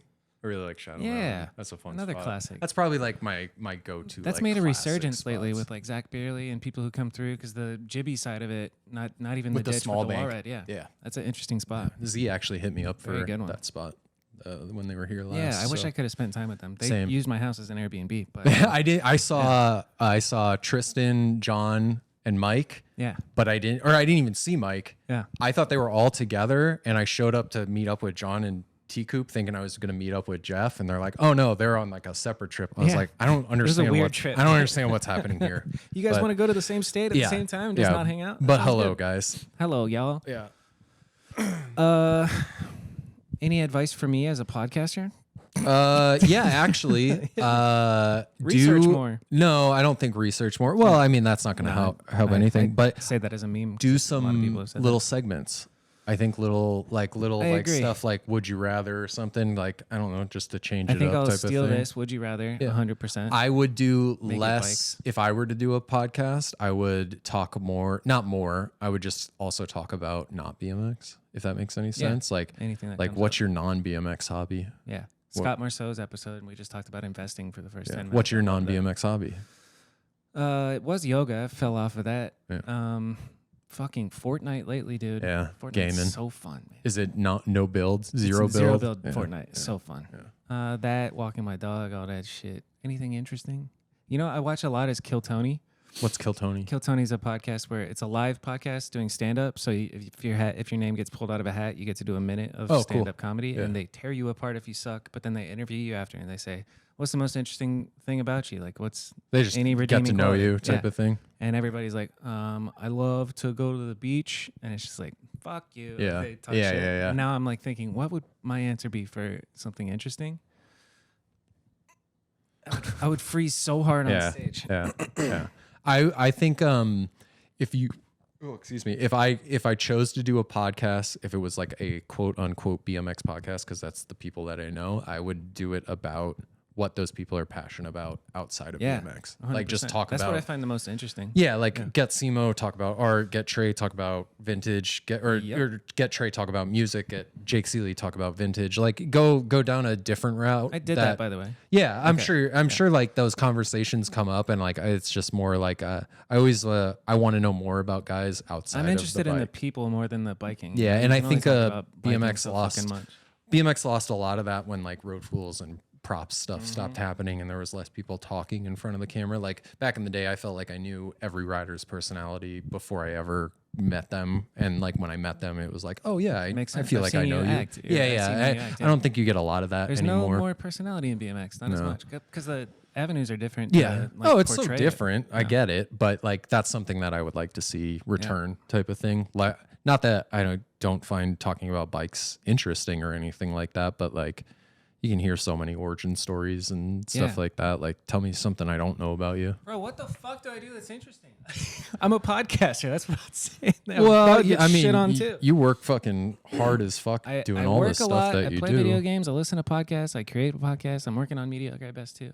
That's the thing I would say on stage is I do a trespass with my friends and ride little kids' bikes. There you go. That's Yeah, I always think of like the what's an interesting fact about you? Yeah, Like what's what's yours? something that I have an X Games medal. That's if true. I could say that to and anybody, I can make bagels. yeah, bagels are cool, but From like to be able to be like, because like people know what the X Games are now, like that's part of our just like X our, Games mode. Yeah, Yeah. it's like to be able to say like, yeah, You're friends with the guy who made Swamp Fest. I got an X Games medal. Like that's fucking cool. That is cool. Like I could never believe that. I could say I got second place at NORA Cup. Yeah. Did you get second? Did you find that Fudger out? told me I was second. Oh, Next to for Market Zero was first for wow, mediocre at best. there you go. Yeah. You got fucked. fucked. Goody was up against Deadline. What Could Go Wrong was up against Above Below. And then, well, 1-1. But what the other videos were? Because I don't know. I still don't understand how we won. Oh, Shadow donated a lot to Ride BMX that year. yeah, I'm just there you kidding. go. We bought it. If anybody does want to see Simone's part with music, if you search on Vimeo, I think you can find it with music. one part? Yeah, I re-uploaded it with music because Nice. I had heard a request about that. I got a 3-legged dog. That's an interesting fact. That is an interesting fact. We both love our dogs. Fuck yeah. we Dogs are the best. Dog is the best thing that ever happened to me. Straight up. do. Yeah. How old is Chewy now? Chewy's like 8. He's the best. He's getting there, yeah. Yeah. If I could suggest anything to anyone, it's get a dog and walk it twice a day. That's great. Yeah. And stop drinking soda. Fuck yeah. Yeah. Well, this is technically soda. It is a soda water. True. Yeah. Stop drinking sugar. Yeah, sugar. There you Yep. go. I'm not like a super crazy health guy, but working for a health and fitness brand for 4 years will definitely like make you like reevaluate Sugar stuff. will fucking kill you. It'll That's fucking crazy. destroy you. And I've seen like guys who like weigh like 450 pounds like lose 120 in 6 months Just by not eating just by sugar. not eating shit and walking. So Yeah, if you're walking is if you're huge, dealing yeah. with anything, like I've walked every single day since I've got my dog. I never walked. I never did anything like that, and I feel 1,000 times better. Hell yeah. And barefoot shoes. I'm gonna be one of those weirdos. Not Nice. with I would not like with to the get some. toes, not with the toe Yeah, holes. just shoes that don't. Wide, flat. I had a huge Send me bunion. some. I'll buy some right now. Vivo. That sounds right. We got like a 20% Vero. discount through my work. Something. So, Hook it up. dude, All we're almost at 4 hours. Yeah, that's it, dude. We did Cut it. out. Yeah, we did it. Did we talk about everything good? Pretty Did I much. do good? Am I gonna get shit on? Ooh, am I gonna be on Kanode blows? Yeah, that would be fun. Sam said, just make sure you do whatever you can to not be on Kanode blows. So put me on Kanode blows. Yeah, I think we covered everything, brother. Oh, hold on. Tips. Tips that helped you the most. Well, tips for kids. Just do stuff. Like Yeah. make something. Get your friends. Go take road trips. Don't expect someone to pay for it. Just pay for yourself and get paid back in like good times and memories. Boom. Yeah. That's it. And I love Trip. See you next week, motherfuckers. Thank you, Chadwick. Bye, guys. Episode 100. Let's go. 100. That is crazy good. I was listening to a bagel. And that's it. I don't know who I'm going to do next week. We'll pull something out of my ass and figure somebody out. So shoot me a message or an email or leave a comment saying who you want to see. I do enjoy the suggestions, even though I don't always get to them. But hope you enjoyed that episode. And I'll see you next week. Have a good week. Have a good rest of your Monday and a good week.